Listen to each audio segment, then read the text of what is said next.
Yo, what's going on, guys? Low.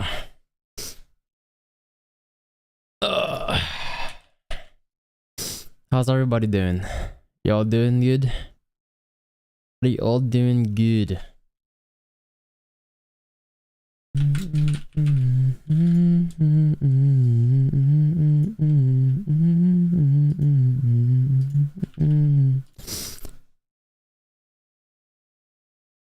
Okay. We should swap to our beautiful tab. Yeah. Is it PC? Yeah, it is. Wait, what happened? Was it not started already? What the hell?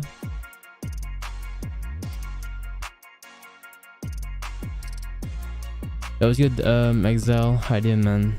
So, bro, how you doing? Doing good. Still a bit sleepy, but oh my gosh. But everything else is good. Did you guys get notifications?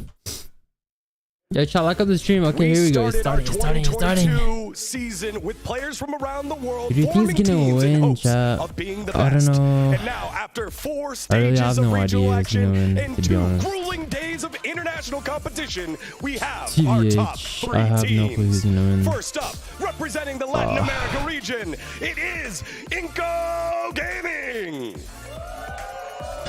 What's campaign? Next, 4 p.m. trying to make their dreams become reality, Luminosity. And the world's best, trying to do it one more time, Tribe Gaming. Only one can be crowned king. Who will it be? Let's find out. The Call of Duty Mobile 2022 World Championship starts right now. Damn, who's gonna win? Notifications on. Alright. Hello, Wallace.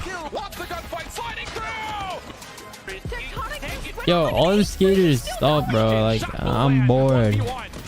Like, calm down. I've seen you spam so many times, bro. Like, I don't care.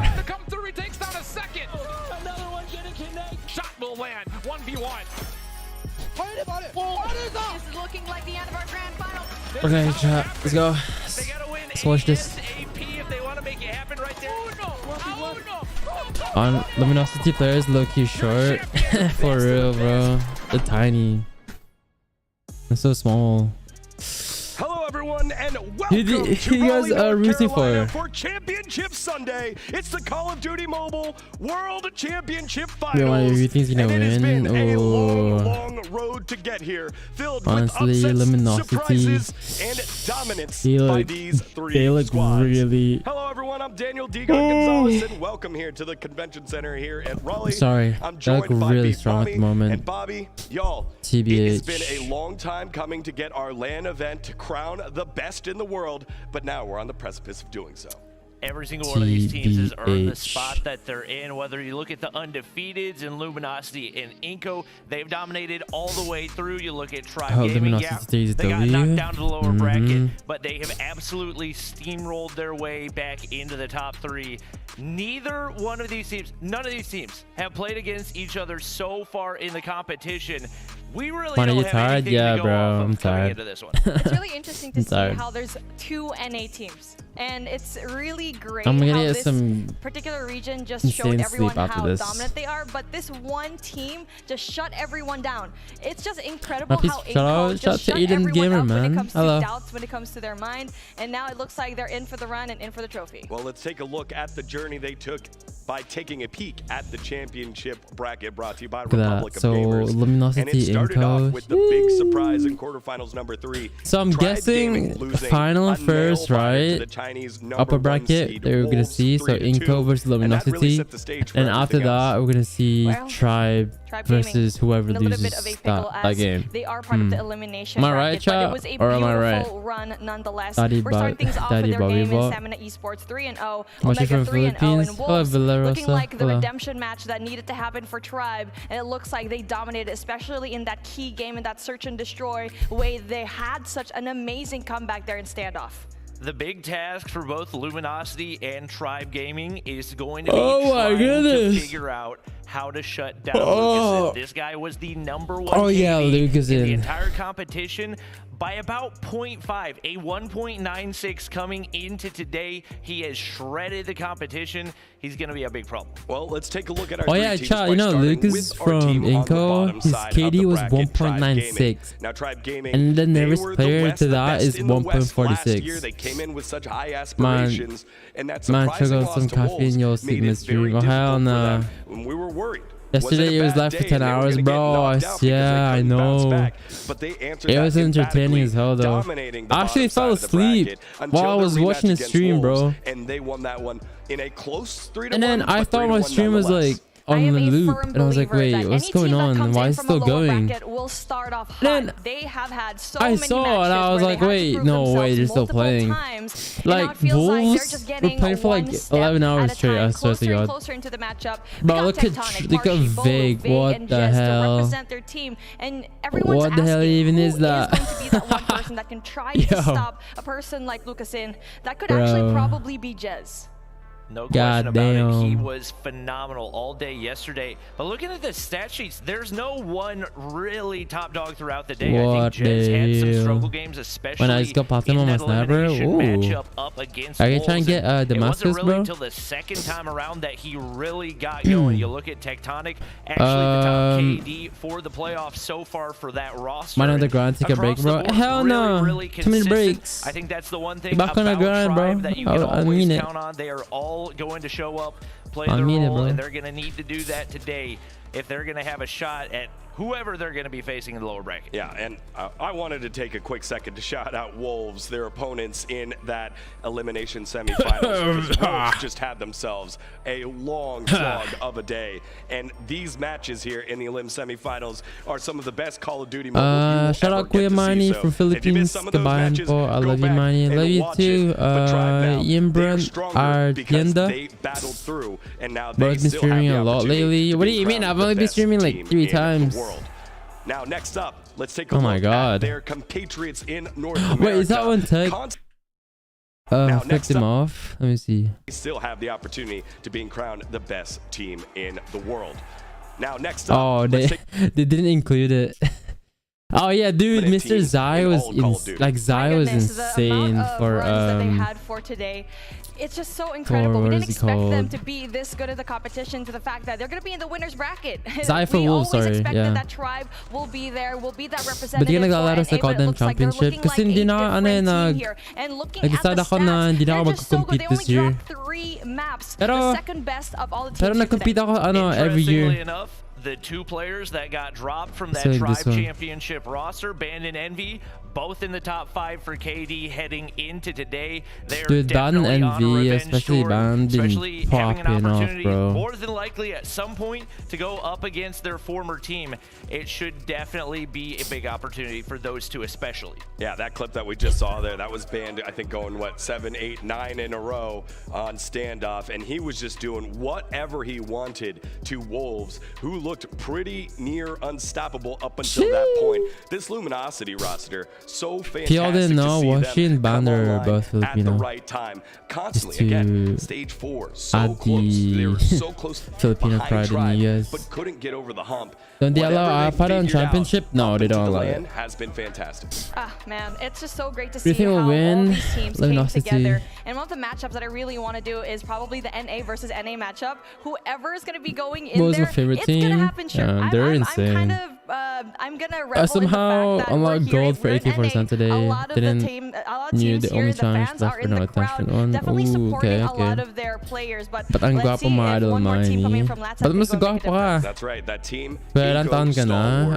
So dominant, 21 map scores so far throughout the tournament. Just untouchable by all squads. 21, right? Yeah, I forgot him my own age, bro. Really 21. What the hell? I think that, like we said, is the big question for these NA teams. What can they do to counter? I think the map picks are going to be especially crucial because the impact that he's had. Uwi ka ba na Pilipinas? Really make him struggle a little bit make him more uncomfortable, Transfer Argentina. and try to put him into a tougher spot. But I feel like France is gonna win, but obviously everyone's rooting for Argentina. Members from Inco are actually going to be in the top 10 of the best players that we have for today. That's going to be Lucas, that's going to be Rafa, that's going to be Dad, and they have crazy numbers. And mind you, so DM Lopez, these teams, they have control KDs that are so crazy in the 2-0 KD range. This was probably my favorite series because Smart Omega looked or like London, they were the loose team that got to get away with anything that they wanted to do,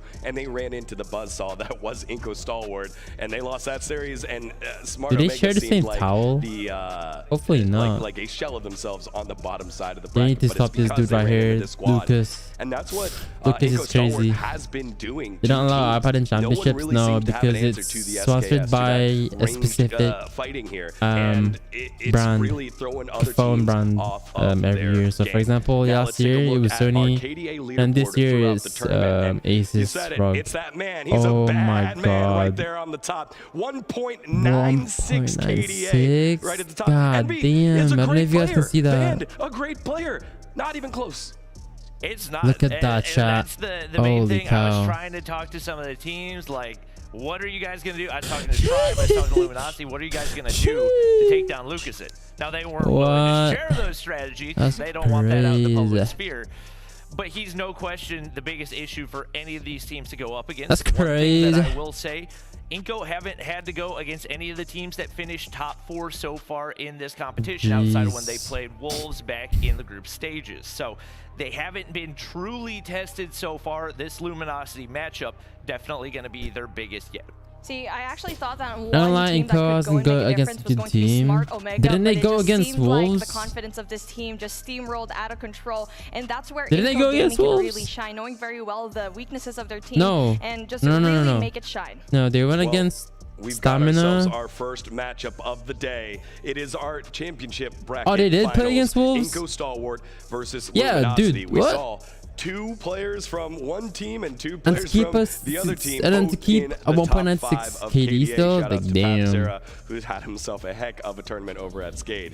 And they are playing for that top side. You win this, you're at minimum $280,000 and prime no, you couldn't vote a bad team, bro. That's what I'm saying. The hell? First place. Again, our tournament prizing brought to you those guys played for like 11 hours straight and we're still able to keep up the drive. $1,000 prize pool has been just such a great boon for all of these players. And for you at home, you have the opportunity to win some super cool game swag by watching in the client. Magagandang team sa EU during the broadcast in game, you'll get free rewards. It was so close, yeah, exactly. The longer you watch, the better the I'm very inspired from your sniping skills, Kuya. Keep it up. Salamat. If you haven't got it yet, you had 3 days to get this. I haven't yet because we're so busy here on the desk, but I'm gonna be making sure I'm gonna set my alarm or tell Bobby to remind me to get these in-game viewership rewards. We haven't talked about Plus. This is my favorite color scheme so far. No question about it. Absolutely beautiful. Like we said, it is going to be just me getting absolutely chased around by Isperas all day long for stream back from all the stage 5 casting. So it'll be terrifying, but it's beautiful. All right, well, we set the prize pool, we set the rewards for our friends at home, and we set the table for our championship bracket. All that's left is prediction time. Who you got? No, that's where I was born.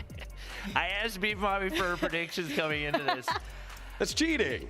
It's cheating. Oh, Pangasinan. Oh, Pangasinan. Who you got? Who you got? I've got to lean toward Inco right now. They've seemed to be the most dominant. I know that teams are going to be drawing up game plans for Lucasen. Nobody's come remotely close to finding a successful strategy so Lucasen is far. I think crazy. he leads the team to victory. Come on, just a small request after the game called I'm always a big fan of a lower bracket run, so I might have to go with Tribe because they had so much resilience going through the lower bracket, and now they are in a little bit of a pickle. Keep up the good work. My name will always be Sniper Love you, bro. I love you too, man. Thank you, thank you. Do I play professional? No. I think if Luminosity is down there, I think Luminosity might win it. But if it's going to be Inko, I think they might actually win Inko and possibly have an NA from now too. Nice. Right, well, let's get this day underway with our winner bracket finals. And to do that, let's send it on over to our casters. How about it?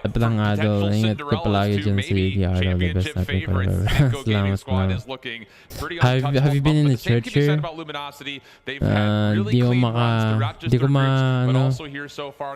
I remember. Maybe the only blemish comes down to what we get out of control from those guys. You're absolutely Who's your personal favorite for the finals? Luminosity. The only game mode out of the 3 that they If you can end up closing things out with just, map 1, 2, and 4, then control might not matter all too much. As you take a look, just the overall, the map losses really not too bad at all, tied as far as wins are concerned. And the respawn KD, well, it's just a little bit better for Minko, but I think it's kind of inflated because of Lucas. That's definitely the case. I mean, when you throw somebody up that's nearly a 2.0, yeah, that number's going to go up just a little bit. But yeah, you saw the kind of the map win losses right there. My Wi-Fi is lagging in 144p. What the hell? How much do you train for those sniping skills? I don't train at all. I hardly play, bro. I don't even play that much. Haven't seen much of that this weekend, so we'll keep kind of our finger on that while we look over the first 2 maps. Standoff, Hardpoint, Raid, Search, and Destroy. Where's your headspace at, Robert? Chat, how long do you think this is going to last, this stream for? Because there's not many games, really. This best of 5 and then another best of 5. The Hacienda taken away. Take off Hardpoint, not even in question whatsoever. So 4 best of 5 maximum. Where these 2 teams stand up against each other. Got to get warm here on the standoff Hardpoint first. That's only if the Cinco team play on standoff Hardpoint, but you expect to still continually have not just sniper rifles maybe in play, but a hefty amount of SKSs as we start to rotate towards those open hardpoints. But how about LG? Blur getting involved with the long range ability, and it's going to be 3 straight eliminations for Washi as well. Luminosity. Oh my god, this dude. There he goes. Oh my god. In the mix, finds 3 in a row. This guy. Of course he did. He won about halfway. This guy's a whole bean, bro. Who's your picture? Bro, how does... I like both teams, but Luminosity. Lucas is mad, yeah. Hunter Killer Drone already spent. Nades on the way in. Break attempt coming from Inco Gaming. Numbers prevail as they look to get the way forward, and yep, that will work out nicely. Blur is going to be the player to really keep an eye Lucas has already 5 kills, bro. This SKS, and he's clean with it so far. A couple of great eliminations as he finds his fist before dropping. Yeah, I mean, hey, Bobby ended up talking about it as well, is that you have to have a strategy of some kind to deal with the long-range poke and prod effect that is the SKS. Kill feed starting to erupt in blue, but the push that's coming through in the backslide of Brown is actually man, I was good. I'm doing good. 6 ways Saturday, man. Argentina, easy W. Doesn't it start like in an hour? I do SKS gunplay sometimes. Yo, that thing is toxic. What is your best assault gun? What do you mean by assault gun? Like regular gun lang? Hit SMG or AR? Or AR? Oh my god, he has 10 kills. Working your way back in for 30 seconds could be very, very good. And you see it right there on your screen yet again. Lucas in 1.96, mostly just with the SKS, has been an absolute trendsetter, already up to 11. This guy already has 11 kills, bro. He's about to drop like 60 kills on this Luminosity squad. Likely to lock down one lane. You expect Dan to kind of swap back and forth, maybe pulling out a second SKS if necessary. SKS top tier gun. Bro, it's always been top tier. The only reason you don't see it that much because it's hard to use. Why is Feg not playing for Tribe? Because he's not good enough. But solo band here over in the courtyard, able to lock down 2. Knows that number 3 is just outside. Oh, Ban is using a legendary Shadow Blade now? Oh, Switch Blade, sorry. I think everyone who played up against LG in this map from yesterday what is that? saying, let's not make sure Ban goes on that huge 9 spree onto this hard point. He was floating, flying. I think Fergus is sweating enough recently. 70-42 the current tally. Inco looking for a break attempt, but LG he's just not good enough, chat. Fergus is not good enough to play comp.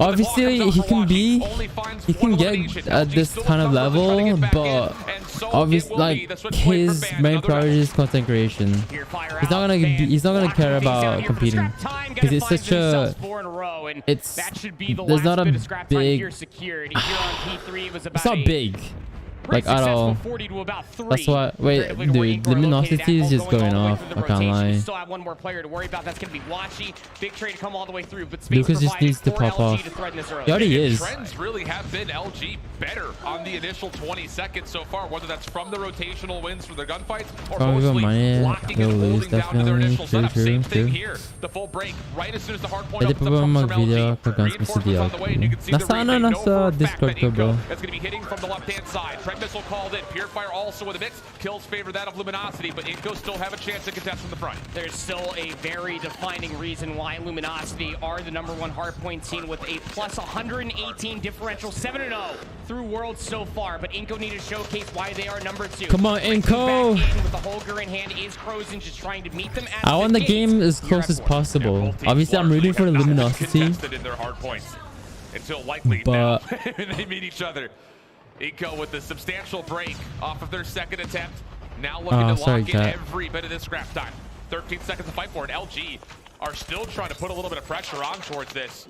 And to be fair, this could be mostly an effort to make sure there's not a safe exit for Inco. But spawn for #5 in blue is Crozen. He's going to have a chance of trying to win out Hotel while Lucasin is going to go to a very bold claw call, and it works out. Double comes through, spams down the hard point, but it's going to be Inco who have the ability to jump in the hill first. Still able to find that space because, like you were talking about, my God. At the end of the first set, we're trying to set themselves up for it. Oh my God. Lucasin continue doing Lucasin things, even swaps to the pocket. SKS is able to find 3 in a row. This guy cannot be stopped, but this there needs to be more is follow-up on crazy. it. Able to get yourself set up here inside P1. Slowly closing in on the lead that Luminosity have. Now it's on to Noel Dad. Can they work their way back this in? Guy, man. Lock this down. Rafa also Can't but only for a short stopped. time. LG, 3 quick eliminations. Right back into the hard point. Ban locking down the back door towards Hotel, and it's LG dominating the kill feed and a chance to continue to grow a cushion here on their score. 20 seconds remaining here inside P1. Double-edged sword coming through for Luminosity. Basically, yo, chat, like up the stream, by the way. Zoning effects has one player inside a bakery. Yo, slacking. Let's try playing. Yeah, later. All the way forward, especially with Inco spawning out. It's going to be a bit of a 50-50 battle over towards New. Rafa able to slide in. Oh damn, Inco is spawning out. It's only one person here. Don't go in there. You gotta wait. Oh wow. Quickly to come back in. Tagged up. Fair enough. Can provide a little bit of assistance. Oh. It's LG with the quick eliminations, and as the hard point opens, it's LG securing more time. And look at the split spawns that are actually coming through from Inco. You have 2 players that spawn up over by the gas station. The other ones are spawning over in the courtyard. Benny, 5. But no one was reading where #2 was on him. located at outside of L. So much damage was able to be found because Inco were just one-dimensionally trying to sprint into the hardpoint to try to help things out. This is such a substantial setup that LG have.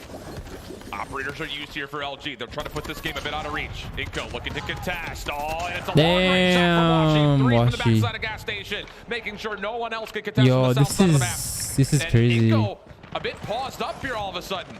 This is kind of crazy. They're going this is critical time that crazy. they're missing out on. They would essentially now have to counter with a full 60 of their own. Yep, you would need a full 60 here at Grandma's, and the setup isn't exactly strong when you already have players that are moving their way over by Grandma's tank. You have Predator missiles being called in by Blur. Envy finds 2, and now you're spotting out if you're Inco. Not the setup that you want ahead of 3. Rafa last one left, just flat out overwhelmed. Luminosity again. Dominating rotation. Holding the early time in the hard point, and they will break. He's in a 5 streak right now. He's looking for a 6. It will expire, only finding a couple of eliminations, but that will still be fine. One more he's using his spread right now. How many kills? He didn't get anything. Now start to fly on forward. Hunter Killer Jones, Preg missiles. Doesn't seem to make a difference what it is. This is kind of a blowout. Completely stuffed without even getting in until maybe Dad here. Okay, but Lucas, he has 28 kills, chat. It's going to be 3 as Dad will clear the point out. At least he got some time in the point. But obviously, Luminosity is already going next. This is where we start having the conversation for leaders advantage. It's 219 to 111. Now Luminosity, they don't have to break here. They could just set up for Lucas has 29 kills. No operators for them to try to hold on to this setup. On the opposite side, you look towards players like Crozen.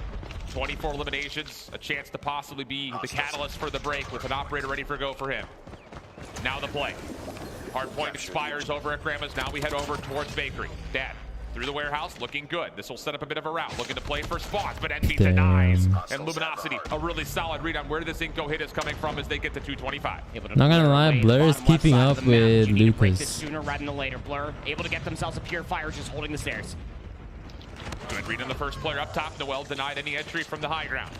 Now it's just down to flooding from the front, and this is dangerous. I should have just waited. Oh my god, Lucas. LG still trying to fight back. NV for the first, holding down the trigger, but can't secure the second. And Inco have an extra life for now. Bam! Damn. Entry finds it easy. Clean up. A good double kill from him and Blur, and that may be the winning moment here in map number 1. Yeah, Blur kept up with Lucas. Yeah, I can't lie. 32 from Lucas in, but it is not nearly enough as LG dominate. Little pop-off on the stage as well. Luminosity gotta be feeling themselves off of that, and it's gotta be talked about one more time. There is a reason Damn, it's too easy for Luminosity. Jeez. This tournament, Alan, they are the #1 hardpoint team. 118 point positive differential coming into this matchup as a whole. They're just better. What the hell? Setups, being able to break anything Very chill. Very chill. They're just better. An all-star affair that really felt like at the end no, it's not over yet. It's not over yet. They had the resource advantage, and they let Inco feel it. Look, you got 32 out of Lucas in. Oh my god, Noel. Wanted to see how NA Noel was kind of went. with the Yeah, SKS he didn't play well. And Blur says, I don't care where you're from. I could still hang with you as well. 35 Yeah, Blur did and 18. really good. He was doing a lot of work with the SKS as well throughout the majority of it. So almost a 1-for-1 between the two, but the big difference at the top. I watch your videos all the time. I love you, man. Thank you, Biggie Cheese. Thank you. I felt bad for Inco. Yeah. It's legitimately just that, right? Although Lucasin was able to find themselves 32 eliminations, they were never the ones that were set up inside the hardpoint, trying to find themselves angles of opportunity to open up opportunities for the rest of their teammates to then get inside the hardpoint. But once Inco got in, they couldn't stay alive. Luminosity, on the other hand, were sharing hardpoint time through all 5 of their members. And even at this moment, if you kind of look across the scoreboard, at the top, it's pretty still tight. Oh my gosh. You think, okay, pretty close game. But you kind of compare the SMGs for both teams. Noel's only on 12 and actually did not finish off all that well. We're on the other side. If he wasn't on point, though, he would have won. The SMG gameplay was great from Luminosity, and that's what you needed to see from Inco. What we were used to seeing from Inco was, yeah, Lucasin clears the way, SMGs follow up. What's your favorite sniper going Cod Mobile? This time through for Inco on this map mode. What do you mean by sniper, bro?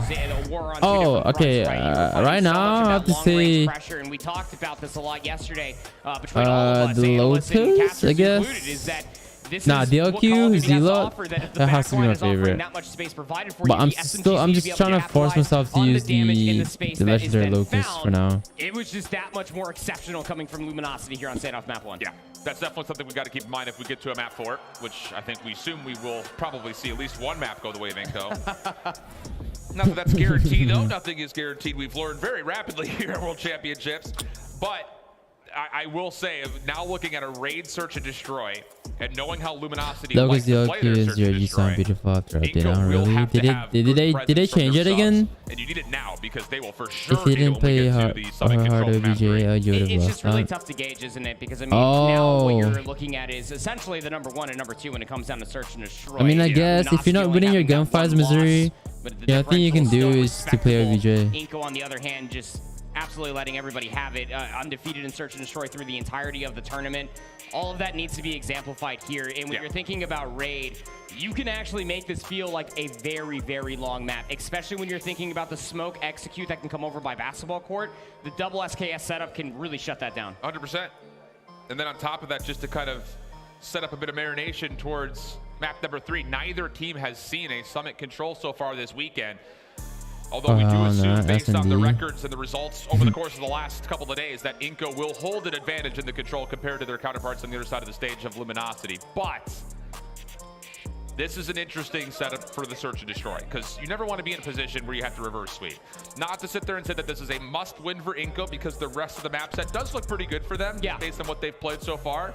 But this right here, this map establishes, are the SMGs going to build some confidence up? Because for Inco, they were really missing out on that map #1, and you cannot have that absent when we eventually get to that control, as we had just previously mentioned. So we jump on into it. Inco will start on the attack, trophies very aggressively, looking to get in towards mid-map. This will be allotted towards them.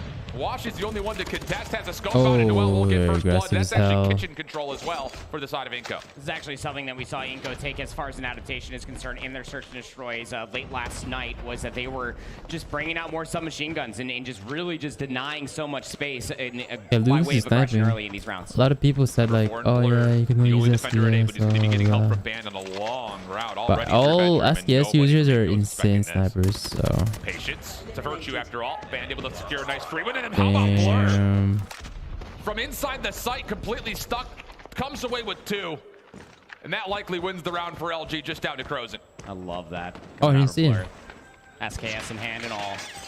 Last player alive inside of Money, won't be able to stay alive for long. And you know, if you want to talk recency here, especially for Luminosity, again, such a small sample pool because they've just been tearing through everybody. They have that at least one time spent on this map, 7-4 versus Stamina. Yeah. Tribe versus Luminosity, yeah, looks like it, to be honest. As you got to see Band on that previous play. Like that. Full-on rush coming through here today.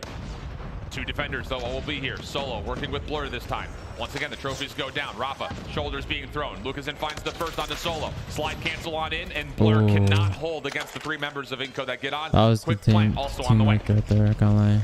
Gonna have to retake this on 3 different fronts, but open staircase is being looked at from Crozen. You still have Washi to deal with, but if you're Envy, you have to wait for this push coming down spiral staircase for some help. Envy finds one to the backside. If he could get the second, maybe there is a chance to come back through, but now it's just down to Washi. This would be a 1v4, finds the first rather rapidly, but the second one comes from behind, and Noel, no problem. Color is surprised. I thought for sure that Inco was going to try to feel things out. I mean, the double SKS sniper setup, what we kind of did in the past was, let's feel out this defense, maybe get a pick and then capitalize, but that's not the case at all. This is all gas pedal early on. It kind of feels just shades of some other matches that we ended up seeing yesterday, doesn't it, where they did start off with snipers, SKSs, and then they adapted to more SMGs. It seems very early on that Inco wants to play the game tomorrow. Early and try to meet the Wait, what day is tomorrow? Monday, right? I'll try tomorrow. We'll get a little bit of map control early, but again, this is what we were expecting. Luke is in, scouting things out, swap into the sniper rifle this round to work with Crozen. Watching good pick up from Money window. And careful, Solo is actually pushed up in towards mid. Assistance from Washi as well, doesn't necessarily need it. Dad not there for the trade. And just like that, LG significant control over the map, and more so, they've kind of got Inco trapped down inside the pool. Yeah, they sure do. And even though Luminosity, they have that 1 number advantage, this is the right call. You know, you just send at least Solo, maybe to try to go take a look at Kitchen, maybe take a peek and a gander over by the 8 bomb, but you have B on lock. You 100% play for the retake here. You're gonna make another video. Like I said, chat. Grind starts tomorrow. Well, after this Rafa with the bomb stage would 5. be the one that would have to kind of tell his teammates, yeah, we're ready to go. Which, by the way, it is double sniper We'll SKS. see when I upload. Trying to clear out whenever I start playing the game. Be a hard test. It's usually like, together, like you mentioned, like I said, my goal is to do 4 days. Wait, 4 uploads every week. Control, laundry control. You think it's going to be good for 30 seconds, and LG are getting the idea that, okay, they're not coming to B. Let's get ourselves in a better position to try to contest this bomb plant. Here comes Rafa forward. Trophy system goes down. LG stacked up towards the staircase. First sniper shot misses. Envy gets the opener. Envy gets the follow-up. Just down to Crozen. 1v4. He's stuck inside a Tiki with a lack of ingredients. And how about the left fist from Band? He's been all smiles all weekend, so why not try to throw something out early? Sitting there having a little bit of a chuckle in that 1v multiple situation. Might as well slide into Tiki and let the Dukes out, man. That was fantastic stuff coming through from Luminosity. Again, very reserved, I would say. They found those 2 picks. They gave up the space, and they played for the retake. Executed wonderfully. That is a strong left hand. Yeah, if you think about it. And it's a weighted shots of an SKS or 1 left hook. That's true. Mike Tyson would have words. Would, for sure. Again, forward mid-map control that pistol's for LG this time. nice. It's double stack, though. Very different look for them defensively with Band working alongside Washington to try to control pillars. The other defender towards B is Envy, up towards Laundry, now playing. Did you keep your center from last year, Miney? No, I gave it to my brother. Set up towards B, whereas the defenders at A are more playing response and react. Because 120 wasn't supported anymore. They updated the phone. From the weapons itself from Inco. Again, a little bit more SMG eccentric. Will be traded out 1 for 1 we go. But Washi gonna be able to find yet another pick again, and they know that they have them trapped, but somehow, some way, the bomb still. Damn. Solo with the shotgun. Oh, what the hell? What's going on? Yo, chat. Am I lagging? Did the stream crash? Tell me, let me know. Or is it just the COD mobile stream? Yet another pick again, and they know that they have them trapped, but somehow, some way, the bomb still gets pushed up by Rafa. Solo with the shotgun. Oh no. Okay, we're good. 3-1, the lead goes. Washi for first blood. This LG team's coming a little bit different. Washi is just not missing. Lucas and a mere consolation prize on the shot towards Blur, and it's barely even that. Dad, the last one left. He's being hunted down, and you can feel NG. Oh my god. LG looking like they're just gonna run it down mid.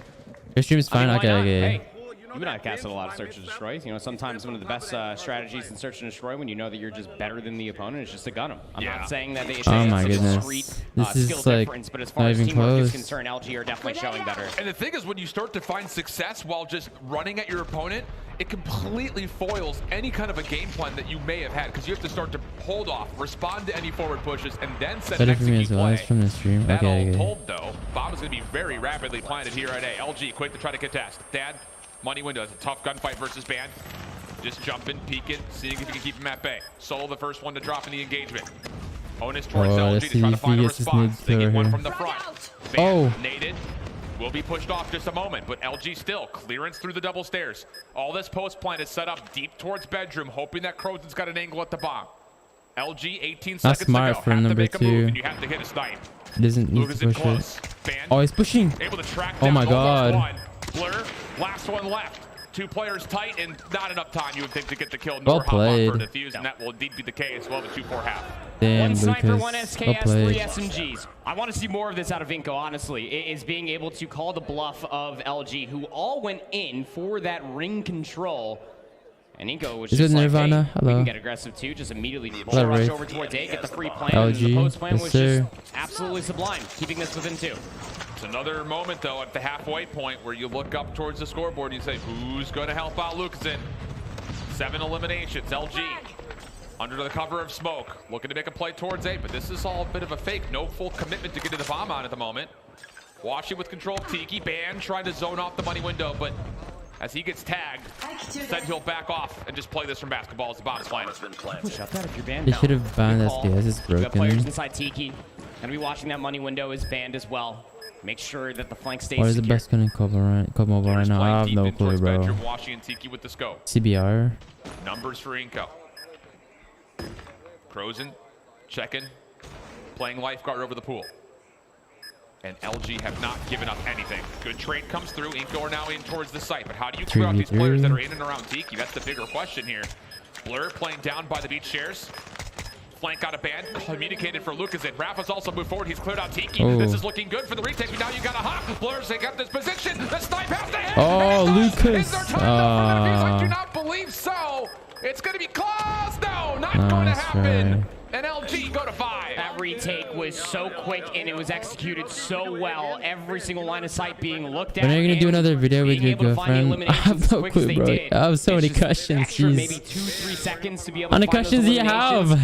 Otherwise, everything was looking pretty darn stellar. 5-2. Well, that's with the question. Nades over the top, the basketball court again. Lucasen is under pressure, but Noel will find first blood. That's a big pick because he's pushed up aggressively alongside a couple other Inco members.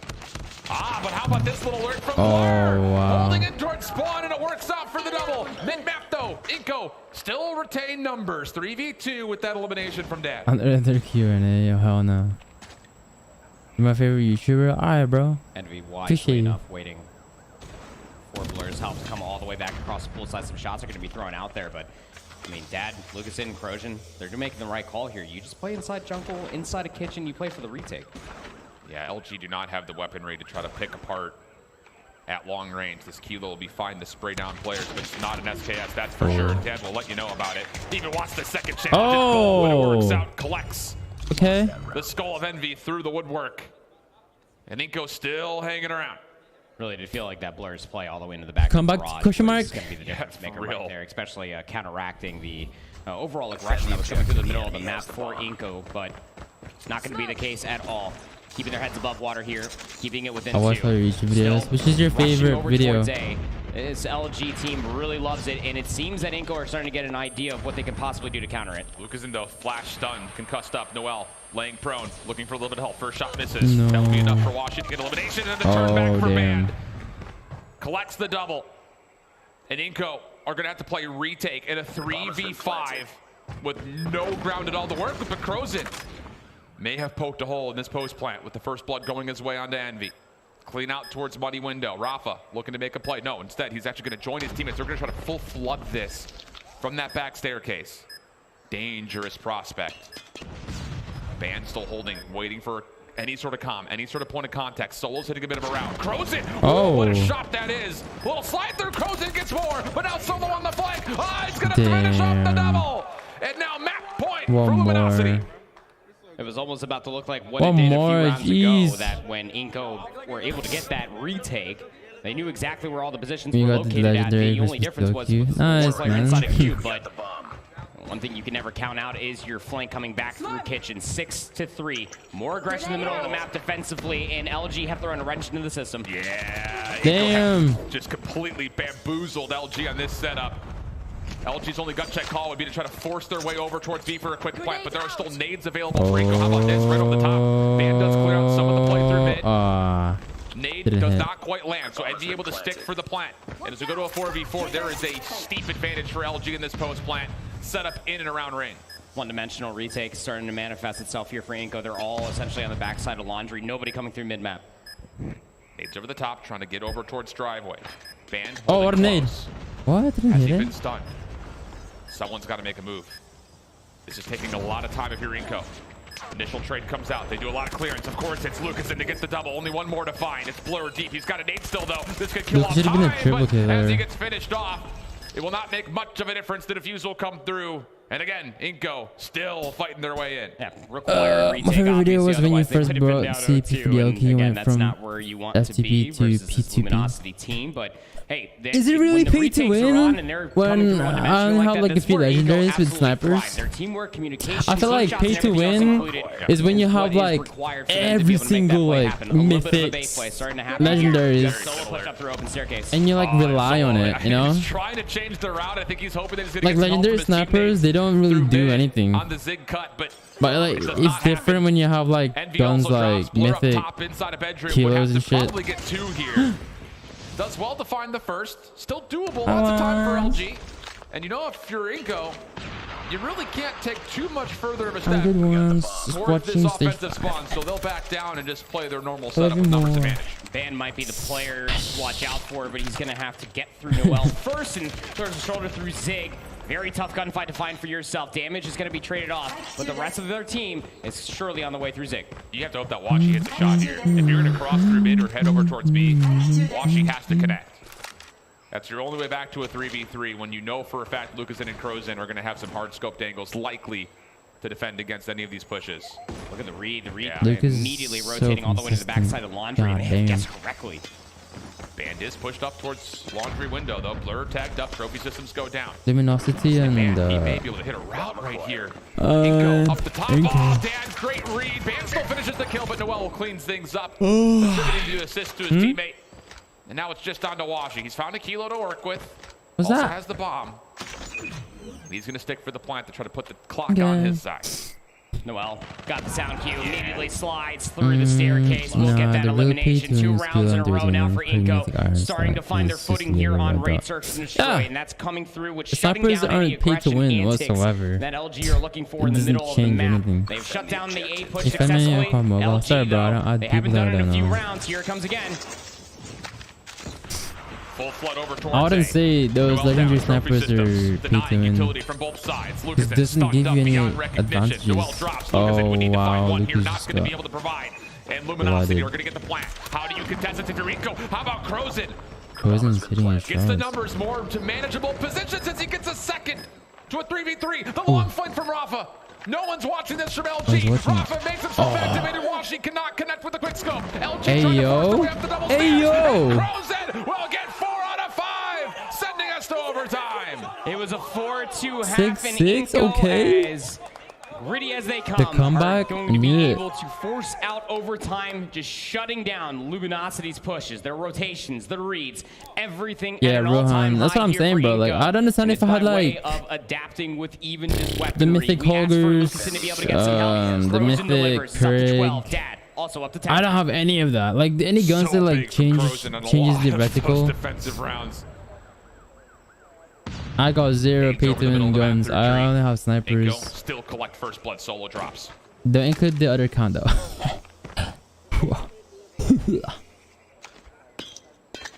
Inko playing this very, very. And even then, I only used the shotgun. They're still waiting to be able to find some more information. Envy is one shot, no stim right now. Yeah. Inko are more than aware, but they're not capitalizing on it. No, not yet. They got the information that they needed. Maybe that's enough to pull the defense. They may be able to think about trying to threaten over towards Tiki, number 5 in blue. Washy over towards Money Window, maybe the one to contest this, but now I can't believe the comeback he did. Yeah, Codm is doing really well right now. He's doing well last game as well. Waiting for a little bit of last map. assistance, and those shots coming forward may have dissuaded them from actually committing to this. There's still plenty of time if they want to track back over towards A. Washy, very heads up As soon as they play. get another Has made pick, that rotation. Look at the proactivity. LG are already calling that Inko are going to want to make a full wrap, but they may have guessed incorrectly. No, they're going A. Or maybe they guessed correctly. Wait, what? The timing is not favorable. They all ended up going back to check over towards A, but they were exhausted so much time. 40 seconds remaining on the clock. 42 might have been able to find the time seconds, bro. I don't know. Washy and Blur have the weapons to try to hold off against this. It's on to number 4. In blue, Blur. SKS gets a read, sees the player and says, that's enough for me to back away. You have a long flank on the way from Band. You also have Washy contesting the map, and Nico want to try to isolate him, and he catches him on the reload. And now you can immediately swing back through pillars. It's going to be Blur on the rotation. Does he catch anybody? Nice. No. It's Damn, well, and the bomb will be planted. well Steep advantage played. Rinko here in the first overtime, but Band at least keeps the number relatively level between our two squads. Bomb going down for Rafa here at B. Close plant, set up for laundry. You also have arc control, and Rafa just swinging around rings, trying to see where these players are coming from. Band is rapidly on the flank. Honestly, they could just go. Would have to contest through pillars. Noel's waiting for this. Maybe he's heard a footstep. Yeah, it looks that way. Yeah, and Rafa's seen him. This play not concealed anymore at all. And Noel gets out of dodge. So good just to kill a little bit of extra time. Confirms that LG are double stacked. Right now. Envy up high, Band down low. First one connects for Envy with the SKS. Dad, next one up. Oh, no way. Advantage to Inko. Was it like a 6-1? I think it was 6-1, and it made it come back. Coming through it's now 6-7. Again, adapt, overcome. Really utilizing all of those 2 minutes on the game clock to their utmost advantage. They found that first blood, and then they just held the line from red. They never pushed that much further forward. Here come LG again, though, offensively. How about Inko, though? 3-man stack through water stairs. They're going to catch this LG on rotation. The kills, they're coming rapidly. It's looking clean from Inko. Last one to grab. It's going to be number 2 in Blur. He's stuck inside of Tiki. The troops are reinforced, and a comeback on the end. It's a map number 2 for Inko to tie us up at 1. It was a 4-2 half. That favoring of Luminosity. Inko come all the way back, force the overtime, and it ends in an 8-6. They just needed to force the overtime, and they won the next 2 consecutively. You cannot write this any better for Inko. Their adaptation and understanding of what the enemy is doing continuously throughout the entirety of the map, their reads on point, playing with the clock, fundamentally. It's okay, I got you. So good coming through from this Inko stalwart team. The double SKS wasn't working out. Like, you ended up pulling out an SKS and a sniper, getting some SMGs presence in the map, and everything. Every time I woke up, like my lips was dry because like I'm pretty sure I was snoring, like I had my mouth open because I was so tired. But I will say, Noel and Rafa had a couple of very key moments with those subs, in particular the quick round that we saw around the back of the LG play. I'm pretty sure it was open because whenever my mouth is open, it like dries out everything. And then how many times have we seen them defensively double stack subs towards water stairs and shut down LG continuously from that defensive half? That's again, like you mentioned, the word adaptation is easy, but that's just great resilience as well from the subs who had a very poor first map. And it was a great shutdown too, especially offensively. Luminosity were finding way too much value with trying to push over towards the A and B aggressively. And it was mostly solo coming through the middle So of we're the not map the same through ones. the staircase. So yeah, you have to answer the back with 2 SMGs coming through the middle of the map to be able to shut things down as we watch some of these highlights on the screen. And initially, you start to just think snore? Washi may just take over this entire map. He was finding so many key kills, not just early, but also clutching up. I want to see how many rounds on some of these retake moments. I mean, he's getting good information, but this combo of Solo and Envy kind of on the retake with the rifles, and then the sniper rifle long-range gameplay from Blur and Washi looked near unstoppable until we swapped the sides. Because I'm telling you, Washi is hitting different today. Like we saw instances of this Washi yesterday, but if he continues to play like this, teams could be in steep, significant trouble when it comes to relying on long-range gameplay, because he was not missing. Yeah. It definitely does say something, doesn't it? Especially with like sniper gameplay going up against the SKS presence that is this Inco gaming roster. And it's just kind of insane scenes when you're thinking about it, because again, we have to pose the question, how do you deal Chuck, with can you the hear my SKS girlfriend? presence? Well, Washi just needs to turn up and try to meet them over at the range as well. I mean, Blur even also trying to help things out. But at the end, I think the word resilience does really kind of stick with it, is that Inco just continuously throwing more and more adaptations, understanding the tendencies of where Luminosity were on the map. You're going to need all of that plus some more. You did it here on the search. Oh, yeah, and the thing about it, you know, we could throw out a number of different synonyms towards talking about adaptation and stuff like that, but what was it? that is a lot of trust. Yeah. When you're down 6-2 essentially, Thank God, we must be and you're really not finding any success off of your game plan from the offensive side, to sit there and say, we're fine. Our defensive game plan sound. Trust it. Trust each other. Let's not be the winning moment here in map number 1. Inco, yeah, they got 32 from Lucas in, but it is not nearly enough point of the squad. And one of the reasons why they were so clean, not just in groups, but also up until this point in the upper side of the bracket. So now we've guaranteed ourselves a firing range hard point, but we've kind of been touching and dancing around the summit control for a while. We have not seen a lot of summit control, even less from these two squads overall. Biggest two things for me. Number one, operator usage needs to be key. How are we pulling out things like claws and purifiers? And then on top of that, just a little bit again, leaning on towards the Eagle stalwart side. Can the subs continue to perform? Because we saw great play out of band from Luminosity in map number 1. Summit also could be the calling, because if there's one thing that we could definitely take away from our two Chinese teams here on Summit anything, was some shotgun plays as well. So the best hardpoint team is Luminosity, but the biggest issue is that they're 8th place in control. Yeah. This is where Inco can absolutely take advantage of coming off of a map 2 barn burner and going in towards Summit, keeping them at an SKS's reach, being able to capitalize with SMGs up close. You gotta be feeling pretty darn good if you're the entire team of Inco. Yeah, a mere 50% win rate so far. They're 8th place. Control for LG. It's been their biggest vulnerability, for whatever that might mean, because they've been polished everywhere else for the most part.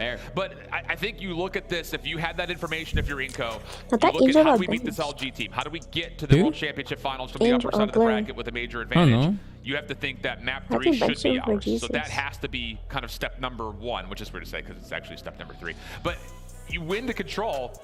That's now the swing map mode combo. It gives you a bit of a little bit of luxury, because you're going to guarantee you get your slump search and destroy that I believe was their selection. And the firing range hardpoint, let's not lie. As much as we like to assume that that's going to be largely controlled by sub gameplay, we did see, I believe, Inco and Skate also play this firing range hardpoint. And I will say their ability to lock down lanes. Wait, they've been playing on Wi-Fi? What? Well, until this point, it's been unparalleled.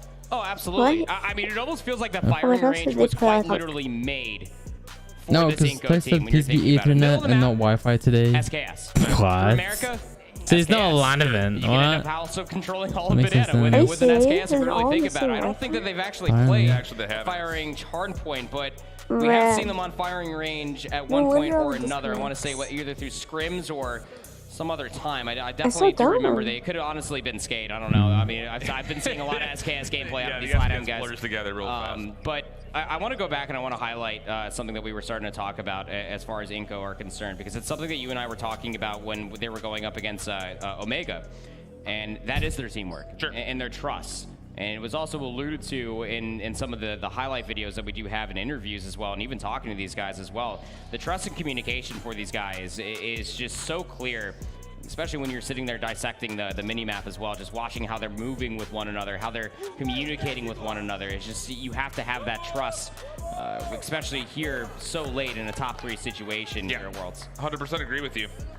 And interestingly enough, you know, I'm kind of going back towards Inco's stage 4 statistics. They actually didn't play any firing range then either. That's interesting. The thing that I guess what I'm kind of assuming at this point is watching them, how they kind of set up for a map like Takeoff that has, again, kind of the same engines where you have a lot of long lanes. No, but maybe not still. long rotations, but long lanes. Wait, that's where you expect that players like Lucas are really going to shine and really going to pop. Oh my god. So for LG, it comes down to trying to reduce the impact in these next 2 maps of that SKS, which has been a very easy blanket statement for us to say because everyone's trying to figure that out. Even against Skade, that was an issue. So as much as we kind of keep talking about Inco Gaming, I think you still have to look at least this map as being favored for them, just due to the fact that Luminosity's weakest mode has been control, and their ability to go map 3, map 4 wins here are still pretty high, even though firing range you assume would be a lot more SMG heavy. Oh, totally. I mean, it's hard not to argue with statistics, isn't it? I mean, it's everything that we've seen so far throughout Worlds, and looking at the map set again, it's just daunting because, albeit the summit control favoring towards Inco, that firing range and slums I'd could say honestly Luminosity, escape bro. you very, very quickly if you are Inco. You really just need to continue to rely on what's been working so well for you, and that's all just based around the SKS. Set your SMGs up for the utmost amount of success. It worked for 6 rounds in a row. Be able to bring back that last search and destroy. Gotta have it here. All right. LG quick to try to push not just into, but through the B site. Blur, good first blood. Inco trying to stack on towards A. It's Mixy. It's scrappy, but it's going to work out for them. Clock has stopped for a second progress, looking good. Band on the flank. Good to try to deny some of the reinforcements, but the first tick still gets locked in regardless. Nice opening. Nonetheless, only lost 4 lives coming through for Inco, but space still needs to be found here. Second segment, very much so on the way. Crozen able to find some eliminations. Look at the push that's also coming through from the snow path as well, but completely unbeknownst to Inco, all of Luminosity wanted to come back through the north side. Really well done, and just good distraction play out of Solo, pulling out the R9. We saw a lot of our Eastern teams try to do the exact same thing with these shotguns, and that's actually dissuaded Inco from even playing on the interior. A little bit more of a lane to play with. Progress at B, starting to come, they but should start largely using mitigated by the kills coming shotguns. out of Luminosity. Honestly, shotgun games. And this is just good recovery from Solid using LG. it. Second floor control. Lucas is just sitting here waiting to see if he can find a free kill on the rotation. I love that call. I don't know if you ended up seeing that. Noel tried to push all the way back over back blue and was trying to at least start a little bit of a spawn trap. Trying to split up some of these defenders, but just as soon as it was a great start, the life lead has been mitigated down to 2. Space being provided for Luminosity, but Inco trying to find themselves some nade points, trying to find some different points of angles as well. Crozen down low with the SKS, gonna be able to find an opening. That's a big round as well. Yes, it is. Crozen can use it as an opportunity to either stop the clock and A, make more progress, or possibly just completely cut off the reinforcements. But LG, good double coming out of band as well as from Envy. As he actually makes it 3 straight in a row. Crozen's play mitigated largely just because LG shooting better. What? Just straight up shooting better. Luminosity coming out of the gates, absolutely swinging. 10 seconds remaining here. Only a single segment is all that you need over on A if you are Inco to extend the game clock, but it's not coming easily. And there's just no route to get there, none at all. Watching, assisting. Again, the long-range pressure from LG has matched up with Inco 100% perfectly. Clock will expire with just 2 ticks of progress. The lives were starting to get tight, but Luminosity, after the opening break-off, pretty much denied any re-entry towards A at all. Really did feel like that third segment was going to come through over at A, but I mean, there was just so much focus that was coming through from Inco through the snow path that there wasn't a whole lot of focus over by Catwalk, which, hey, you come on, I want more. Actually one of the best power positions here on Summit. Oh, I switched. Luminosity, good first blood, high ground control. Inco, damn, they're just trying to keep it Mixy down low, and they're getting absolutely picked apart. So LG with numbers. Dan can only do so much. And with that, only 1 member from LG will drop the round towards the A site. They've got a player deep inside of the Inco spawn, and this is punishing on multiple facets as LG really letting Inco have it at the moment. Yep, this is exactly what Envy was able to find success with, what Noel was attempting to do. Look at all the space that is coming through for Luminosity. 26 plays on against 22. The second segment already on its way, and already up top is Band with the claw, letting them have it, finds himself too. Chance to snowball right here for LG. We'll take a second to listen in to see how exactly they may finish off this offensive round. Flank that. Flat outside A door.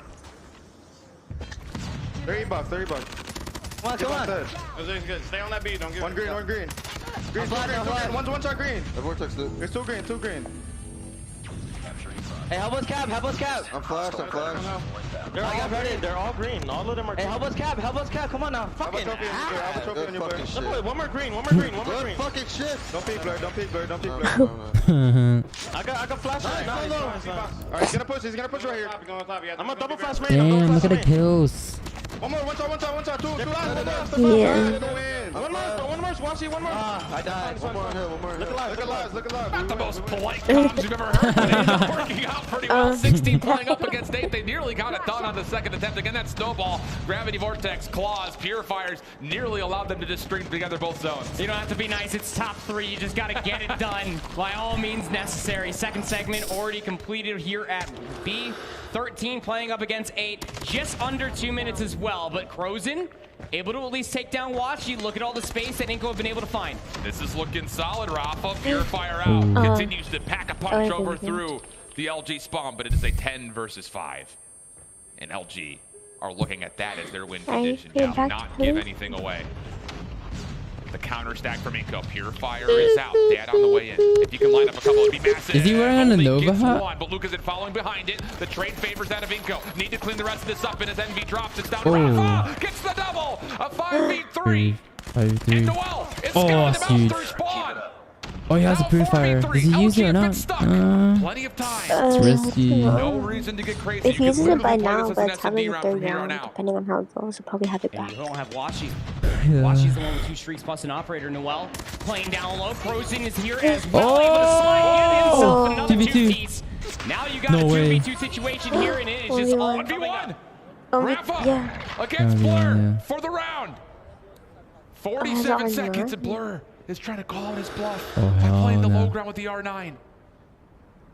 Rafa not seeing him yet, but finds him from the high ground. And the 1v1 goes the way of Inko. What a comeback. Just the implications that you're pulling in operators when you're down considerably for lives. You just want to make sure that it's worth it. That pulling out that purifier, able to find some space, communicating where everybody might be on the map. Inko, stay alive, get themselves a defensive round of their own. But they will have to face up against streaks and an operator from Watchy relatively early. Inko stacking up towards A. Once again, they're focused primarily towards the lower ground. But LG, but the people that was doing that, they don't wear thumbs. With these kills, they've actually regained a lot of this second floor. Rafa caught with a nade out. That's not going to work out, but actually, pardon me, that was a 100-killer Jones, so he secures his own trade. Solo taking his place by repositioning back towards that same high ground. First tick of progress being depleted. Dad not able to hold on towards the zone. Just playing inside of Grates, just waiting for some help here. You got Noel that's up top on the catwalk, or down low, excuse me. So Dad's going to go ahead and join them. Maybe try to win this battle on 2 different fronts. And you can even see off the respawn as well. Inko have no idea where to go. They're constantly trying to get themselves snowpath control. Noel needs to be the one to get activated. He's only able to find one. Good help, though, coming from the rest of his teammates. Okay, Lucas has 7 kills. Will still allow Inko to try to get Codm is taking over, though, for sure, like, past 3 games. And Gravity Vortex got his spent by Blur. Works out for 3 eliminations in a row for him. Noel stopping the clock over towards B. Pred missile called in.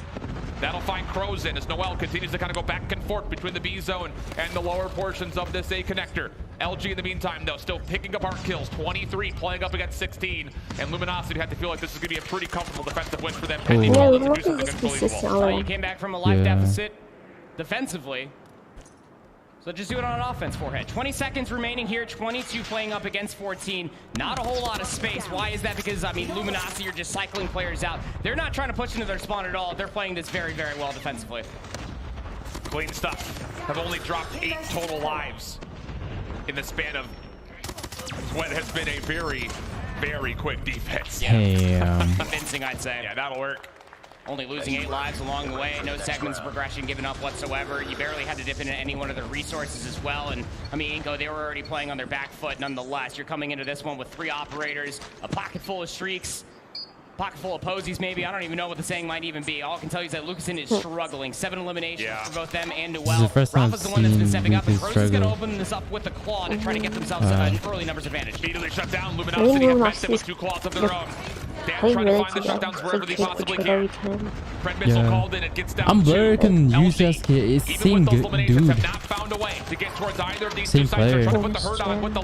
Dan up top nearly able to lock things down for Inko And they just defensively. find who's better But now SKS recovery user. will have to happen. Nasty heady from Van. Takes down This is Rafa for small his map second too. elimination. And now LG say it's time to go. Second tick of progress on the way. 2 operators being spent. Inko nowhere to be found. Do they have to give this up? And it looks like we may have gotten our call. Thing about it is they can't just give up this entire space because LG what is that range? Yeah, And I they see have that. resources to be able to snowball. And then like someone uses it. Solo And down it's low with the like pure cross fire inside of the A zone. Might just be able to get this segment by themselves. Nah, for They're still real. trying to find out where Rafa's located at. Finally able to For find them, and now real, Inko yeah. all spawning out. Numbers in the middle of the map and in the count. And favoring of Luminosity.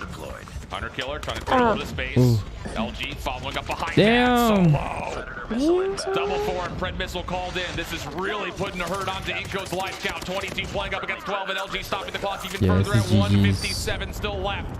Looking good for the offense. Inko, not a lot that they could spend here. It's just Noel, the only one who has an operator that he could possibly play with. Second tick locked in, third on the way. LG zoning forward, Van playing fire. He's gonna find Dan, no worries. God. And now it's a 20v4, doesn't even make a difference. It's gonna be the full capture of the B zone and Luminosity, the 8th ranked team based on control stats thus far. Absolutely making us look silly for trusting the numbers. Hey, that's one thing that we do love as commentators and analysts. I love being wrong, and Luminosity showing up when it matters the most. Here on Championship Sunday, being able to put themselves in a position there on Summit Control. A lot of questions is not only just around control, but just what both these teams are going to look like on Summit. But it doesn't really matter when you just have good fundamentals. It doesn't really matter when you have superior gun skill.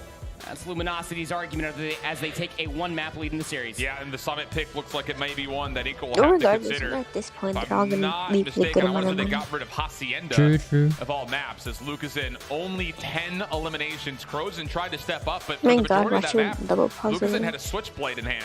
So Damn. as much as we were sitting here saying Lucas.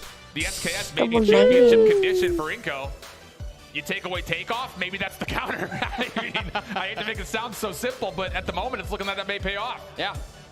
You always gotta say, you gotta play against your opponent's strengths. Lucas and that's why we have the veto process, right? You know, Luminosity, you see on your screen taking away the takeoff. Inko not wanting to go to Hacienda, which is utterly surprising because they are very, very good on Hacienda search and destroy, but probably more fearing what Luminosity was going to be looking at. It'd be firing range The now. potential for a Hacienda It's hardpoint or long-range a map. search and destroy as we take a look at some of the player stats comparison. Specifically in the hard points, it has been Blur versus Lucasen, and it's really hard not to just focus on this guy from Inko. I mean, 32 and 29, the SKS. The biggest difference, though, again, going back to what we were talking about from that standoff hard point, was that hard point time being generated. These are your main slayers on both of those of each team, respectfully. 35 and 18 with a minute and 30 worth of hard point time for Blur. That's a little bit more impact if you ask me. 100%, and that again is an SKS versus SKS battle in that map number 1 between those two. Yeah. So, something to be said about Lucasen trying to find value, getting these eliminations and turning it into objective time, not just for him, but even for his squad. They're having a really tough time getting rotational wins. But Blur has stepped up to the plate. And you have to think at some point in time across their run, and maybe even just over the course of the evening last night, they had to have the conversation, if not the question, what do we do to stop this SKS play? And I'm just going to go ahead and wager. Blur stepped up and said, boys, I got you. And boy, he's got him. I wonder if he ended up going back to his room last night and just started pub stopping. Literally probably get wraps. Oh, man. Yeah, this is going to be Inko's first game on firing range during all of stage 5. And firing range, again, I mean, both you and I were just flabbergasted. The fact that, like, we go back through it, it's like, no firing range when you're the SKS trendsetters? Yeah, I think it makes sense. It's a map that, like, we kind of relate to other maps that have happened in Call of Duty in the past where, like, even though it's a small map, the lanes are long. Yeah. Yes, so they are. The idea here, and this is something we saw from Skade yesterday and even the day before on firing range, you put those SKSs, you get them set up, trust that they're going to lock down the lane individually, let your SMGs focus on wherever they're not looking. And it worked out for Skade pretty darn nicely. just down to can Inco do the same as their Brazilian compatriot. Oh, what is nice start. Rafa for 2. Noel gets the 3rd in the mix, and that is very convincing kill feeds, leading to a lot of time for Inco right off the rip. And that's what you need right there. Lucasen got the SKS back in their hands. You need to continue to pop off right there because you cannot allow to have LG pop off the way they did, the same way over inside of the standoff. It was a blistering pace set on early. You need to answer the back here in map 4. LG able to find at least an answer for now. What do you say? Smoke will be the biggest muse for them getting towards the hard points. 4 kills in a row for Envy. Working for possibly early streaks. Getting aggressive. Sidesteps a Hunter Killer drone. Quick reaction out of him. Has a chance for Noel and will turn that into his 5th elimination. Dad Inco able to re-break. And with that, the 22 seconds of luminosity will be met and exceeded by Inco Gaming. Good quick rotation also coming around all the way past tires. It's also being looked at by player number 4. That's going to be Lucasen that's watching that. That's the player that you probably want, being able to shut that down ahead of the rotation. Middle of the map, also at least trying to be secured. Big battles going over just for the scrap time there at the exits, but it is Inco. And just keep your eye very passively on the minimap for number 4, number 5 in gold. Those are your 2 SKS users. You would like to see them on opposite sides of these hard points, and so far that is indeed the case. LG trying to force a break, trying to break in towards the Windows of America, but it's not working out really whatsoever. Blur able to control Jeep. That's going to be a nice little setup for them to try to get on in. Blur Envy finding eliminations, and with that, LG will push the spawns away and also reclaim the zone. But you needed to be able to break on in very, very quickly and keeping them zoning away. You still have a lot of pressure. No, I haven't can use it though. Band actually spawns all the way on the backside. It's so annoying. That's a parallel spawn that happened along with Lucasen, who is just letting them have it inside a tin at this moment of time. But it's really the only one that's able to pop up the kill feed. Yeah, Dad is able to take down Band, but that's not an influential kill to be able to break back into this hard point. And I don't even know if you want to at this point, because with 10 seconds remaining, you fully clear away Luminosity from this hard point. You're actually going to be spawning them a little bit further out than you probably want them to. Good map control on the rotation here for Inco. We were not able to say that very much at all in the opening hard point. This time though, just a bit on the tidy side. Only one player inside for LG in the trailer. Going to be shut down. Noel gets a 3K with the damn. Well placed, I'd say. And with that, Inco will gain the early time, but LG looking to threaten quickly, have some mid-map control, try to also play it through backside barrels. Purifier early, out for Noel. Trying to shut it down. Washi able to at least spam things over. Lucasen doing the same from the opposite window. Gets one. The second one on the interior finds that as well. 1 more minutes, Lucasen for a triple. Inco reclaim the point. Yeah, no, I mean, this is just massive stuff coming all the way through just off of that previous hard point when they ended up breaking them out. They were able to anchor out the spawns to the backside of Showers, so that way they can maintain this south side of the map ahead of this tin hard point. 20 seconds remaining inside of this hard point. Dad feeling it. Wants to block the Purifier. Almost expecting for a contest to come through, but that's the overall fundamentals of Luminosity. They're seeing what the map is offering for itself. They're setting themselves up for next. Noel already a chance to try to contest the lower floor here at Wood. And he's in, and the support deep from Rafa. Lucasen working out well. Blur onto this gravity vortex. Number 4 in blue, trying to hold it down. He's by himself inside the zone. He only gets 1. That is not worthwhile for the side of Luminosity. The kills are there. There's still 3 members to flush out though from Inco. Pred Missile trying to make life a little bit easier for these court defenders. But LG have the numbers. Rafa on the backside gets a ring on the floor. Damn. Will substantiate not just the spawns, but also the hill. Neck and neck is this hard one. 45 seconds, still ample time to fight over in solo. What a read is that? Pulls out the Purifier, goes over towards Banana, only able to find one, but it sets up their team for success to be able to find those trades. So you still have 2 players that are pushed out through the middle of the map, and it is being read by Envy over inside. I think Vanessa's going for happening off screen, but regardless of the matter, everybody from Luminosity showed the kill feed where it matters the most, keeping Inco at bay. Smokes concealing some of the window play. Rafa shut down by Solo up top. Now trying to jump down to assist the hard point, but doesn't need to. Teammates have already picked things up, and over 100 points go Luminosity. Scrap time also looking good for them as Inco are hard focused on trying to control trailer and America. They're able to neutralize a little bit of the time and even get some of their own here at the old wood hard point. But as we rotate to sandbags, LG will be here first. Pred Missile makes things a little bit more difficult, but with LG inside a 10, they should be comfortable to at least contest this hill. P1 going in towards the second set is mostly all based around this tin control. control and making sure that the flank is going to be secure. That actually gets picked up by Blur, so wonderful stuff for them. Probably not expecting there's going to be another player. Yeah, got to get traded out off screen, but even more so than that, you have players like Envy on screen trying to zone away Tin, trying to keep all of Inco on their toes and just cutting down their reinforcements where they can. Rafa's able to sneak forward. Noel watching over the top of him. Watching, looking for the reclamation of the hard point. Dad stunned up. Take it down, no worries. LG, 30 seconds to still fight for. And they look like they want to try to soak up as much as humanly possible, allowing Inco to gain some key positions as we look towards rotation soon. But you do not want to let this go if you're Inco. This game has been close until this point. You do not want to let it get out of hand. The kills will allow them to at least once again contest. Luke is in. That's kill number 29. Damn! Already looking to break past the 30 point. No one else in the lobby. Damn! And the only one that you would probably make an argument for is Envy on the other side, but it's slowed up considerably. 20 and 20. 29 and 9 for Lucas in the 6 every what you need, but you're still down by 29 points. Look, you can find all the kills in the world, but if you're not generating hard point time, then you're getting Hello there, friend. One more in the corner. Oh, you're not letting me. One more nearby. Finally, Blur shuts him down, but the clock comes out for Crozin. Locking down the front doors. Okay, Crozin. Oh. A pinball machine inside of America. Ban gets the double. All those kills didn't. Not just contest, but possibly grow their lead even further. As they just kills. Again, it's just such a quick shutdown, an even quicker break to come all the way through. Everybody from Luminosity just showcasing their own teamwork. That argument needs to be made by Inco. 150 to 109. Zoning away is Solo with yet another purifier. A little bit too out of reach is Lucasin with the SKS, who finds yet another 3-piece. There are 3 operators that Inco could use to possibly try to break down this time, but they're not looking all that privy to trying to oblige that.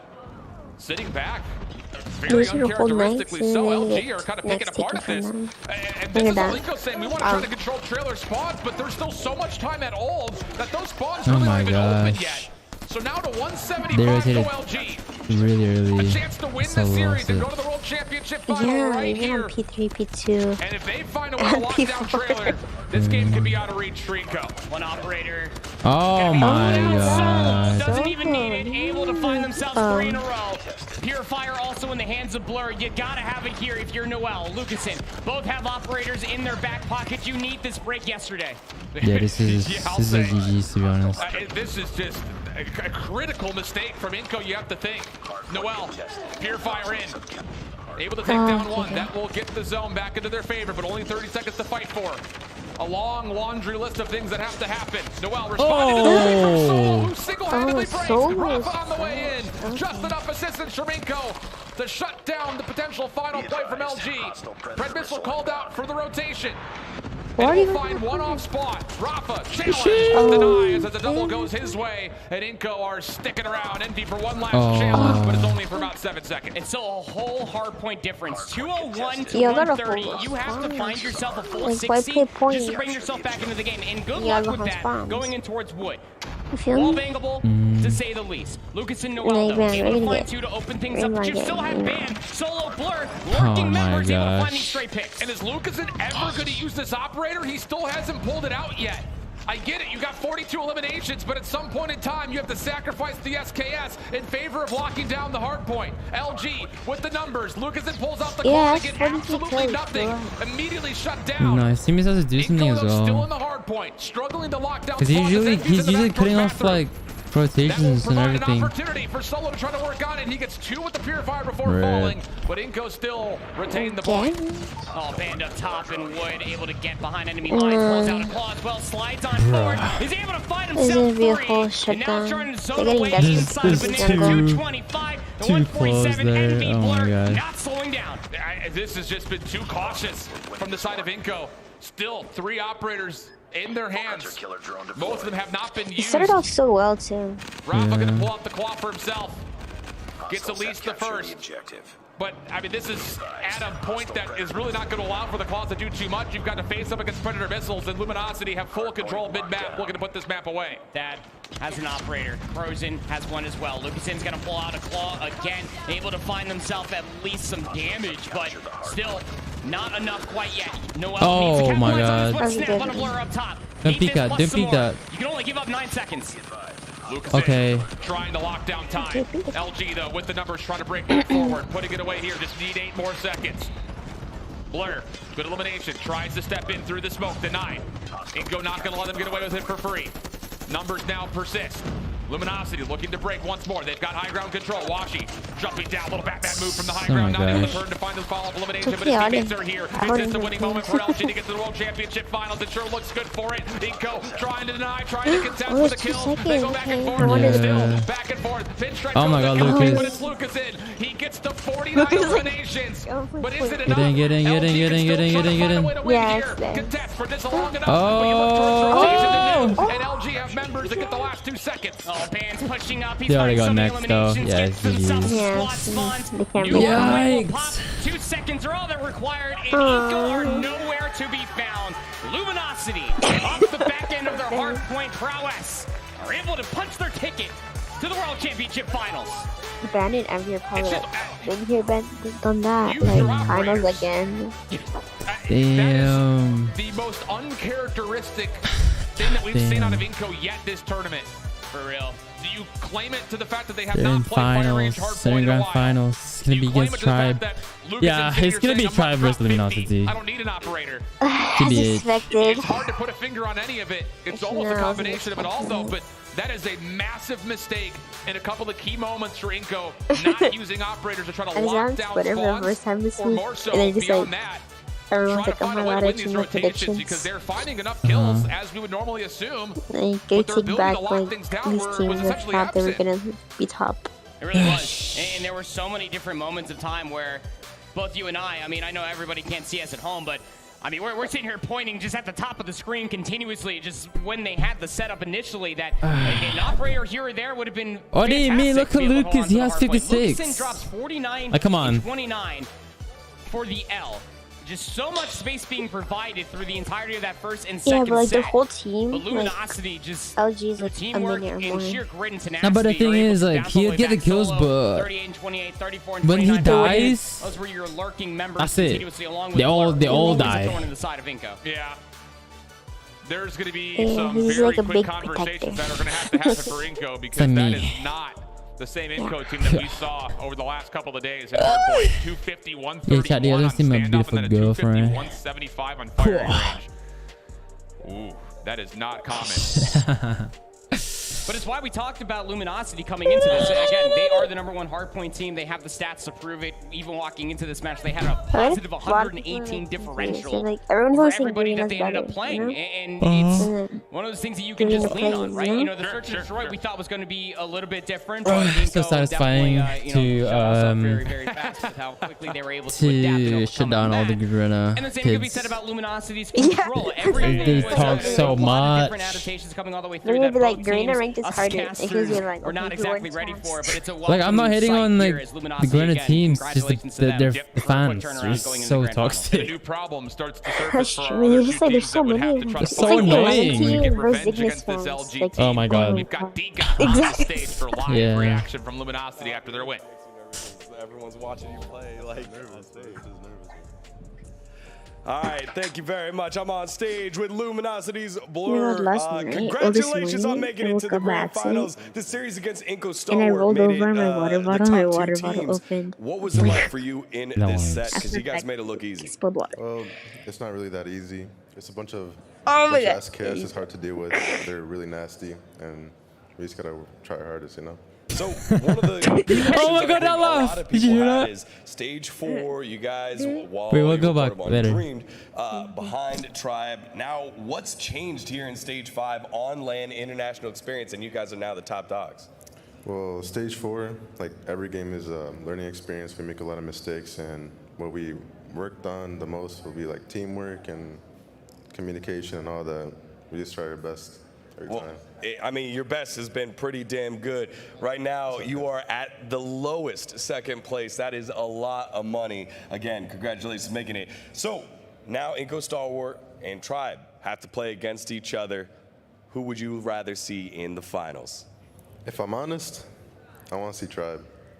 NA, both NA and grand finals, I want to see that happen. All right, well, we'll find out what happens there in the lower bracket finals. Again, Why is for he- Luminosity Gaming. Look, there are a couple of conditions that, as we were kind of talking through things, Apparently and hearing it from Blur, really that have early, now like kind of a 6 or surfaced something. in possible favor towards. Damn. Imagine if Wolves went through. Those guys were playing like. I literally fell asleep, right? I fell asleep. And then my stream was like, I was watching Champ still. And then I woke up and I thought I thought it ended already, right? And then it was just replaying the whole stream again. But nah, it was still Wolves and Tribe. And I was like, wait, what? Like, I exited out of the app and I came back to the channel again and it was still going. I was like, wait, what? There's no way they're still playing. Yeah, they started really early apparently. Stage 5. Like, oh my god. And we just gotta try our hardest, you know? So one of the questions they're really nasty. Listen to the love. It's a bunch of SKS is hard to deal with. They're really nasty and we just gotta try our hardest, you know? So one of the questions that I think a lot of people had. Did you hear it? I didn't hear it. Oh, I hear it again? Well, it's just like, you know, the one shot from the SK is going to leave them. Well, them too, yeah. It's an absolute abysmal amount of health. So, I mean, so long as you're just getting that chip damage in there, Like one of those like very awkward slide laughs. around a corner and just capitalize on it. Yeah, and it worked out really well. I will say that duality between Blur and the Zubs up front was near picture perfect. Then we got into the control, and Luminosity Bro, played with a certain sense of vigor. happiness. I mean, Oh, right. Oh yeah, I forgot about that because I was trying to listen to the interview. Yeah, Messi scored a penalty. See, like, how quickly So it's playing right now too? Yeah, it's 1-0 we were also mere moments away Argentina. from even Inco getting an extra 60 seconds on their initial offense. It's just really does show to the talents and abilities that Luminosity are playing with through the entirety here in Stage 5 Finals, is that, you know, even when their backs are fully against the wall, they're able to recognize, okay, we have this resource, we have this operator, this streak, we're in this position, and they just use it to such a high degree that I don't think that Inco have really dealt with all tournament long. Yeah, Band really, again, showcasing his prowess to kind of even sidestepping the 100 killer drone in that last Yeah, highlight. it's true, because no one else But uses LG's SKS. ability to get Like into the mix Inco. in this map in particular. I mean, we're 175 to 109 in this current state, and Lucason's got 36 kills. Blur only has 16. But the thing about it is, Blur was able to pull out the Purifier and capitalize on a lot of hard point moments for his squad, whereas on the other side, yeah, Lucas and the stat line's going to be impressive, but you have to know when you have to put the SKS down in order to use the operator to fully flesh out a hill. And that was what was largely missing for this Inco team that, as we had mentioned, had not played much firing range. So a couple of things that have instantly cropped up that may put Inco at a bit of a hindrance going up against a hot Tribe team immediately in the lower finals. We'll send things back to Degon to the desk to give us their reactions and, of course, set up that inevitable That'd matchup. be crazy. If Tribe wins this, oh my gosh. Upper bracket finals. That's crazy. Gaming. Moving on to the grand finals, and now we got to see between Inco Stalwart and Tribe who will be joining them. But let's Inco just has to drag them out as long as possible. Like Luminosity Gaming and Inco Stalwart were on a war path against each other. Both these teams have made it look easy throughout. And then Luminosity just came out guns a-blazing on all cylinders. And very similarly to their matchup against Wolves earlier, it was the S&D where they kind of take an early lead and then let off the gas pedal. Wow. That was the only win here for Inco Stalwart. All the other ones just felt in control the whole time. Yeah, the only win that Inco gets an actual win in is a comeback, which didn't look super convincing until up the end where they started to gain that steam. I think a lot of it looked to be confidence. Obviously, Lucasen came out guns blazing, but one guy by himself can't win a series. We saw that right there.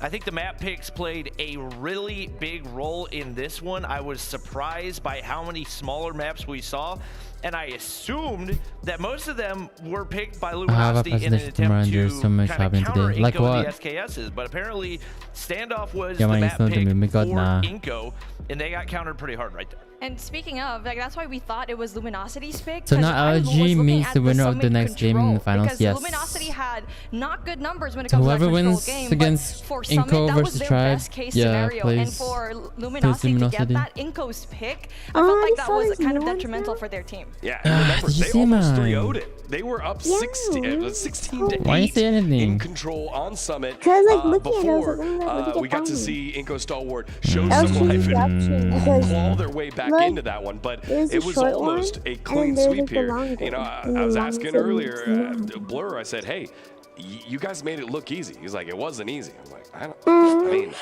thought it was easy. You guys made it look easy. Let's take a look at the end of our final map, though, the hard point over on firing range, where it just kind of felt like the SKSs were not reigning supreme here, except for Lucasen on almost a 50 bomb here, but really not having the impact that you need in terms of getting the points. Yeah, I think toward the end, he started to get a little bit more his need to play the OBJ, but that's something that he should have made that adjustment much earlier in the matchup.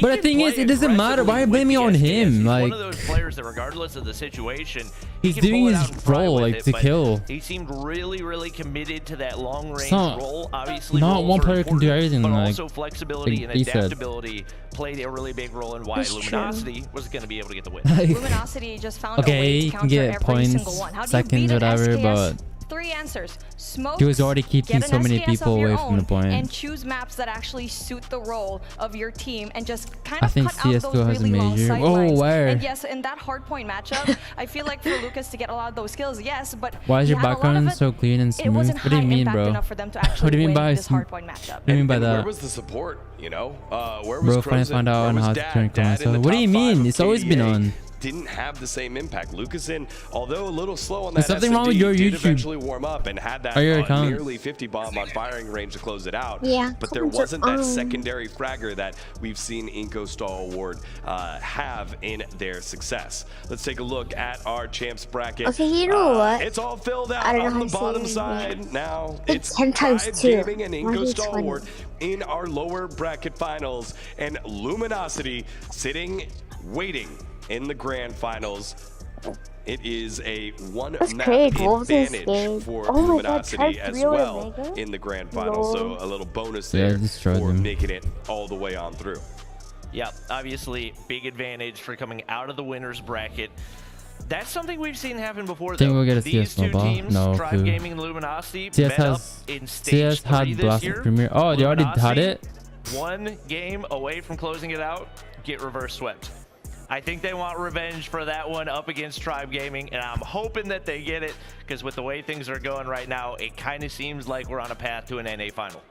Well, Luminosity looking really good this time, and Tribe looking like they're always getting the best of them, but I feel like it's such a different situation, especially with that 3-1 that they showed up against Inko. This looks like a completely different team, and I just want to note, their coach Image has been in the grand finals for 3 times already. One for the Western finals last year, one for the Eastern champs for Blacklist International Ultimate, and now coming in from Luminosity. It just seems like he's a really big deal when it comes to this teams. Well, again, if you want to be a big deal, head on over to our friends over at HyperX.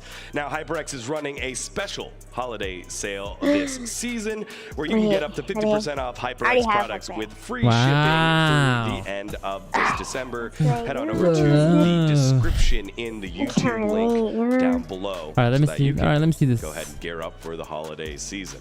All right, we're going to take a short break. When we come back, it's that lower bracket finals. Who will take third and who will move on to the grand finals? We'll find out in just a little bit. You're watching the Call of Duty Mobile 2022 World Championship. Christmas deals.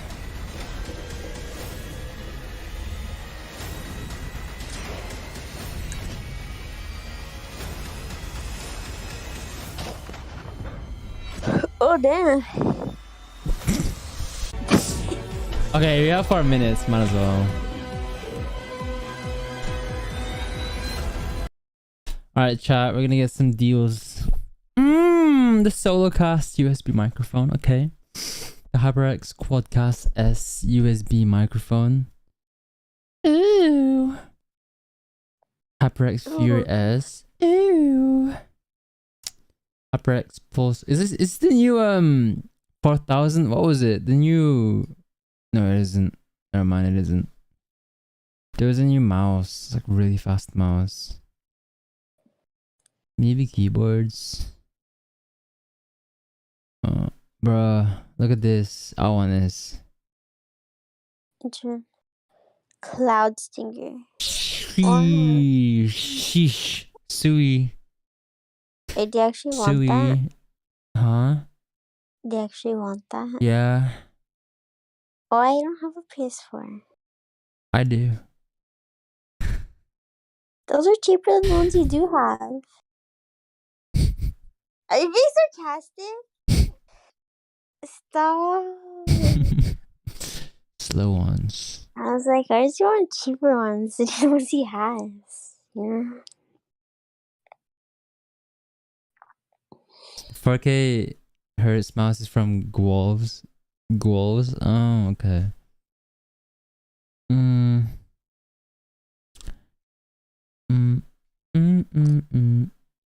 Ooh, pink mouse. Where? 1, 2, 3, 4, 5, 6, 7, 8, This 9, one. 10, 11, 12, 13, 14, 15, 16. Oh, sorry, I was looking on my phone. Yeah. What? You want that? I don't know. Recycling things. No, I don't need that. I don't have any pink things or green things, like a pretty green, you know? They have what? They have a monitor. The hell? HDMI cable.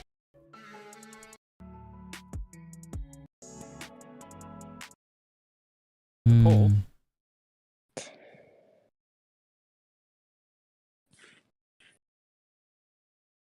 65% keyword. I might.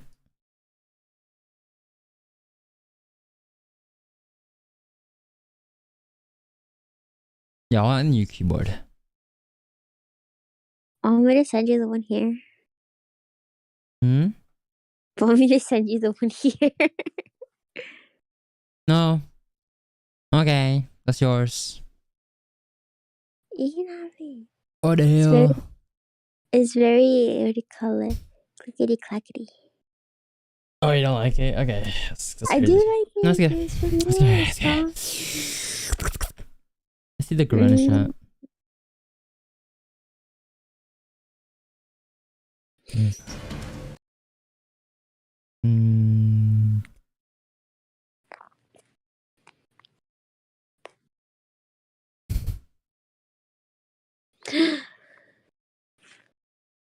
Oh.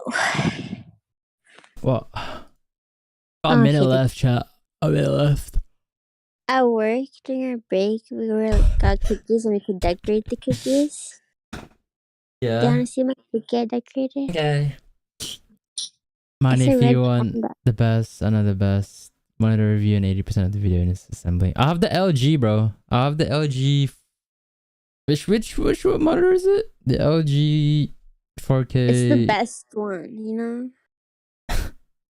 Wait, let me check. Yeah. Is it 28? I think it's 28.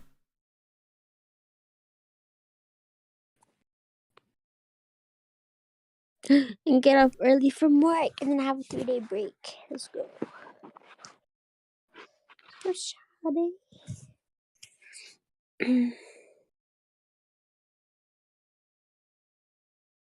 Oh, they're about to start.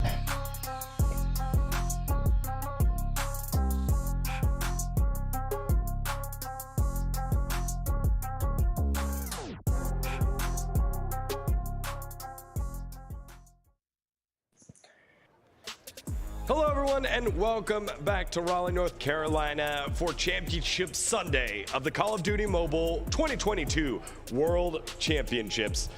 It has been a long road with many faces, and we are so lucky to be joined on the desk right now with Call of Duty Mobile content creator Mod6. Welcome to the broadcast, brother. Thanks for having me up here. It's exciting. You know, we kind of wanted to kick things off with how's this weekend been for you? Well, we were talking before during the break, and this is without a doubt the most exciting esports weekend of my life at this point. I've been to a few esports events, but this is my first Call of Duty event. And it's absolutely blown me away. Yeah, you've said a lot of the interactions that you had with some of the PC or console gamers that are coming up to you have all been positive. Yeah, the most surprising thing of the weekend for me is sure, I'll check it out. Let me check it out right now. Conversations with strangers every day at an event like this, and every single console and PC player I've talked to is blown away by mobile movement, mobile gun skill, and they're interested. They're coming over to check out Warzone Mobile at the booth, and it's all the interest in mobile that you'd always hope for, you know? Yeah, speaking of that, Bobby, you got to be a part of that Warzone mobile activation. How's that been so far? It's nice. Been amazing. I've gotten to see kind of the full progression of Warzone mobile because we had the opportunity at COD Next earlier this year to check it out and to see how far it's come and to see how many people are loving it has been really cool. So I know the entire mobile community is really excited about it. I think I've got the wrong one. They've got big things planned in the future. I know they've done big things I already. Go well, thankfully, you're not only you are involved on the competitive side as well. Di Maria scored. It's 2-0 now for Argentina. Republic of Gamers. When you look at this one here, Mod 6, all the way back from the quarterfinals, what has jumped out at you when we take a look at the message is better. Well, Tribe is about their losers bracket run. They've done it before, and this time they're at a disadvantage. It's pre-order because it sells out. In the grand finals if they make it there. But the crazy thing about this final and grand final right now is that you talk to anybody in the crowd and you get 100 different predictions for how this is going to work out. That's the Sunday you want, right? There's no obvious advantage. Teams are strong on certain types of game modes and on certain maps, but there's no leading prediction for how this ends. Right. Other than Luminosity being in the grand finals and getting that one map lead. Now, our friends over at ROG have been big homies here for Call of Duty Miney for early esports. Christmas gift. I'm a big fan. I was subscribed to the account to use so you can notice for me. I'm good, thank you. Game Cool 6 cooling system. It has an optimized you can keep your 6 accounts, bro. It's okay. The CPU not only from the Maybe grinding Warzone mobile, bro. Yeah. But also from the external gadget.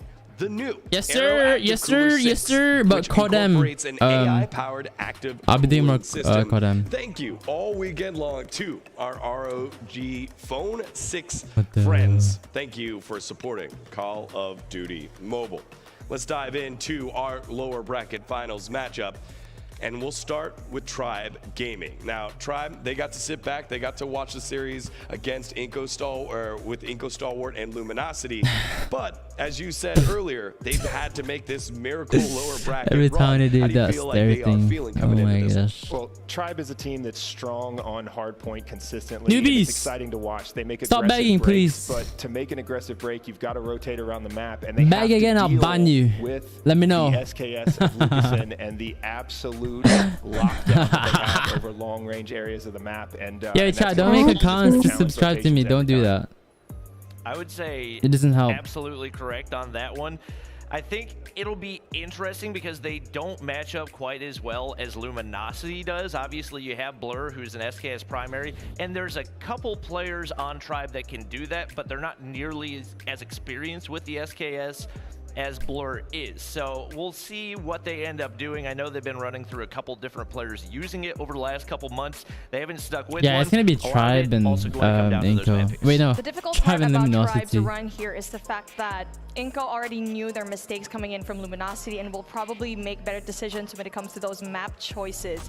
And also the fact that for Control, Tribe is really good.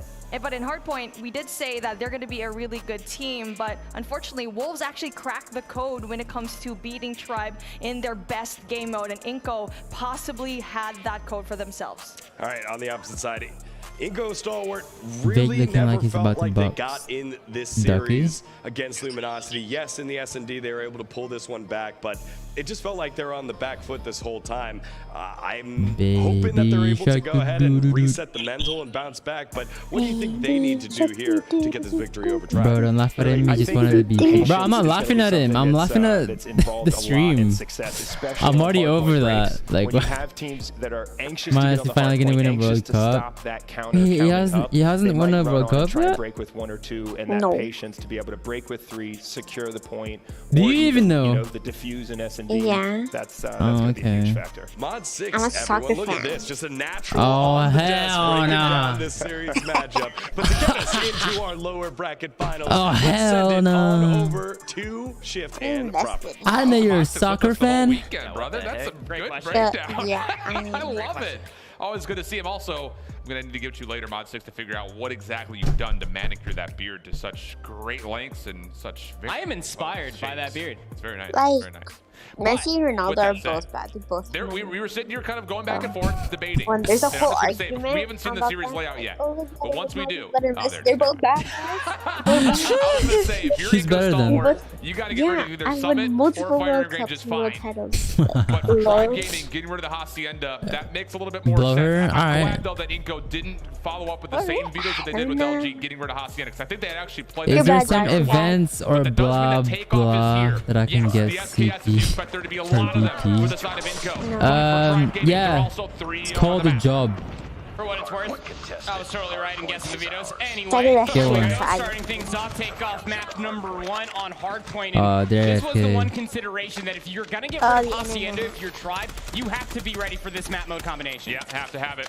And the thing is, they are ready for this. They've played it at pretty great and considerable length throughout their run thus far, with convincing tallies, mind you. As it looks like we very well may have a bit of a restart here. Some players are stalled out. Obviously, Marshy kind of looking from left to right, wondering what's going on. Bolo still on the track. But maybe we could take a look a little bit longer at that overall series layout, because the conversations at this point, like now that we've actually got significant results to go off of, the predictions become a little bit more simplified when it comes down to who's taking care of what. Another interesting little alpha choice here. Inco with the first ban, not just taking away firing range, but taking away Annihilator. They said, hey, Tribe, it's on to you if you want to take away the Sparrow or not. Yeah, I actually really appreciate that. Actually, Miney, I dropped something on the way. Sorry, little ranked warrior. I don't remember what it was. It was during the group stage. We actually saw the I didn't even know you can earn CP. What the hell? To deal with, especially leaving that ball in. You can do that. I'm gonna do that. Tribe's court, right? But why? You got an Indian account. Take it away. Expect that purifier and claw combination. Costs like $2. I don't want to take an even deeper dive into this map number 1 here now, especially with takeoff like we were talking about. You got to have it if you are Tribe. They have played it 3 times through this entire stage 5. And they are 3-0. Yeah, I'm working 7 to 12 hours so I can provide my mother, but I can't stay on Codm because you know it's hard. 112 versus Scars. Yeah, very convincing results for both teams on this map mode combo to start us off. 7 to 12 hours search and destroy. So I can provide my mother, but I can't spend it Codm because you know it's hard. Okay. Feeling really solid about your opportunity to turn this into a 2-0 early. Largely due to the fact that we have not seen Inco play the standoff search and destroy at any rate. Bro, Nightbot is eventually to the raid control for our guaranteed first 3 maps. Yeah, Inco's played it once before, but on the side of Tribe. Yo, child, click on the link on the description as well as in the description It's all in there. Go over there, click on the link in the description. And then you've got a standoff search that I think everyone in the venue said that should be the pin link. Because Jazz click has on dominated that map so far, even though what's up, Ghost? This weekend has gone to a lot of overtime. I know most of you guys have already have Codm. And then who knows what the raid? Again, it's not really any significant results that we can go off of as you compare both the map wins and losses as well as the respawn KDs. And again, that respawn KD is boosted up because of Lucasen. Yeah, just a little inflated. I mean, even you got to see at the end of that previous LGV Inco firing range hardpoint, like Lucasen was still dropping 40 bombs for the L. So, I mean, it's just about capitalizing on top of it, right? You know, Inco kind of got their first taste versus North America, and we've kind of talked about this amongst ourselves. We didn't actually talk about it on the broadcast, is that this is actually their first real look at fighting another Western team. So when you're thinking about it, Stark playstyles, maybe. You're able to at least really lean on Lucasen with that SKS, but the SMGs really need to be on point. They got to lock it in because you know that Tribe Gaming are going to have streams once a week like on PC. Sure, I'll do Minecraft. Yeah, on the opposite side, just to kind of flip the conversation immediately over every knife you want. In this opening hard point, one of the things that we've noted a lot is Marshy's ability to stay alive for an extended period of time, but where's the help for him in those moments where he's trying to finesse? We had questions at day number 1 about would Tech be able to show up? Would Bolo be able to kind of help support? And in moments in this lower bracket run, they've done that. That has to be here once again because Marshy can't just go breaking in hard points by himself again today. Yeah, and that question while we were watching, you know, Tribe versus Wolves, Marshy was that guy. Minecraft, bro, it's so much better with mods. Like, Java is so good. Yeah, he was such a yesterday. Even though like Tech, you know, had a very shaky map number 1. You want to talk about the resilience of a competitor, really bounced back through the rest of that series and reminded Wolves why Tribe are #1 NA. Yeah. And as you'd mentioned just kind of casually there, it is really kind of interesting how the bracket and groups have formed. Inco has yet to play another Western team until today. So maybe something about, something there about West versus East teams. I don't know. You guys have fun with that. I can't really do much. But looking at Tectonic, you know, again, we mentioned it during the group stage. We were kind of looking for more, but boy, he stepped up yesterday in this lower bracket run, boosting his KD up to a 1.2 in the respawn. And again, not to keep harping on it, but we need to see that again if you're a Tribe fan and you want to see this team find that LG squad in the grand finals. Yeah, I'd say consistency is one thing that you definitely want to see out from this Tribe roster as a whole, but mostly Tectonic, right? Is that you really do need this guy to be on point, as flexible as they are. Really just want to be able to see that come through in fruition, because if there's one thing we definitely saw uncharacteristically from Tribe, it was in that first go of things versus Wolves, where they kind of got thrown off kilter, and then through all the lower bracket run, that's when we got to see the Tribe gaming that we saw all through stage 4. 100%. And that flexibility is something that now all of a sudden we kind of move the spotlight over towards Lucas, and yeah, he's been unbelievable with this SKS. But in moments during the respawns that we just came off of, especially in the hard points, that KD means very little when it comes down to actually getting on the OBJ. We called for the firing range. Pull out this operator. Get into the hard point. Help your squad out. Because, yeah, you're doing great with the SKS on these rotations, but you see just kind of a lot of inefficient numbers come through, largely what these operator usages until it felt like it was a little bit too late. This was a great moment to keep them tight, but once the game got out of hand, you kind of felt like Lucasen was just relying on the SKS to get his eliminations when he was holding on to, I think, this operator right here. He's at 27 kills. It's 129 to 96. I don't think he pops this until it's like 210 or so for LG. Yeah. It was the first time that we. What? It's not gonna do anything.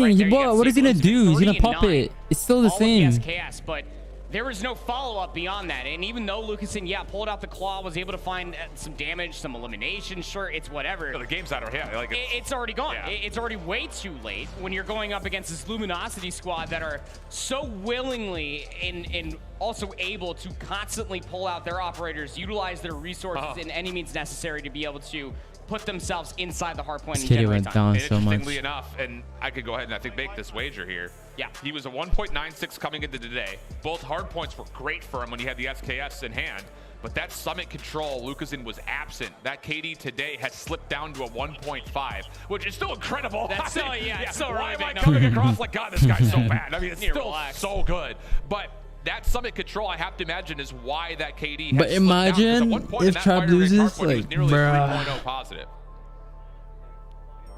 That's like GG's. That would be upsetting. In my opinion, I know Tribe is gonna say I'm not gonna sit here and downplay how talented this guy is, but the overall chemistry and fundamental needs to be followed up afterwards. You know, we've been really hitting on this point continuously, and I don't want to, beat a dead horse. Bro, my sleep schedule is messed up. Went to sleep at 5 yesterday and I was position at 8 a.m. Yeah, I mean, I've fixed mine kind of. Able to meet their pace. Slowly. Versus Luminosity, it was a little shaky. I went to sleep at like the search and destroy in certain moments of time. I didn't sleep at all. The first day of champs, I literally slept an hour before the stream, and I stayed awake all the way till like 10 p.m.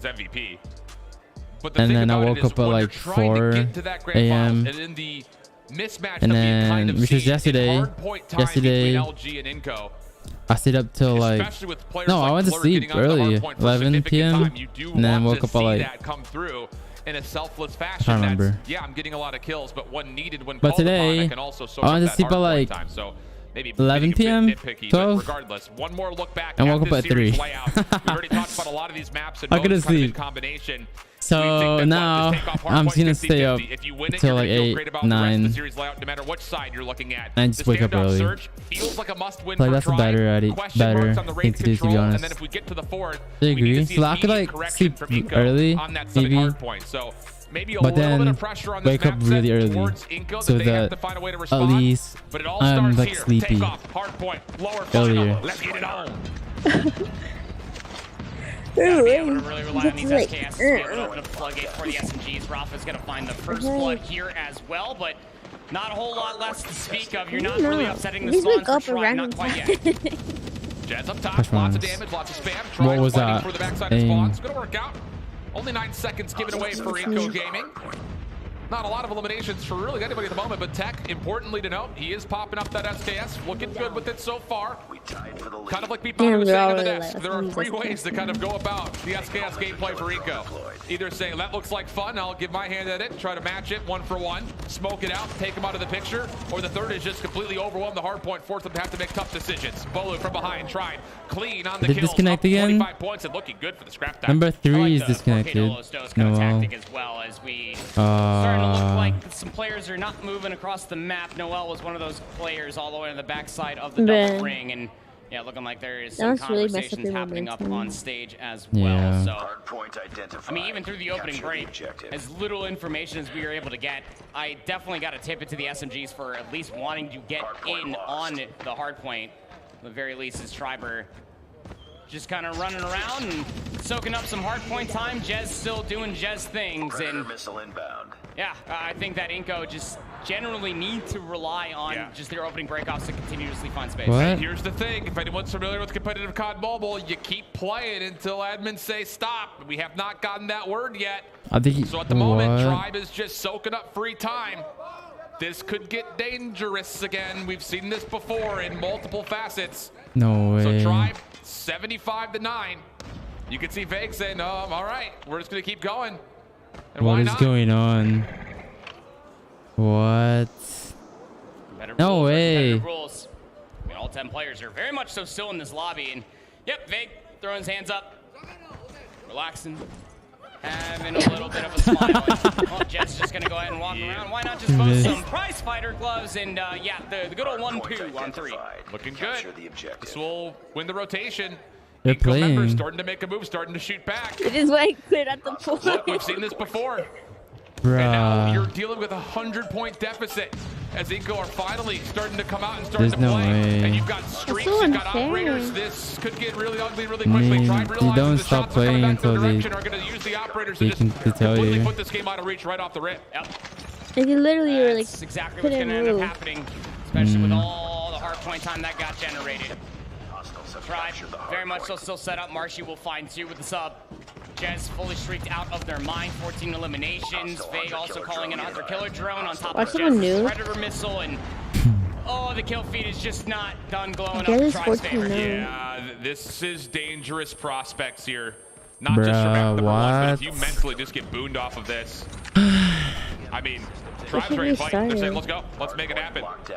Inco finally get a kill feed worth talking about. But I mean, it's 141-20.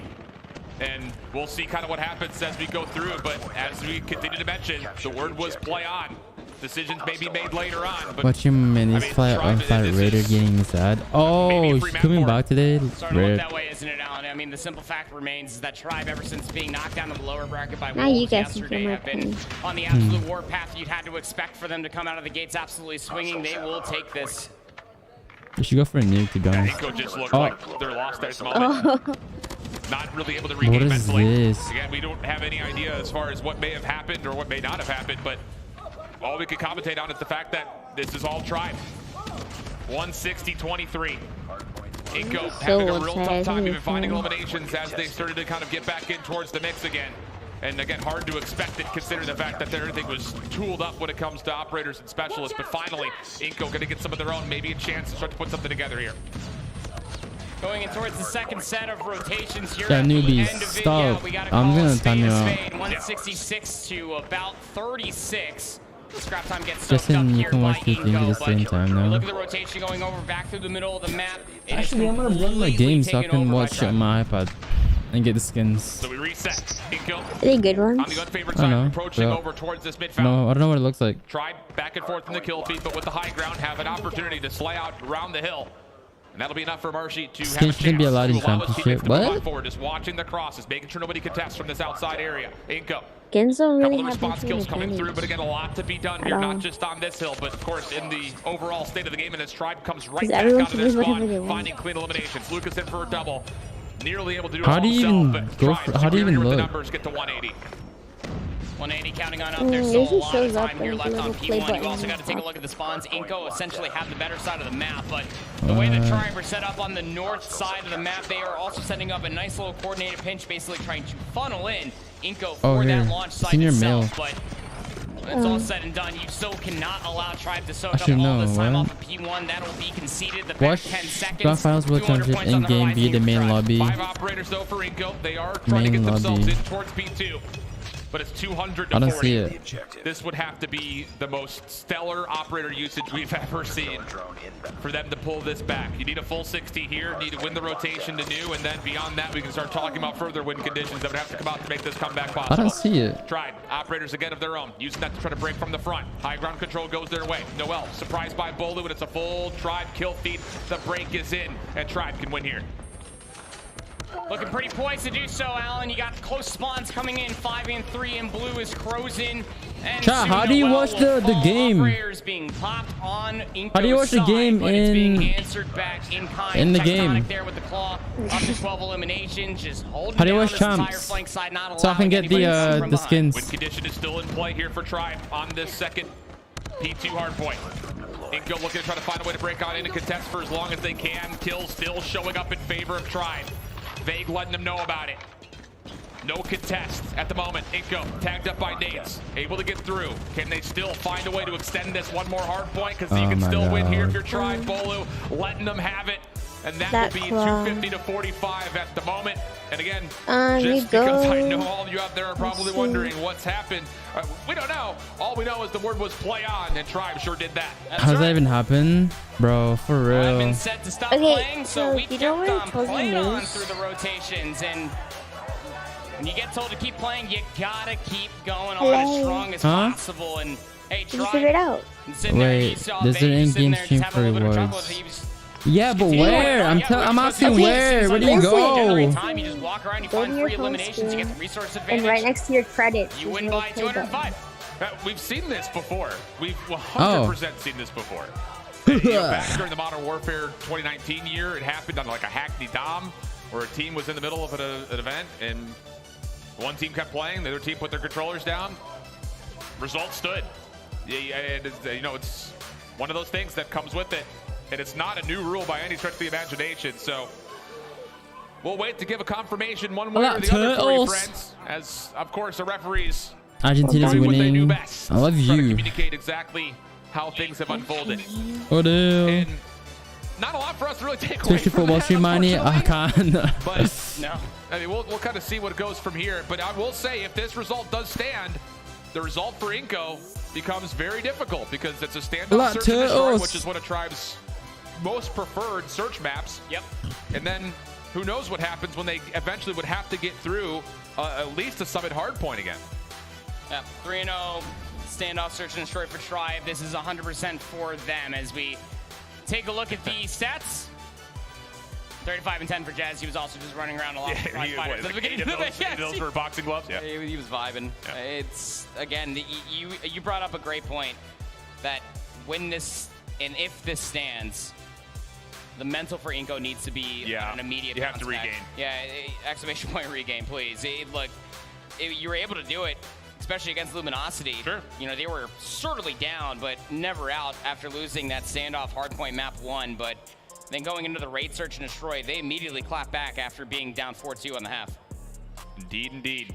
So as we kind of were alluding to, there's the visual representation of the path what happened? And going into this opening map, wait, one of them DC? I didn't even see that. With the I thought they just lagged out. Preferring to play takeoff hardpoint. I'm sure. Let me go back. Looking pretty poised to do so. No one DC. You got close spawns coming in 5. It would be a revenge chance for Inco against LG. Otherwise, it would be a rematch of Stage 4 finals between Tribe and LG. So that's kind of what's underway and at the hands of what could possibly be to come. You saw even the trophy on the stage. So much to play for. So much on the line. We have been building up 3 years straight. Didn't you say one DC'd? Some weird connection. Oh, I thought I meant like someone left. Like DC, like disconnected. We talked a lot about Tectonic. They were all still there. I'm guessing like big central personality and star for this Tribe maybe team. I was saying like in terms of like his Wi-Fi or his connection just died and he couldn't play. In this tournament, I mean, coming into the team as an 18-year-old, usually they just restart it like with no problem. I don't understand why they didn't. They trust him to be one of the flex slayers. in Respawn, he's been lights out. And his KD may not be in the top 5, but his role that he fulfills for this squad has been crucial towards not just the success of Tribe on the year, but more importantly, he's been kind of the guy that has locked in some of the key search and destroy plays.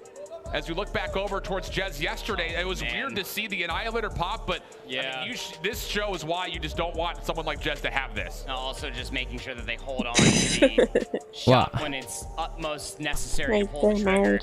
And yeah, I think the caption for that, the LOL what, is just perfect because like even when I was casting over that call, I was rightfully losing my mind. Everyone in Inquis is made for ages at Tiffany. No, I'm pretty sure they just got up and was like complaining to the with the Annihilator on takeoff one on of the Respawn. staff there. That's crazy, but even beyond that too, on the upcoming map mode combination, yeah, this is legitimately Jez's playground with the sniper, wallbang spots, jump shots, rotations. All with the sniper, quick scopes included. It just happened in another game. The event would be in shambles. Definitely, I think we could easily label as a superstar in the making, if not a superstar that's already arrived. And I'm sure Tribe very excited to have him on board for might join next year. I'm good, thanks. Time in their hopes of continuing their North American dominance, so to speak. Yeah. A little bit less my girlfriend won't play for me. with LG in the Grands, trying to work their way back. Some live for real, on God, no cap. You have to feel like if we do get that no rematch, cap, no cap. Fireworks could be coming through.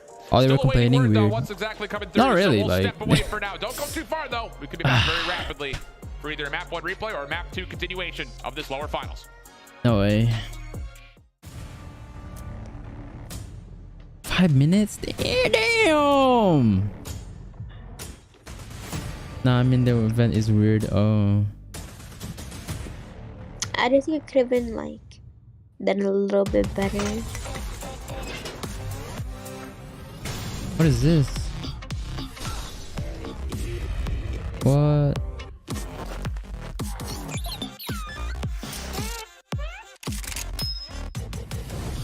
Oh, that looks cool actually. I like the operator. You see that? The spaceman? Yeah. That was cool. Okay, kind of fat.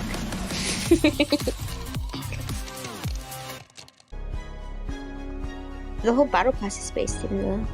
There's a girl too.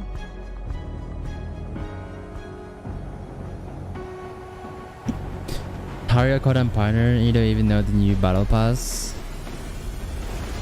Technically, I'm not a Codm partner.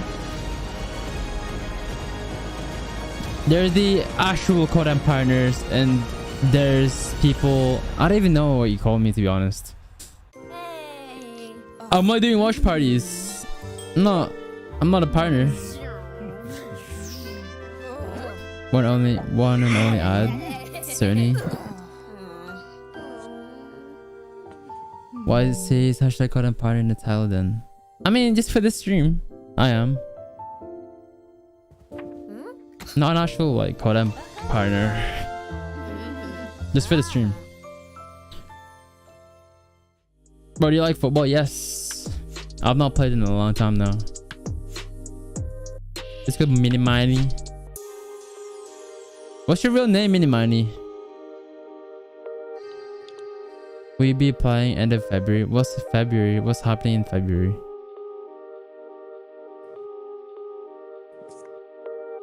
Oh, I think like the content creator like thingy. Club thing? Yeah. I don't know.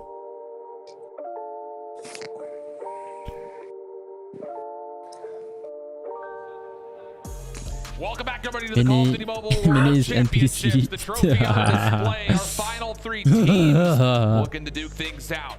And the update after the bracket and after everything. Yo, that cup looks kind of plastic. Is it plastic? 250-45 will be cemented. Is it metal? Will continue on it looks so plastic. Search and destroy. this puts the whole series layout into a I feel like they could have done a lot more. Not only because it starts to slightly favor the No, Tribe but like, squad, but more they should have done a lot more to it. Like maybe like Diamond. can they find a way to recuperate, regain? No, not show Diamond. You know, like make it look like Diamond, like the combo. Yeah, make it look more. You know, like yeah. Best they possibly can. It looks like Search and destroy. Solid butter. Out versus Luminosity. They were able to do it then. Now this whole thing about composure brings into a whole different conversation here. The standoff Tribe's best search this weekend. Butter. It's like easy to cook. In the offense first and foremost. Quick hit over towards A. Saying let's go. Let's get into this series. Tribe, as usual, still set up to try to contest this. Bolu for first blood inside of Cubby. Vague working alongside with him. They'll both combine for the first 2 eliminations. Inko stuck behind the tank. Vague says, my time to go. Good help from Abaz. And now Inko respond with eliminations, just not quite enough. And the aggressive offense countered by just an aggressive I'd be so unmotivated to be honest after that hard I mean, that setup right there, Yeah. specifically for Tribe, is just what we have come to know and expect. You know, you get tractor control, you make sure that somebody's always inside a cube. The cross from Hello, Michael. How are you doing? Kept in mind. For this next offensive attempt, going to be a little bit more of a gas station alleyway control. First blood, switching things up by playing frontside hotel. Marshy just behind. That was a play through gas station. It turns into a 2-for-1 exchange, favoring the Tribe defense. The bomb also down just outside the hotel stairs. So advantage once again, kind of early, leaning towards Tribe because they got a lot of forward defensive positions that Inko need to clear. Timing is going to be everything here for Bolu, playing on the statue tank. Player number 5 is going to be Crojan, would be the first point of contact, but try to run back inside of Bakery. They will be dealt with. It is just so timely. Just the pouncing off the information leaves Rafa in a 1v3. Has an SKS as well as a Switchblade. Whichever tool is best for the job. Nate at the top, desperate in nature, not going to land for Vague, but will regain and rejoin his squad mates. 3v1 situation. Bomb still down inside a hotel. Bolu sees a shoulder. Was that information mutual? Oh, it was, but Rafa not quite able to land. Now in towards Bakery. Help is here for Tribe. In fact, all 3 members are going to have a pretty good look as they try to trap Rafa inside of White. Will Tribe crumble again? I don't think so. Thunder ensues. And yeah, you know, the biggest difference maker is just how proactive Vague is being just in those first 2 rounds that we've honestly seen. And even dissected it through the other 3 times you and I got to cast Tribe on this map mode combination. Just wherever Vague can be with an SMG in hand, he's always fishing for that first blood. 100%. And this Tribe defense has been, I would say, stalwart beyond recognition. I think of just about any other squad. It's when they get to the offensive side that their vulnerabilities start to creep up. So if you're Inko, I think your goal here is to try to find a target of 2 on this offensive side. Yeah, Bolin, Big does the same thing. Flush things out, heading Marshy's direction towards Fridge. 1 in Cubby and 1 The push is still on defensively, trying to rotate track. back just in case help is required. And this does mean the middle of the map stays relatively open, although Inko will not possess that information. Big moment can come around here for Marshy. We know how much he loves that back alleyway outside of Delhi. Throws some shots into Dad. Causes considerable doubt. Are you going to push this? Marshy thinking about it, just some pre-aim, but everybody recollects himself as they try to rotate over towards A. And you need to use nades here for Inko to try to get some of these Tribe members out of these key positions. Bolu inside of Cubby. Watch out. Not tagged Yo, up by the flashes. stop. That one Stop will spamming, land. bro. Hello. Help is over the top of this. Chez is here to help support. As Rafa may have caught a bit of a route. Snuck it in from behind. Has Jez in front of him. Triggered his blend, executed for not quite long enough. The trade is good, and Tribe still holding up first, but Luke is in. Takes Vague right off the top of the bomb site, giving his team a chance. Bomb patty cake on that picket fence. A little reposition again will be happening after Vague goes down, but Bolu doesn't have to move out from Cube. Proactive play coming through from Marshy, all the way in the backside of the warehouse. This is just 2 scopes that are left here for Inko. Ooh, first shot on the tech. what a shot. Flank again, like you mentioned, is on the way. Bolu still holding inside a Cubby. This is a tough clear for Inko, even though it's a 2v2. Crozen would have to essentially pop off for a little slide peek and quick scope onto Bolu. There it is. Misses the shot. The pistol not going to get away. Finish the mission. Following up, Luke is in. Able to at least secure the trade. But the question is, where is Marshy? And the answer is, he's right behind you. Luke is in, stays alive. Pistol. resets, creates a buffer, but the clock has expired. And with that, good discipline from Tribe to secure. Okay, Subic, you're getting muted. For that ego challenge. Don't spawn, bro. To be able to get that win condition. You see Marshy right there just smiling, kind of laughing a little bit, able to finally capitalize on their ever so loved alleyway flank. Oh, people spamming today. It's all really coming down to just a little bit of a mishap. You try to make that flank play happen through the middle of the Everyone map. is spamming just as for Brazil in the mainstream. What the hell? Early numbers advantages lead to these kind of rogue routes, finding success. Inko, a different look, aggressive, in towards Marcy's direction. Oh, the best stretch just now. Oh, trying to recover, but Lucas and make sure nobody pushes through the A site. Best look so far on the offense for Inko. Plant is down. Forward positions that Tribe have to clear. The Bull has found a bit of an angle deep. And how about that shot from Jez? Tech also in the mix. Oh my the kills are all God. coming the way of Tribe. Dando, an opportunity to try to isolate some of these members. How did they lose? Had the chance to look over the top. Also has nades that he can play with. Bomb's being defused though, and Tech will just hold for it. Dan never getting a look. No, they really, Bro, really why'd difficult they there in that push 1v2, right? When you get that first pick, more often than not, in historically Search and Destroy for Call of Duty, you're always expecting for the challenge to come through for the trade. Sure, yeah. It never came through. So in Dad's defense, yeah, I mean, you might want to go check the bomb maybe in that 1v3, but it never comes through. 4 rounds in, all in favor of Tribe. And pretty darn convincingly as well, that retake. Woo-wee. Inko given some space this round over towards A. Tribe trying to recollect by playing a bit of a delayed retake, and it's not going to work out. First 2 kills once again good for Inko. Jez wanted to give it a look, but inevitably not able to find too much. Dad mid-map, Marshy trades. Some control here for Tribe again as the bomb is still planted with a 4v3 in favor of Inko. And the flexibility coming through from some of these players, kilos in hand as well. Just the wall bangs, absolutely sublime. But the push over towards A is successful. Time ticking down to 30 seconds. And Jez, Marshy actually splitting themselves off from one another. Jez looking for an angle on the backside of this bomb site, trying to make life a little bit easier for Marshy on the reclamation through barrel. Noel in the corner. Shots ringing out. Noel has yet to move. 15 seconds have to go. Marshy predicting the corner, but the shot's not quite going to land. Noel secures the kill, and on the flip side, Jez cannot get through the cut. That'll be a first round for Inko. I've still maintained 2 would be successful for them on this offensive side. Would. Hey, 2 is all they needed against Luminosity to really come back in the Search and Destroy, but you're messing with a different belly of a beast here of Tribe Gaming on standoff. Wonder what the adaptation is going to be. Thinking that it's going to be all through the middle of the map. Look at Tribe completely giving up all the space in the world, inviting Inko in. The difference is Fake is actually going to be playing through mid-map, so he can actually pitch behind this rather quickly. The counter nades for Tribe are landing, and they're landing hard. Stuns, flashes, nades, even the gunfire coming in favor of Tribe. Numbers as the bomb is planted. Can you survive through this 40 seconds? Nade over towards elbow. Doesn't land. Noel sees Jez through the cracks of the barrel. That'll work out to try to make this a little bit easier on the life count. Vague on that quick pinch. Oh, timing. He did not see the Tribe members coming through, but still finds the first. The pistol in hand. Inko repositioning, but they can't go too far. The bomb's not planted for this. They have to still hold around Tractor and Cubby, and as they make their way back through, Rafa gets the first. Rafa, as he gets the second. Knife is out. He's not able to get there. The timing, though. He still collapses. He slices it. He slices it. And Inko get the second. Rafa going absolutely massive on the main stage. Pop off, young man. Huge. Well done indeed. And look, if you're Tribe and you completely give up the A bomb side like that, your retakes need to be on point. It's the same post plan that we saw from that Levy was good. Again, Rafa, on time to see, man. Just threw the knife and then immediately going to the pistol, be able to clean things up. Oh, and how about Rafa? Little heat check on that Marshy. Oh, Tectonic in the back will secure the trade, making safe the flank. Early map control, trying to be forced for Inko, and Noel will get caught. So numbers early with Tribe, but a lot of time on the clock here for Inko to try to figure out how they want to set themselves up. Basically, oh my god. Here with that, the idea, maybe I push all the way through the alleyway, but Frozen, he's got the A-bomb on lock, especially with the sniper shots like that, take it down Bolu. You know Jez is saying, you want to dance, brother? Yeah, that's his side of the map with a picket fence.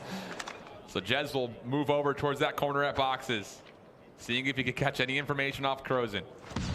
Fake, bomb in hand, working alongside him. Jez connects on Lucas and deep.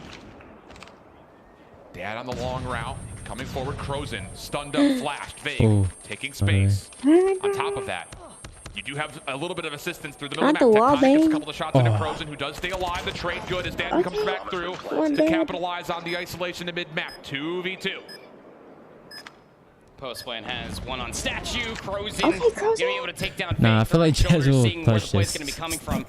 Honestly, yeah. This is built like that. This is just quick scope city from Jez. No names, just the scope. Might like be his tattoo. Oh my God! What did I just say? What the heck? I know he was in a clip too, but not what like did I just say? Take a look at it one more time. You can't write a better story than that. Post-plant situation, 1v2. What did I just say? Oh my! Oh my Trying now, God. 5-2. Playing with a little heat check of their own. Down towards gas station, it gets denied. Inco still trying to keep the tempo up. The 3-man hit does work out for first blood to the back alley. That's enough for Inco to hold the numbers and back away. Oh my God. Inco? I don't even know what I would do at that point. But they're giving up a lot of space here. If they lined up for them perfectly. Nah, for real. For real. Pretty typical, especially after fighting first blood, but statue control very much so still in play here for Fake. Tex trying to rotate over to assist. Jez, just keep him that side of the map, Lucas. Still trying to contest with some wall banks. This is a very passive defense, though, for Inco, and it can get punished if the bomb gets down, largely because you have the long flank being washed into safe position. You've got Vague, who could safely get back to cover by Tank. And Jez could just decide, what does he want to watch? You want to watch mid? You want to watch A? He may just do both at once, considering what we've seen from him today. Pushing up, gonna help let this bomb go down, but you have coverage across the tractor, so now Jez can back all the way up towards statue, play for the post plant, but the retake is coming through very quickly. Tech, well done to get two on the backside of tractor. Oh boy, Jez. No, not this time. Lucas in. Will shut down any potential heroics. You can hop now. Oh my God, not this Lucas time. Damn, Lucas. And then go get the 3. Look at the smoke even came out across the big just like, no, we're gonna cut off the line. It's like, look at me.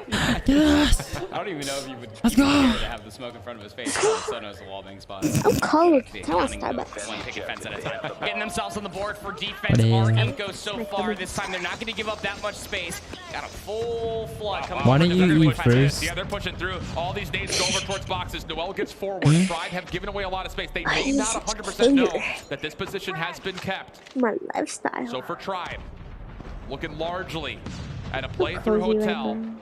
But look at Inco. They free up Noel to get forward and then say, he's got all of A. Let's go help out in the backside of B. And I love this. Go help very out. swift rotation. Didn't see any nades. Didn't see a lot pushback over by A. Quick rotate all the way back in the overside of Delhi. Rafa, Oh damn, they have boxes. along together, thinking with the idea that they want to push through over by Alley, but you'd have to. Oh damn, assume they're really gonna pinch him like that. Noel, all this information. Oh. Tribe could isolate here. Lucas Oh, behind you, Noel. He Oh my needs to gosh. try to keep Noel from getting overwhelmed, because here comes the rest of Tribe. Him. Knowing they possibly have a free kill in front of them. Lucas just looking for You information gotta off the give him jump. the info, right? Yeah. And Tribe is taking a long time to try to break this down. They're going to use nades to try to flush out Noel, who does reposition. They may not know he's still here. Oh, now they'll know. Flash will connect. That's actually a stun through Bolo on the slide. No way, he still wins that. Still a good one-for-one commitment. Lucas in over the top. Sniper battle with Jez. Dead on the flank, caught out by Tribe. Marshy gets both on the long play. Very free to ready. plant as he tries to get it down over towards B. Lucas and Crozen 2v4. And they both have snipers, Alan. This is going to be very difficult. And they're isolating themselves as well. They get some shots. It's just information on a Crozen. You legitimately don't need to do anything when Jess is watching the cross. Creating space, creating time. Vague. Needs just to find one more. It's Crozen. Back towards his spawn. He's always toxic. Barely a hope. Maybe not even a prayer. 20 seconds. Tech over the top. Smoke, but Vague responds with the pistol. It's map point for Tribe. Vague adding a little bit of extra there after taking down the first. He's just cool, calm, collected. Just knows that it's just strictly business coming all the way through for Tribe. And again, you know, Marshy shutting down that flank play was really the only thing that Inco had up their sleeve to potentially stop that play from happening. Yeah, Inco defensively double stack over through Hotel. Marshy's so lucky to be alive right now. Also got the read that if there's going to be two players in Hotel, we may be able to get forward on towards A quickly. Good kills. Would have been nice to have if you're Inco in this position, because you've completely left the A site wide open for Tribe to take. Bomb going down here for Vague. This is what it's planted for. It's planted for that very long line of sight that Jez is playing, but unaware. Rafa's pushed all the way up through L. This could be a first blood that would favor Inko's retake attempts. And they do catch out not just Jez, but also Bolu trying to hold inside a cubby. Clean kills coming out for Inko. Someone can hop right here. It's going to have to be a long play, 1v5 for Marshy. Not going to have it happen. Flawless round for Inko to get to 4. Can't ask for a better outcome right there. Just a swift adaptation coming through for Inko. Instead of sending players like Dad all the way on the flank past the gas station, they just recognize, hey, nobody's pushing us over by the BS&D, so why don't we just go ahead and take the courtyard, take Brown, and put one player on his caliber of what we've been able to see through the day in L to be able to upset that line of sight that we all know that Jez loves to play. That's factual. Another passive look here for Tribe, trying to see if Inko will once again flirt with the temptation of trying to get an aggressive flank out. This time, no such antics. It's just nades. It's that battle for backs. It continues to be a very high-pressured point of contact as Vague will fall. Crozen for good first blood. Take down the bomb. It's on the statue. You'd have to assume, especially for Inko, that you took down Vague. That is more often than not the OBJ player.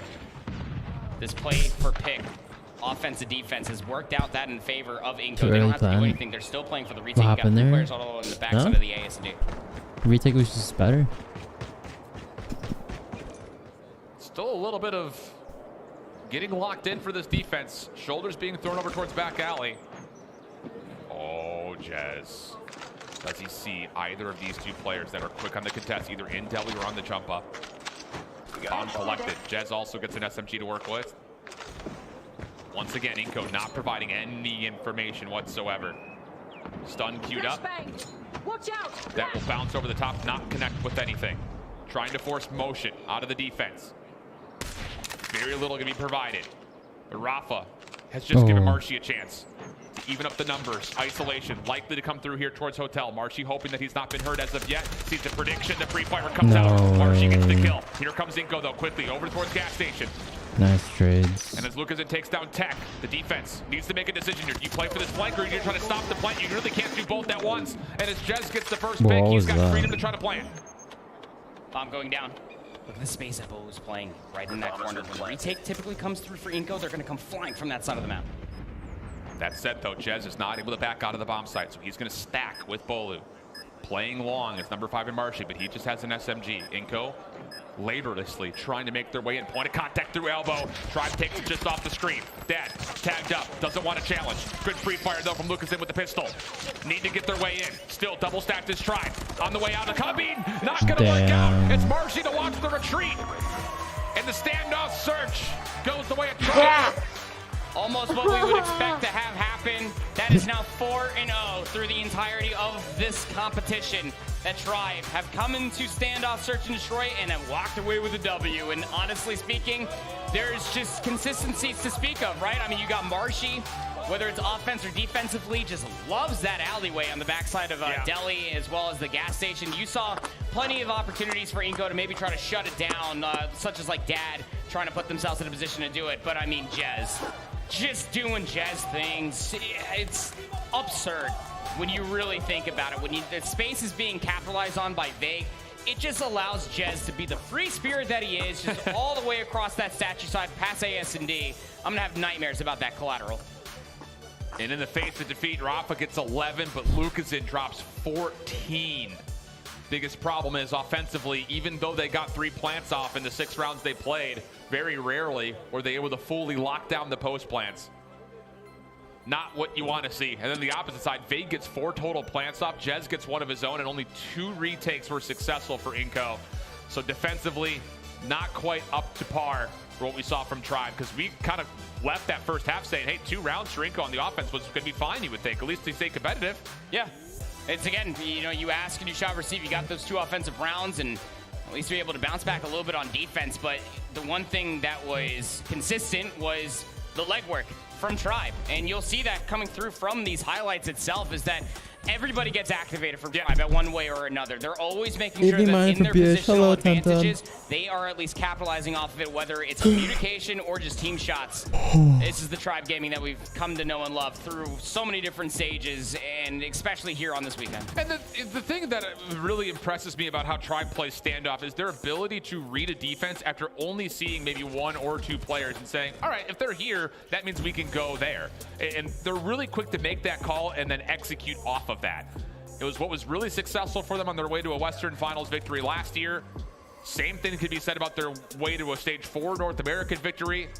And it's going to be a problem for, and it has been a problem for just about everybody here this weekend. Even though these standoffs have been close at times, I still am really impressed with the way that Tribe communicates across the map to make sure they know exactly where their advantages are. I mean, this play from Rafa was just so sick. Absolutely absurd. But then this happens and you go, maybe it wasn't that sick. Yeah, I mean, we had 2 highlight moments, but I mean, obviously the collateral. Yo, even Jez is like, wait, I got both? Insane. Tribe really do act like the Sherlock Holmes of Search and Destroy when it comes down to COD Mobile. Just the way that they're able to depict information off of seeing 1 or 2 players, counting nades, stuns, seeing it all come through. When it comes down to Tribe really do act like the Sherlock Holmes of Search and Destroy when it comes down to COD Mobile. Just the way that they're able to depict information off of it is just everything. When they are on the game, they on another level, the well-oiled machine. Not even a well-oiled machine. They are the only one. He makes fast people look not fast. They're so fast. So, let's switch the perspective. Inco, having to reverse sweep to get into the grand finals. It has to go by the way of a raid control. A very difficult and I would say hard to predict Summit hardpoint based on what we've previously seen on their Summit control. Different modes, but respawn is respawn in so many words. And then a slum search and destroy. Man, it's not great news. It really isn't. And that was the biggest thing about how we framed up this series. Whatever happened in map number 1, what we thought was going to be a 50-50 map. Circumstances happen. Tribe prevail through them. And now a chance to very cleanly continue this lower bracket run on their way to not just a top 2 finish, but possibly a rematch.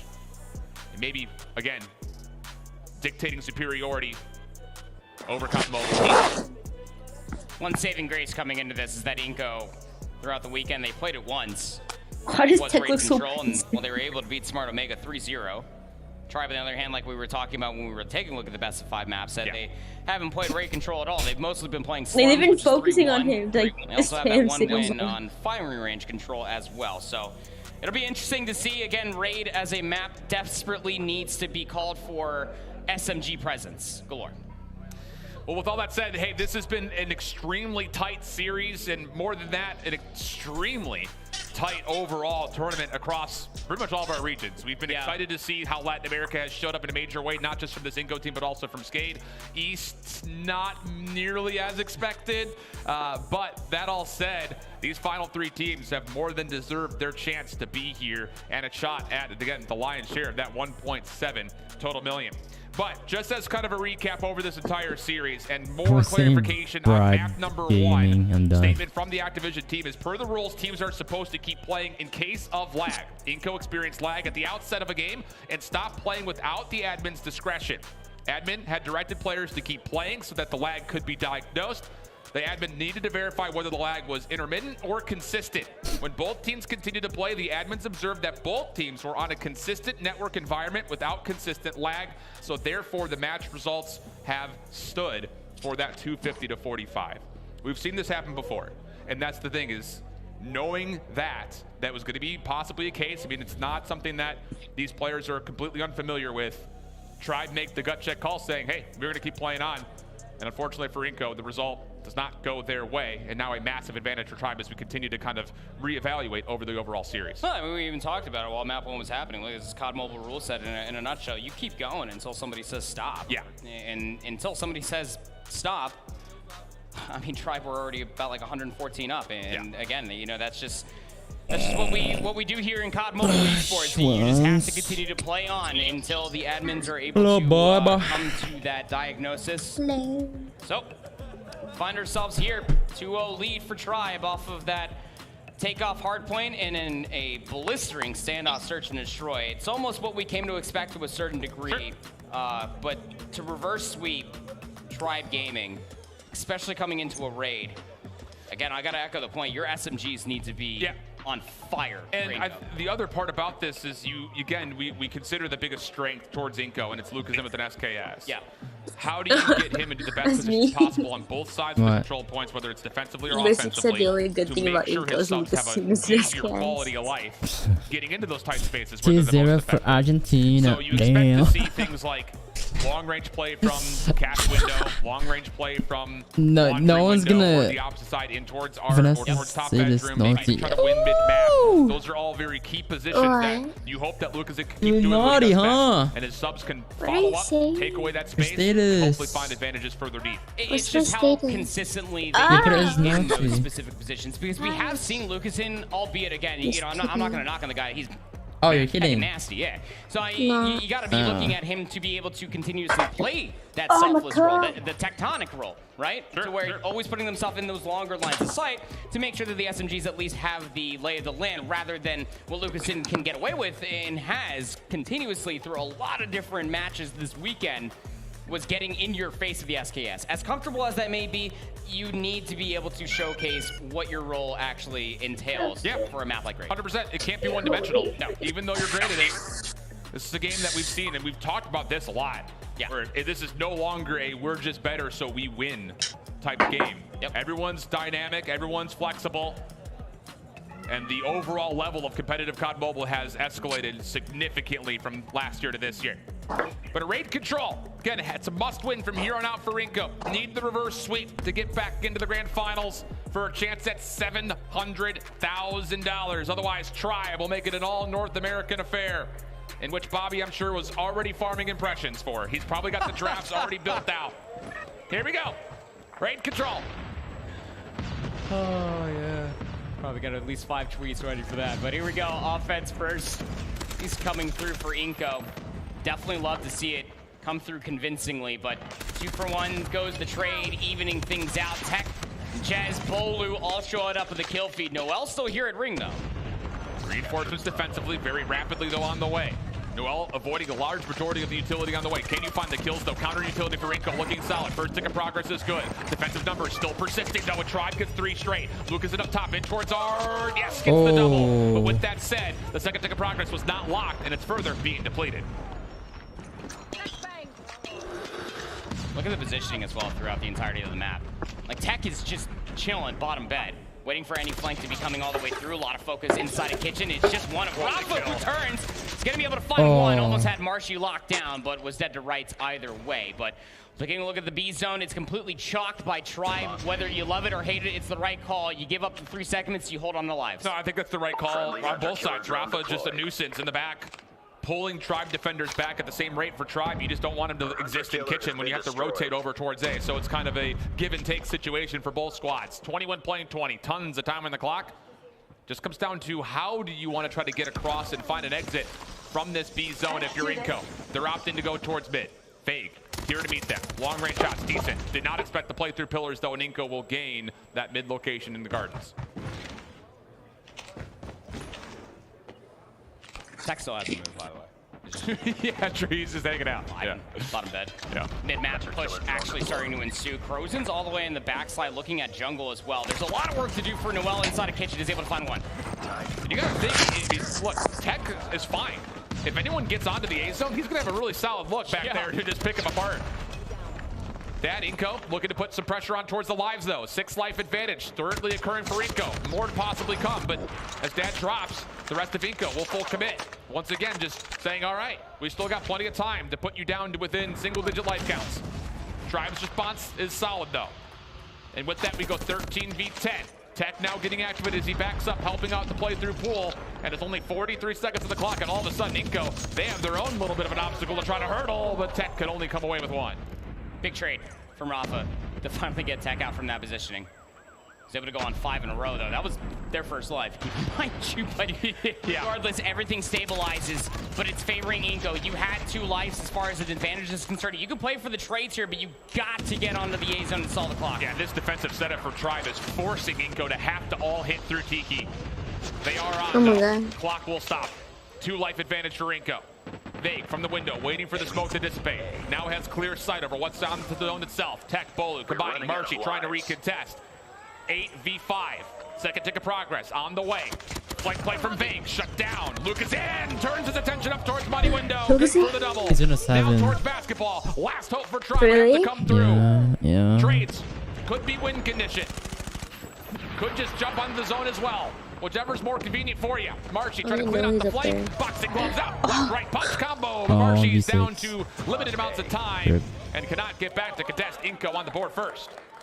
Diamond boxing gloves. I mean, that, first of all, seems very heavy, unpractical.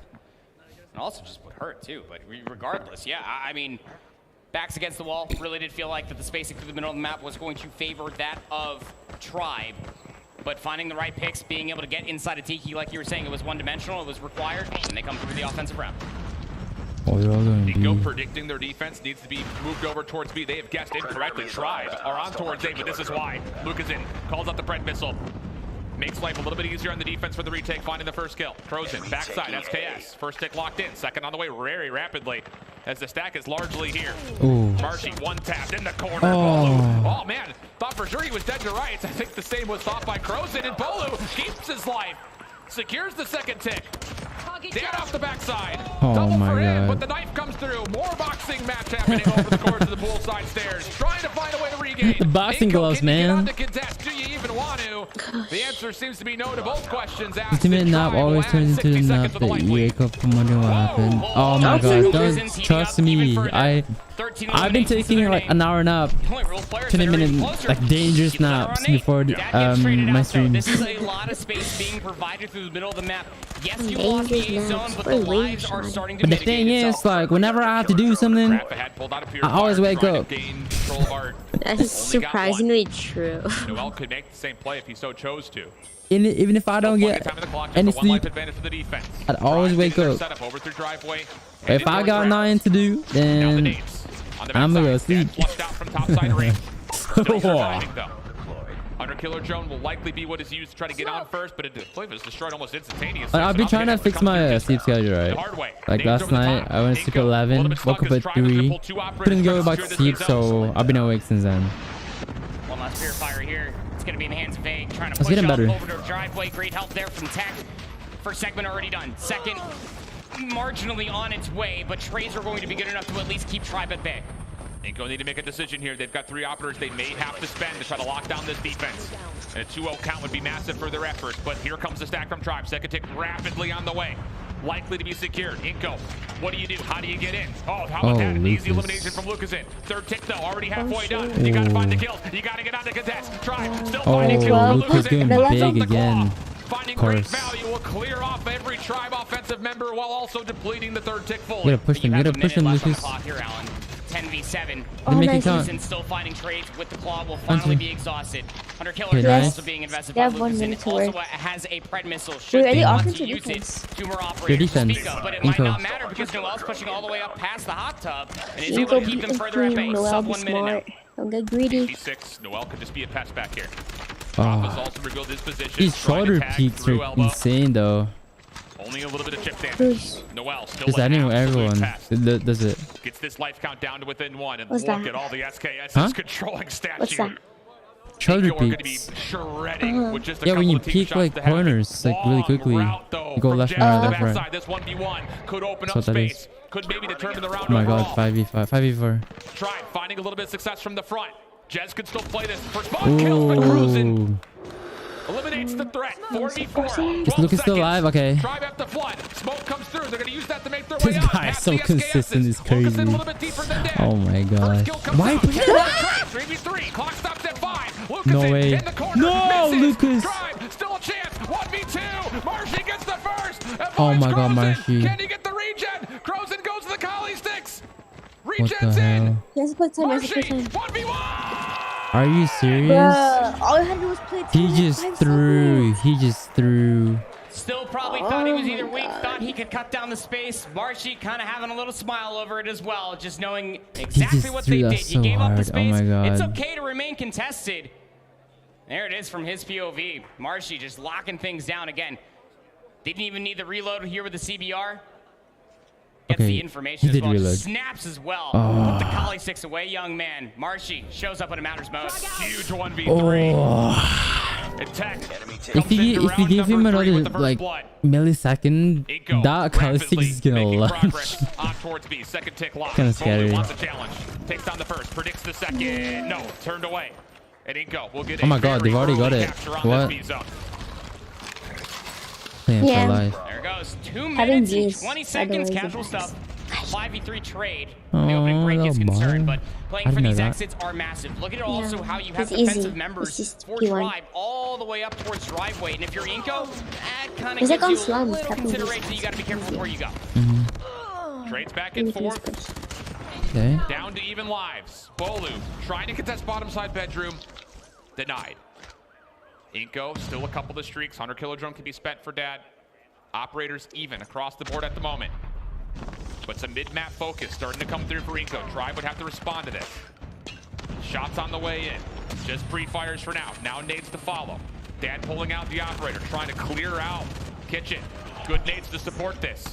Wow, now on the way in. Noel able to assist. Now they can get on. Possible flank from Bolo on the backside of this, but he reveals his position. Now he's got to essentially just help from the cut. Not going to work out. Inko looking good to immediately storm on towards A. 6 life lead. No. And the clock will stall as they start to get on towards the A zone. Rafa with the purifier only able to find one. Dad is also about to respawn in with 2 streaks of their own. Noel they can and play Crozen have TDM, operators. On the opposite side, you have Tectonic. Oh no, you gotta cover your feel team. the pressure to try to retake it with them. Oh my gosh. I feel like Trav's gonna be like holding corner. Yeah. Secured.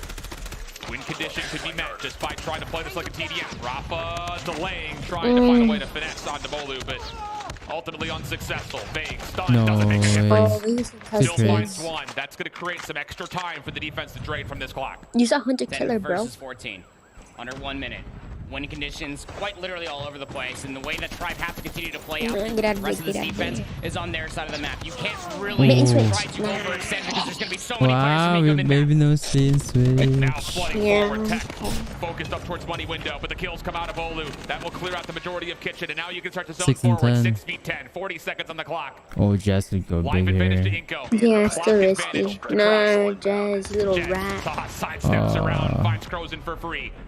No, all good. No, this is easy. There we go. Yeah, let's go. Oh, Marshy. Marshy's a menace. Such a rat. For SKS ultimately wins the battle. 2v7. Clock will stop. Bolo and Tech is still like, Bolo's good. Bolo's turn to start up. Let's go. No, Tech. Clears the zone. Tech won't be so angry. He would. Oh my God. Nah, don't push. Now a 1v3. Second tick is locked. Tech has to go. Has an operator if he wants to use it. He gotta go. Don't use it. Use it. Has to touch. Has to get there. Inko. Yeah, no way. There's no way. Oh my God. Oh my gosh. If you went earlier, I feel like you could have had that, honestly.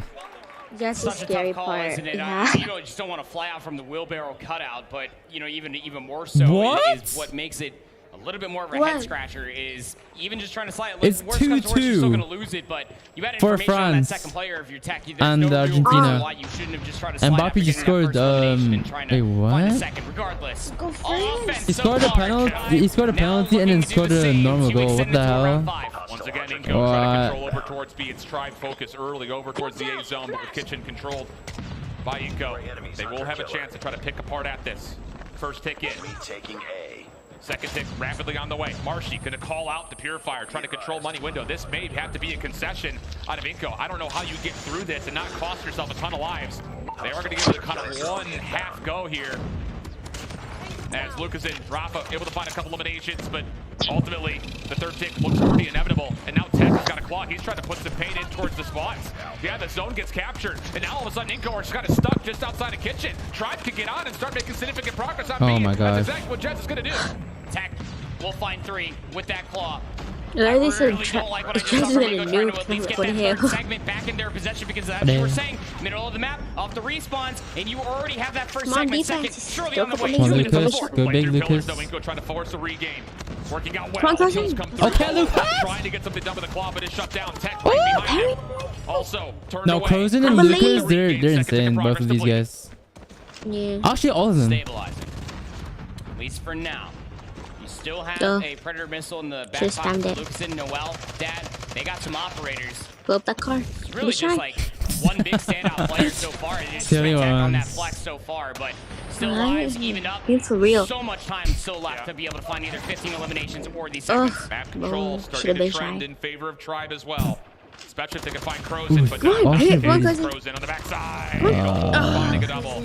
Trade in from Noel, plus more. You take a look to see what's still left. I've not seen a single purifier. Oh, there we go. This map. It's rich because the distance. And Noel says, let's try to put this one away here, but only gets the first with the purifier. That's an expensive use. I should put claws all this map. Noel, good. purifier in hand. Dad also going towards the streaks as well. Oh my gosh, they're using trying it. to keep them at bay. No, you got it! About a minute worth of this. Hey! And Rafa was trying to get themselves like, go from top. This is where Ingo are the most annoying on bottom. Ring with 3 SKSs. Yeah, there's this no is the more longest streaks angle, to like, possibly hey, kill them bro. off of these godlike headies. Bolo clearing space and Tribe. They're looking to kind of maybe put a little bit of pain towards this one. Make the life count a little bit more dwindle. Now the hit comes through mid. Dead up top with the one. Lucas is sliding forward to 9 as Jez has the operator out for 3. 7v3 situation. Looking good for Tribe at the moment.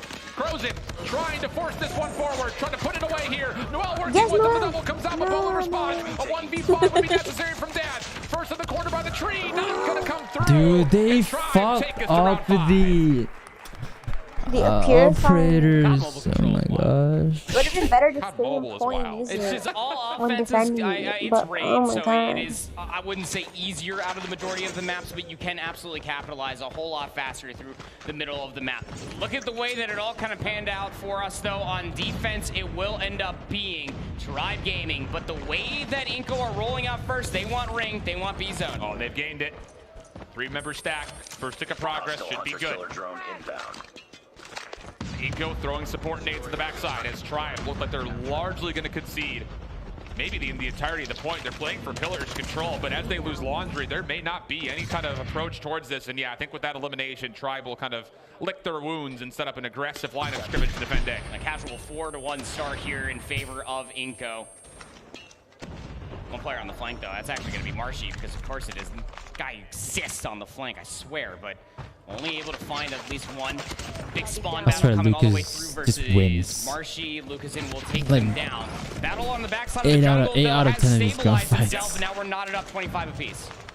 Lucas is able to work a little bit further forward. Did not expect that Big was actually just behind him. So zone of control again.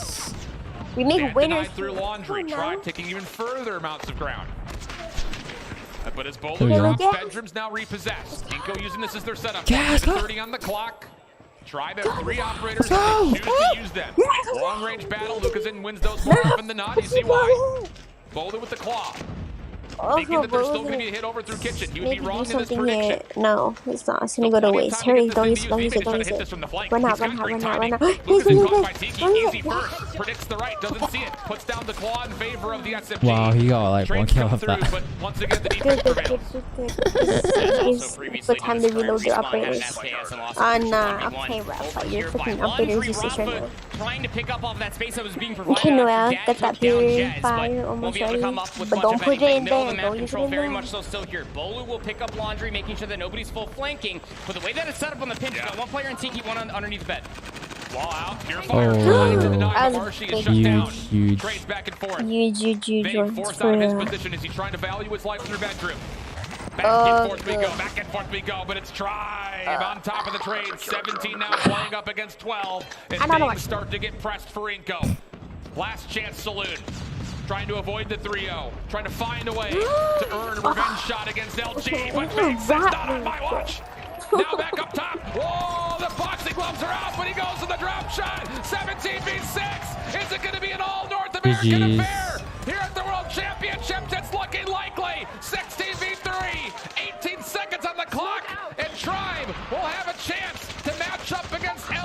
for the first time in an all North American Grand Finals, as Inco will not be able to get there, not be able to neutralize the kills in time. They did amazing though. Send them on in. Boxing gloves out once more. Tribe punch their ticket to the Grand Finals. All North America Finals, here we come. A reprise of Stage 4 Finals is on the horizon here on land. Wonderful stuff coming through from Tribe Gaming. What a monumental feat it was. From being able to bounce back in the standoff, destroy, showing adaptation after adaptation, the raid control. Who would have thought it would have taken 5 rounds to be able to see a defensive rap final to come through? That because Gabe is all though, can't lie. Even losing the zone, they had 2 minutes and 20 seconds on the clock that they had to shave away, and they played that game clock. He is nah, he's MVP for me, honestly. I don't care. This team has been this guy on a reckoning to find themselves here. Tons of love being shared for Lucazin. I imagine most of the words are, brother, you're disgusting. Because he is. Yeah. Heartbreak though for Inco. But you saw it kind of, at least from our perspective, turning around, watching, and still standing. All of the Brazilian and Latin American fans that are here. Tons of respect towards Inco stalwart. They have everyone on notice and may have just single-handedly established the fact that Latin America is one of the world's best regions in COD Mobile, period. I'm busy. You know, everything that you see in game aside, you know, the body shots, that's just COD esports. The one thing you really have to tip to Tribe, albeit, you know, again, #1 team coming into this, really disposing of everybody pretty darn quickly in the lower bracket, barring, you know, that Wolves matchup that we saw last night. Sure. Their esportsmanship is honestly just remarkable. It is commendable, and it's what makes it forces you just to respect this team. They're so nasty mechanically, but even out of game 2, they are just wholesome individuals. At the end of the day, it is one giant celebration to COD Mobile, although tensions, of course, will naturally swelter to what was going to feel like a boiling point here in a moment. No, look at him outside of the lobby too. Yeah, this guy. Unreal stuff on the bottom side. Tech, we wanted to see how he was going to form up today. 34-18, a major part of why Tribe have been really comfortable in this lower bracket run. They still have yet to drop a map since their loss from Wolves sent them down to this lower bracket. We also mentioned the name Bolu. 32, 22, 12 assists. The dude was everywhere. Yeah, really was. I mean, it's that flexibility from Tech that even the desk was talking about that allowed some of these SMG players to be able to get inside these very annoying positions. You know, you think I kind of want to cry now. You even thought for Bolu, what we ended up what do you mean? Lucas was insane, bro. Look at him. Even us as commentators and analysts, we sat there asking a question again, much like how we were on Western Finals, that hey, is LATAM really that good? Look, and Inco put that entire region on the map. I mean, you gotta be feeling really, really proud to be able to represent that region. Because like, be happier to see Brazil represented at such a steep level, not just for the Inco team, but for yesterday. Unbelievable stuff, but it's a 3rd place finish for Inco, and I'm sure Bobby's smiling. Who's that proper LG, dude? It's Tribe. Is that Verdict? It's an NA Grand Finals. Desk. No. Thank you very much, Proper, for putting in another great shift of a cast. That's not Verdict. Man, Inco stalwart, they finish in 3rd place. Tribe Gaming showed up and meant business. 3-0 here. Chat must be going wild right Inco, now. you guys wanted my heart. The battles from the fans, but hey, that's going to be a valiant effort from Tribe. That lower bracket run was a hero's journey for this team. No one expected them to be here, but they showed up when they needed to. The timing for this team is just absolutely perfect. I know. Shift. Did you not hear when I predicted that Inco was going to win the whole thing? Why would I be smiling right now? I would be smiling. That was my prediction. You can see the heartbreak on those guys' faces. Obviously, it meant a ton to them, and they really performed as well as they possibly could that ruling so once again, you gotta give props to Lucas. And to be honest, that's so it didn't annoying. feel like Tribe even had a counter for him as much as it was they were just Lucas is the best player in the tournament, easy by far. Lucas is their more. Could keep up Inco above deserves other better. Like, this dude was a one-man army. $50,000 US like Inko Stalwart. It's crazy. Even when everyone was congratulating him, he was like, oh, it's all thanks to my team. You know, he's humble like that. Yeah. For third If it place, wasn't for them, no, I he wouldn't looks be like a able to play really, how I really nice wanted. guy. Inko Stalwart really never got their footing today after running into That's hella nice. first. We should invite him and his family over for Christmas. Nah, for real. Not what you want. Pretty And be like, yo, Lucas, yeah, Inko, like, but, teach my girl, innit? Like, she's a pro player. You feel me? So, like, you feel me? I feel like this is the kind of start that will definitely be talked about for a long, long time, and I'm already waiting for the YouTube videos to be like, what actually happened in this matchup between Inko and Tribe? And honestly, you just see it on the map. If you get to see a disconnection, then that's going to be happening. You got to play through all of the things, the negative things that are happening in your team, and just push through. And so with that being said, Takeoff was supposed to be a map that Inko's actually really strong at. Yeah, it just felt like after that happened, Inko was just deflated. They had some really bright spots. And to be honest, it looked like they were going to be able to win the control. There were points in the search and destroy where things looked even, but the Tribe just had that slight edge despite some of the crazy plays that we were seeing out of Crozen, going absolutely crazy with the Locust, doing everything he could. This is Tribe's go-to search and destroy map, and to be honest, I'm curious, maybe we see a standoff ban whenever it comes to the Grand Finals. Well, standoff, that's definitely going to be a really good shot. But speaking of, Jazz with a nasty collat. I wish I saw that. I wish that Lucas we never all had got the to see it bad in game. person. Especially Like, you guys watching at home. You could hear the roars of the crowd when that actually like he was happened. always But like, it's not just him. It was like Marshy always going in 100%. You know what, you know what I mean? You know how like he performed like mid, right? Always on point. Like you're always on par with everyone in your team. But this dude is always like 20+ skills above, or like always above everyone by far. Look at this guy. And also win that offensive round for Tribe. He's got ice in his veins, no question about it. We call it Marshy things for a reason, and man, this, I think it's this round specifically would have put Inko up 2-0. They win the third round. If they get this one, that's onto a game 4 and maybe onto a reverse sweep, but I think that was another turning point in this game alone. They knew they could have won that round. They're still able to take another offensive, but man, wishing they could have that back. Yeah, how about this? Like, again, we've talked about on Control, it's all about the defensive side. This one, it was all about the attacking side. Well, it just seems like both of these teams are good at both, and especially chat, in like this up my tweet. map, you just kind of have a hard time when it comes to attacking that A site. But then obviously, the defense like was it just up, so like it up, strong like it on up, the like end it of Inko, up. especially with 3 players going up there. But Boost it up, hey, boost it up, boost it up, boost it up. Right now, it's all NA, baby. Luminosity having that first map advantage going up against Tribe. Like it up right now, right now. Bracket matchup. That's going to be definitely really good. Almost flawless. Right now, chat, right now. Wolves getting one map. Like it up, chat, right now. Yeah, Luminosity coming retweet into it, the retweet Grand it. Finals with that one right now.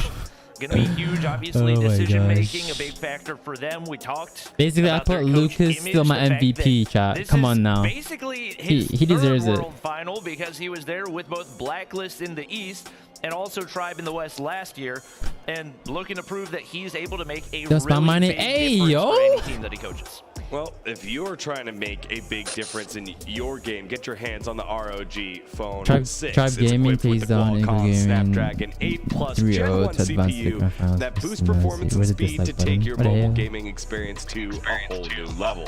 Its unrivaled performance puts it in a class of its own. Thank you to the ROG Phone 6 for supporting Call of Duty Mobile esports. All right, y'all.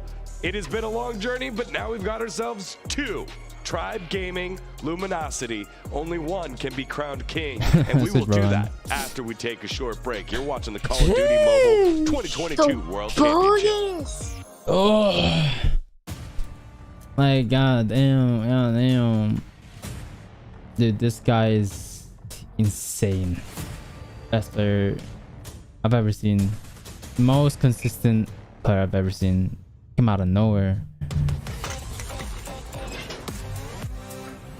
God damn! God damn! God damn! God. Huh?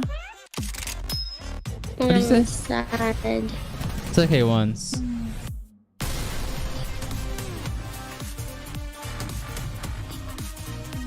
Yeah, damn.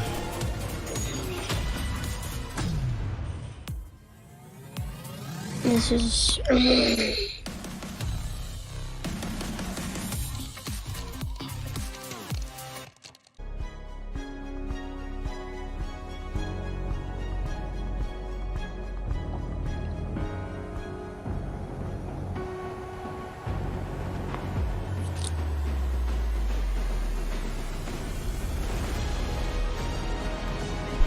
Oh, grand finals in 3 minutes, shot. Like, vote right now. Who's gonna win? Let me know. Start poll. Hey. Luminosity. Tribe. Luminosity. Boom. Which one, chat? Which one?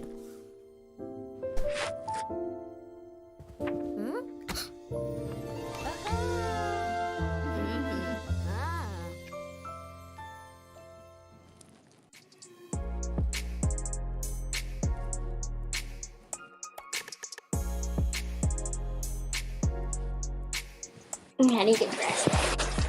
Oh, I don't know where.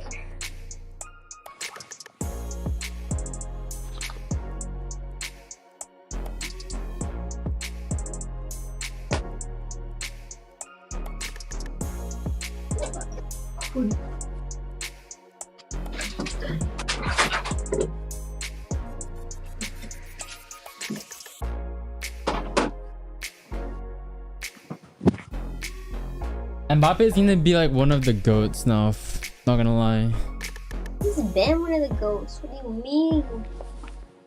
Ones. Silly ones. At the end of the day, Mbappe is better than Messi and Ronaldo because he's about to win a World Cup. So I don't know why people even argue between those two. If they were good, they would have won a World Cup, you know? Alright. It was everyone's booty, in my opinion. Oh, okay. Damn. Not you. Damn. Okay. No, I see you.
Who's Miney? Miney's girlfriend. What the hell?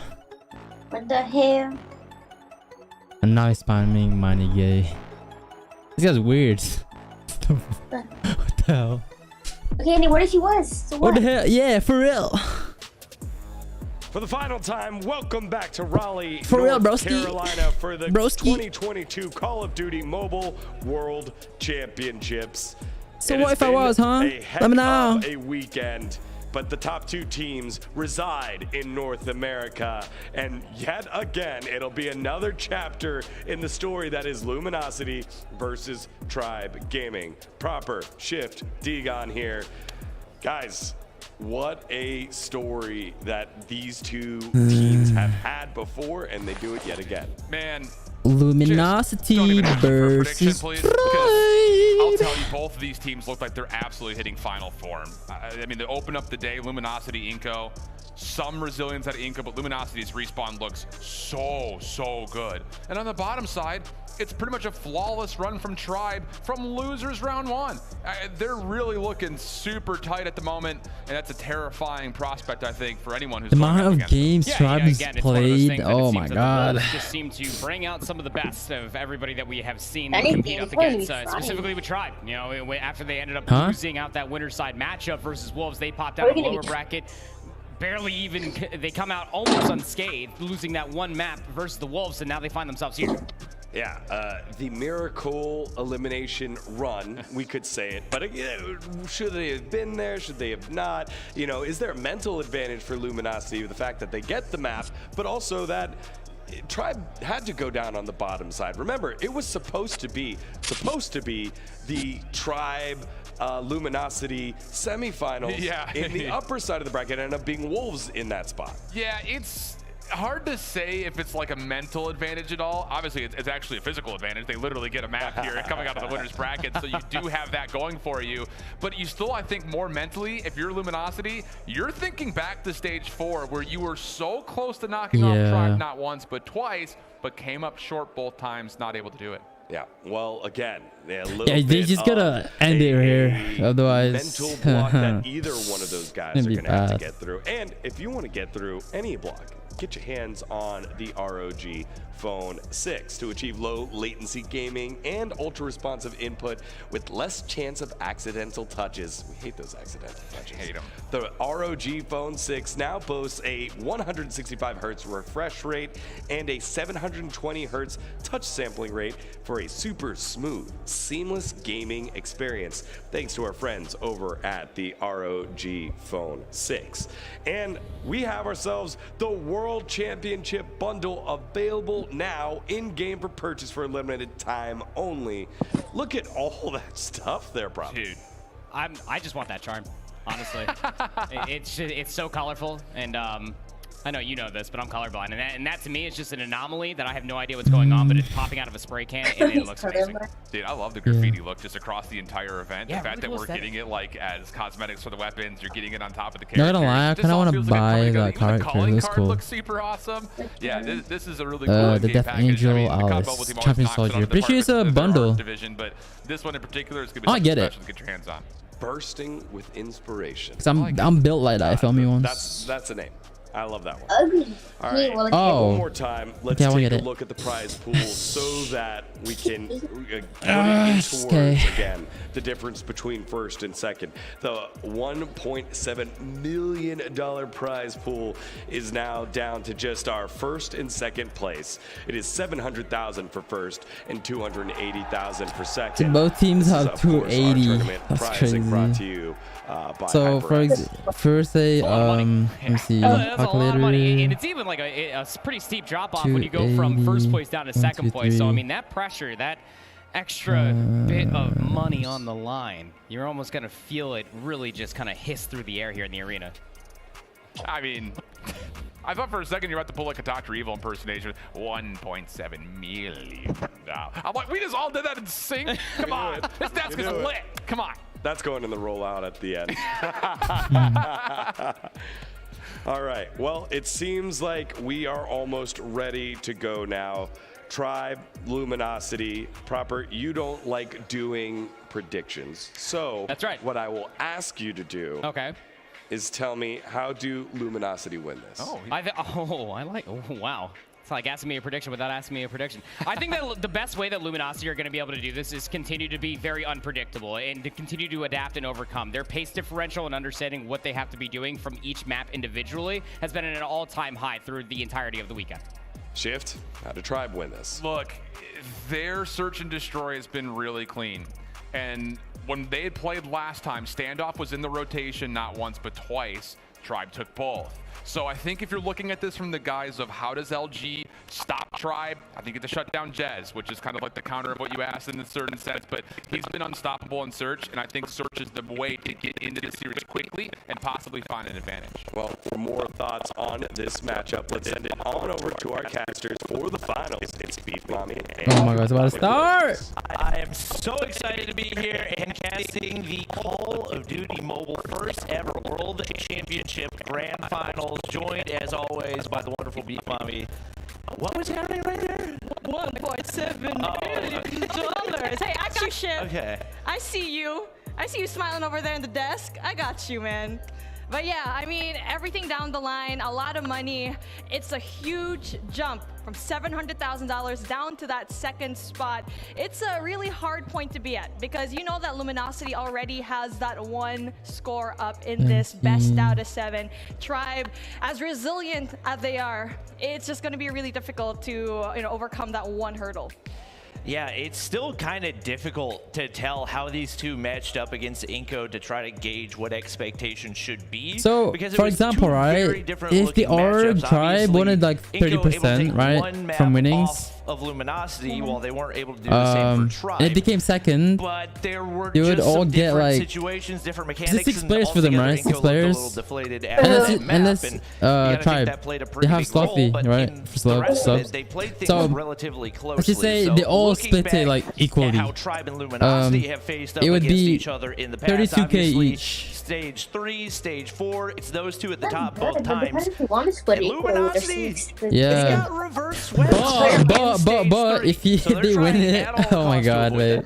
Yeah, I mean, it's always a question of who's going to be that NA #1 and try to defeat Tribe, and especially with this competition where they kind of had a very rough start in the beginning, but right now looking like they're very solid, bringing down E3 and 0 to Inco, which has been pegged as one of the favorites to actually win. And it's funny because Tribe was the favorite, but after day 1, day 2, last time just showed up, but it just seems like they bring down giants. Yeah, Luminosity, I would definitely say, is now out of the shadow of the Tribe. These two both in the spotlight.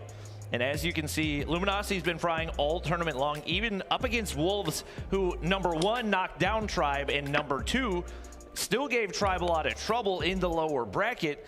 Luminosity didn't really seem to struggle at all. I think adaptability is the biggest advantage for this team.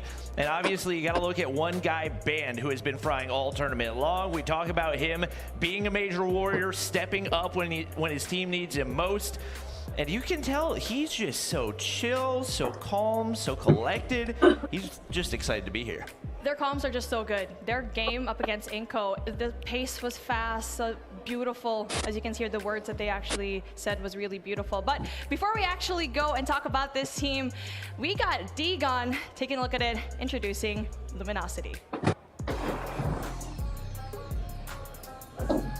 Ladies and gentlemen, we've had ourselves one hell of a tournament. And again, this year started with dreams of being the best. But now we're down to our final 2 squads. Up first, a team trying to make their dreams become reality. It's Luminosity! Washi, Blur, Envy, Band, and Solo, your Luminosity! This is a team that was not together at all last year, but have taken competitors from different portions of COD Mobile, put together 5 super gritty players, and are ready to take on the kings of North America in Tribe Gaming. And their opponents are no stranger to finals, no strangers to success. One of the winningest organizations in all of mobile esports, it's Tribe Gaming!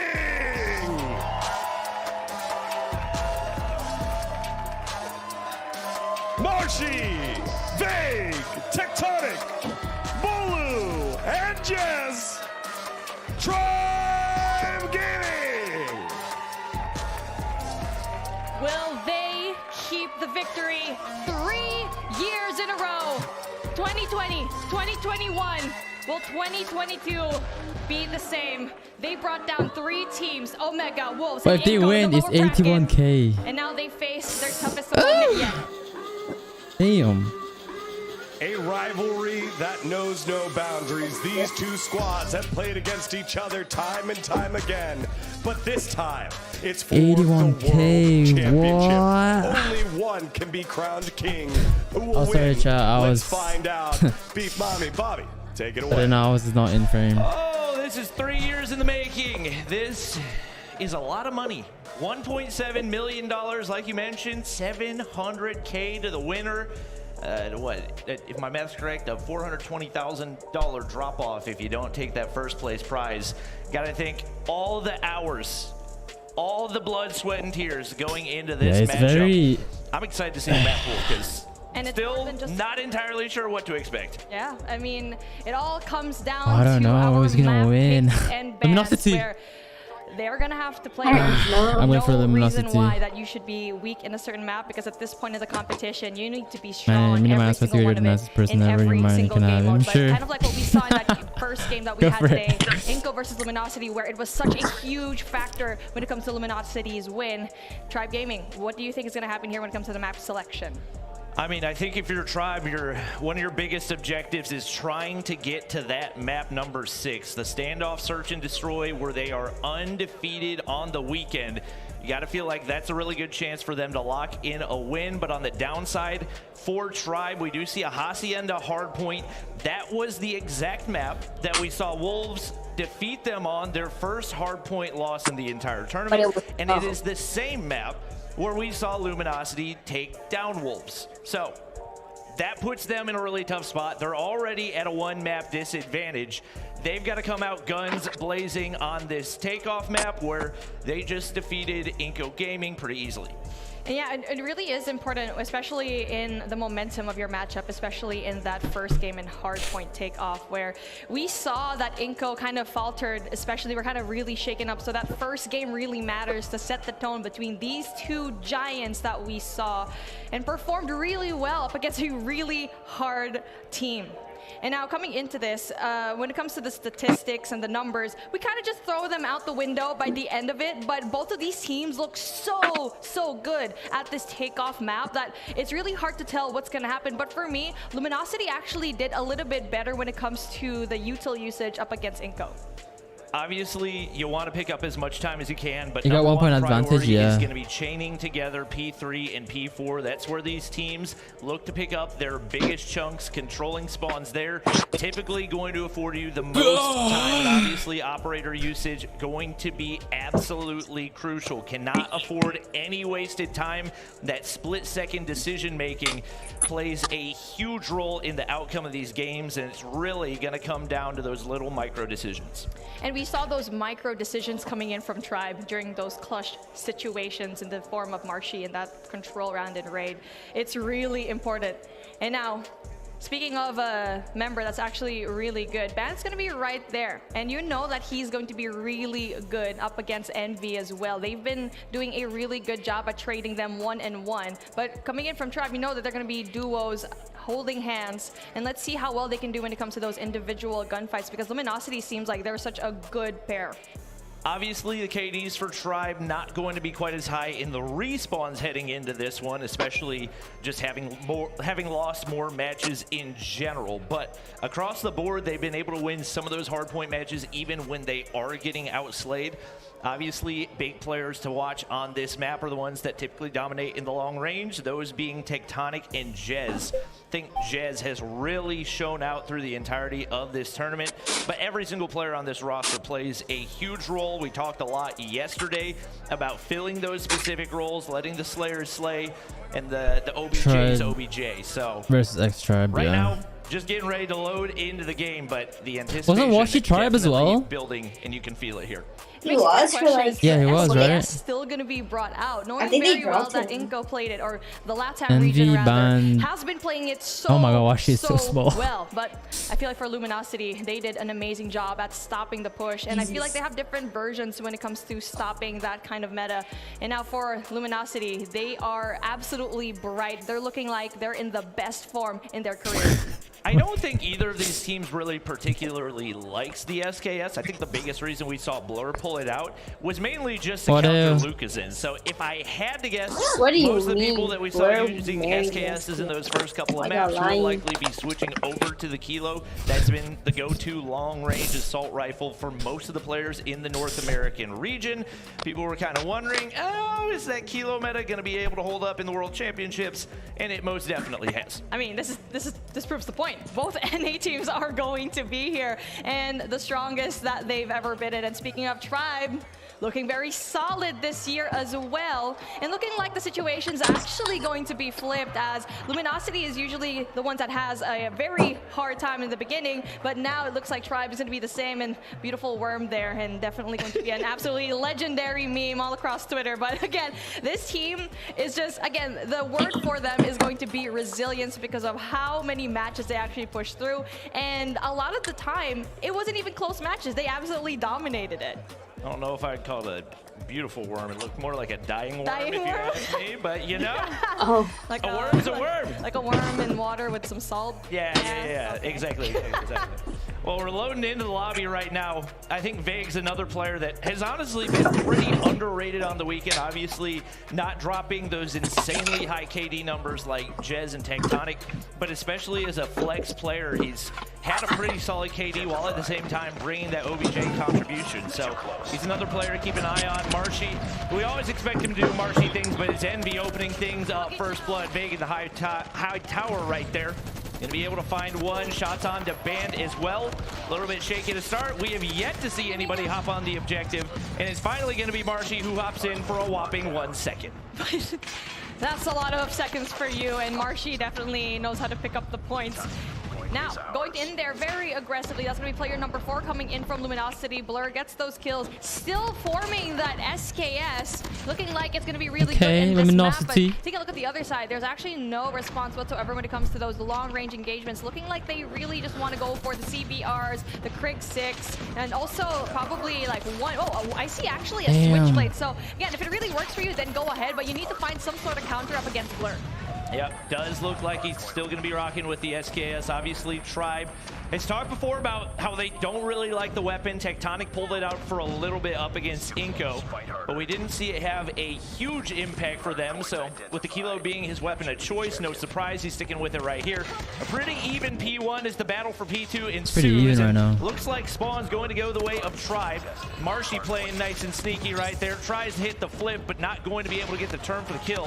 Jez going to get shut down as well, and a big feed for Luminosity to lock in a chunk of time right here. Bolu pushing up now. No reinforcements here for Luminosity. And they're in a tough spot. Solo's got to go big. He's able to find one. Blur does get dropped right there, and now Jez looking to go big. Solo one with the shorty before he gets traded out. I mean, Luminosity was winning those gunfights, but it wasn't really high. It wasn't really a high kill count enough for them to actually go in for that spawn control, where they kind of just struggled in for that defense. And now most of the time being soaked up by Tribe. And as what you thought that Luminosity could actually win that particular hill, especially with getting a lot of those kills, not enough for them to actually anchor up. Oh, because one or two or three of their players disconnected, so they stopped playing to appeal for like a reset, like a rematch. But they never did, so they carried on playing. But it was kind of like too late already because they already had like 100 points. Doing his best to make things happen. Vague in the backside as well. In the early rotations, not doing a whole lot for Luminosity Gaming. They are struggling to win these gunfights. Couple of Purifiers come out as well, and that's going to lock in that much more time for Tribe. Now bringing out the Purify helps them go in there for the break in this particular hard point. That's going to be really big for them. Not just that, sustaining it. Marshy still getting shot at, but with the Purifier in hand, it's going to be a little bit more difficult. Freddy finally going down. He does get that double kill. Not only that, is on a 3 spree. Bowler brings out his claw, and it looks like it's a little bit spawning out of control. That's going to be very hard because look at the next hard point too. The fact that 2 players from Tribe are also already there. You can see the Luminosity players saving their operators right now. which is interesting given the gap that we've seen for him. Obviously, really prioritizing this rotation of P4, but they don't have a whole lot of people here. Tribe's getting crazy right now. They're able to take out the remaining Tribe players that are there, but they gave up all the scrap time there on P3, and right now in need of a solid setup and good spawns to be able to lock in big time right here. Blur waiting for somebody to rotate to that window side. He's got the gravity vortex ready to go. Gotta be careful, might run out of time, and he's able to get big value right there, but still not able to clear out the Tribe players. And now Envy looking to break on in. His claw gonna go to waste as well. Damn. And slowly but surely, this seems to be slipping out of the grasp of Luminosity as Tribe Gaming is snowballing left and right. I mean, they do have a 100% win right here in What the hell? throughout the competition in Hardpoint. They played it 3 times, and it looks like they're just so comfortable and such a good map pick for them. And they're just doing so well when it comes to these engagements. Obviously for Tectonic, he's going to be that anchor, that slayer, trying to get those points, knowing very well that the players from Luminosity is actually going to be spawning right over there. Well, we talked about Tribe maybe not necessarily going to the lower bracket on purpose, but not really being worried about it because we know they're a team that plays better when their backs are up against the wall. Well, it's the grand finals, and there's not a much bigger wall than that. Right now, they find themselves up by 110 points through this first set of hardpoint rotations. Major reset needed for Luminosity. Blur in the high ground, not going to be able to connect with the FKS. Marshy doing Marshy things on the bottom side, and once again, Tribe in full control. Luminosity just scrambling left and right, but no map control, no kills going through. Jez laying out right now. He's on a full spree, and Luminosity just is lost. It's just Tribe always has the upper hand because they have high ground advantage, where you don't have much of sights here because you always have to think about the verticality of the map of takeoff, and so far Tribe is actually using that to perfection. Tectonic doing such an amazing job at always stopping the push. 21 already to his name. Vague, Marshy also have operators to play with, and just as I said that, Tectonic gets that one as well, and looking like Tribe is this is not even close, in their favorite map. It's getting ugly really, really quick. Luminosity only able to muster 40 points, just not looking like the same team. And you gotta wonder if there's a certain degree of mental block against this Tribe team that has beaten them so many times over the past year. I don't know what it's going to take to overcome it. We see a couple big kills go through in the feed right here. Nobody in the hard point. Solo finally going to be able to occupy, but he can't win a gunfight either. And once again, it's Tribe in the hard point with the Purifier coming through. Vague goes big right there. Solo finally going to be able to survive, but seeming only like a matter of time. Luminosity, you need to go and catch up, and for you, you need to have really good comms, kind of like your previous games. Let's have a Luminosity listen in.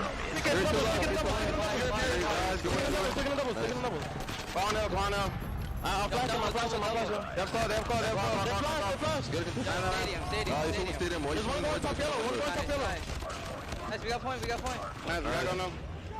Go new. Yo, stadium stairs. One more. Ball blue. Top right half. Kill it. Nice. Top right. One top blue, I think. One top blue. There's one on hill. One secret. Nice. Push the point. You can just hear the frustration already when it comes to those comms from LG. So different from their first game a while ago, but obviously it's because they have so much to catch up on. Yes, they go and capture this hard point, but obviously for Tribe, so easy to break every single time. I mean, they've gotten a bigger chunk in the last little bit than we've seen them get really all game long, but hasn't really meant much given that there's a 160 point gap between these two teams. But this is not the first time that we've seen this. Very similar to what happened in stage 4, only on firing range hardpoint. A very big Tribe win followed up by a dominant LG performance. It's not over yet, but man, oh man, they've got to, I mean, at this point, they've got to get like 3 straight full 60s, and just with the way that Tribe's playing right now, I don't know if realistically that's even humanly possible. And for Tribe, they absolutely know that. Okay, get the scraps. We're going to plan for our setup here. Jesus. And they're doing an amazing job at just playing the lead that they have. So very commendable stuff here coming in from Tribe, showing everyone how to actually play takeoff. But let's see if Luminosity can finally play Tribe's game and finally dictate the pace, because so far, Tribe is the one that's playing the guitar, and they're going to be the lead. We're kind of curious. It's not even stationary close. Play style, the more static play style of Tribe was going to be able to match up against a more flexible play style of Luminosity. It definitely is. Obviously, the slaying that we're seeing Vague, Jez, Tech do up in those high ground positions is freeing the OBJ players to take more one-on-one gunfights rather than getting, what, double, triple challenge in the hard point. And it has paid off big time. Tribe now only in need of 5 more points to close this one out. Luminosity starting to move upwards a little bit, but all Tribe really needs is one solid early rotation and should be able to lock in the win. Luminosity, let's see if they can pull off a miracle. That's going to be difficult, because as Luminosity was soaking up the points in P4, the setup going in for P1, it was just not there. Tribe is already there with just 5 seconds left to go in to unlock this hard point, with 5 points left for them to go and win this first matchup. It's still going to be good. It's going to be big for you, Vague. Gets that Purifier kill, goes in this hill all alone, and yes, he secures it for his team. Tribe Gaming gets map number 1. Well, just like that, winner's bracket advantage is completely gone. Tribe Gaming steamrolls their way through that first map, and a lot of that just felt like a confidence issue for Luminosity. I think one gunfight that we didn't quite see in the main POV, but looking out of the corner of my eye, I believe it is Tectonic set up on that head glitch above P1.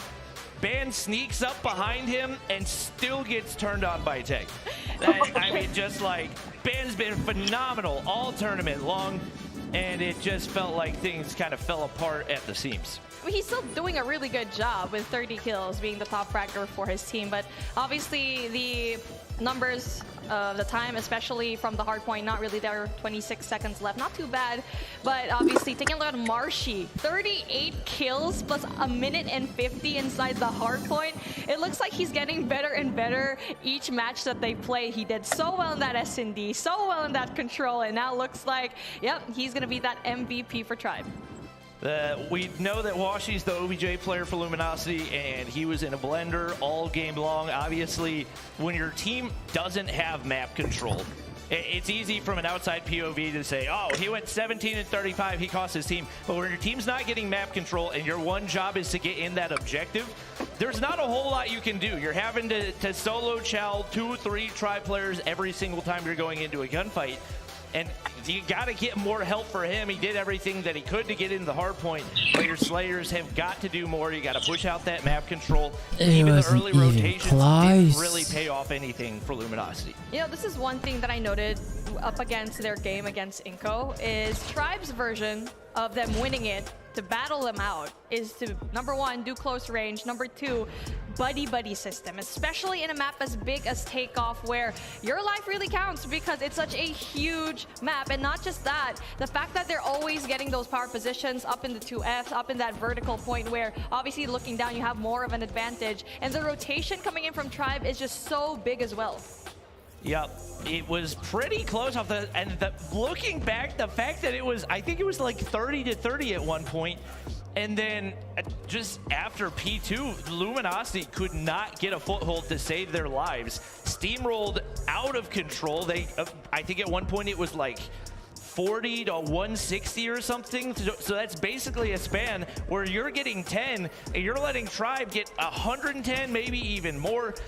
You got to find a way to stop that momentum, and I just didn't feel like their operator usage was good enough to do that. We saw a lot of wasted operators, a lot of hasty pullouts for those operators, and I think that cost them in a big way. I feel like for them, it just really went downhill after P2 because yes, they were winning a lot of the gunfights, stopping the Tribe plays, but they weren't able to dictate the pace and anchor down the more favorable spawn, which is going to be by launch base. And you get to see it really good after this, but I mean, it was a little bit too late where after our second reset, Tribe already had so much of a lead already, and for Luminosity, always just playing that catch up. And obviously for them, they have to soak up all of the hard point, so they're going to be split as a team. So 2 is going to be staying there, and also 2 might go in for the rotation, but they always just get gunned down every single time.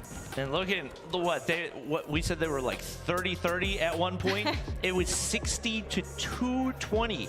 That's, if I'm doing my math correctly, a 190 to 30 run by Tribe. And like I mentioned before, we saw something very similar to that in stage 4. We saw a firing range hardpoint where Tribe absolutely obliterated them. It was 250 to 27 if my memory serves correctly, and immediately Luminosity bounces back and takes the search and destroy. They 100% gotta make What's that your thoughts, happen Miney? I don't know, bro. Not good news again for Luminosity. I hope Luminosity wins. Like, they did lose 6 to 8 up against she wasn't even close. So with that being said, though, I'm still not going to be particularly going in for the stats for this one because obviously we are going to see different gameplays and just teams waking up. We've seen that control matchup up against Inco where Luminosity woke up even though that is their worst game mode. So maybe they learned a thing or two because they were leading by a huge margin up against Wolves, but they let it go at the very end. Yeah, it's a thing that this Luminosity team has struggled with for a while, is closing out, whether it's games or matches. I don't know if it's, once again, a mental thing, because you know they've got the gun skill. You got Washi, who is one of the best snipers in the world. I think if Luminosity wins this whole thing, you could maybe make the argument that he's the best sniper in the world. You've got Slayers that can fly across the map like Band and Envy. Like, you know you got the gun skill, you know you have the chemistry.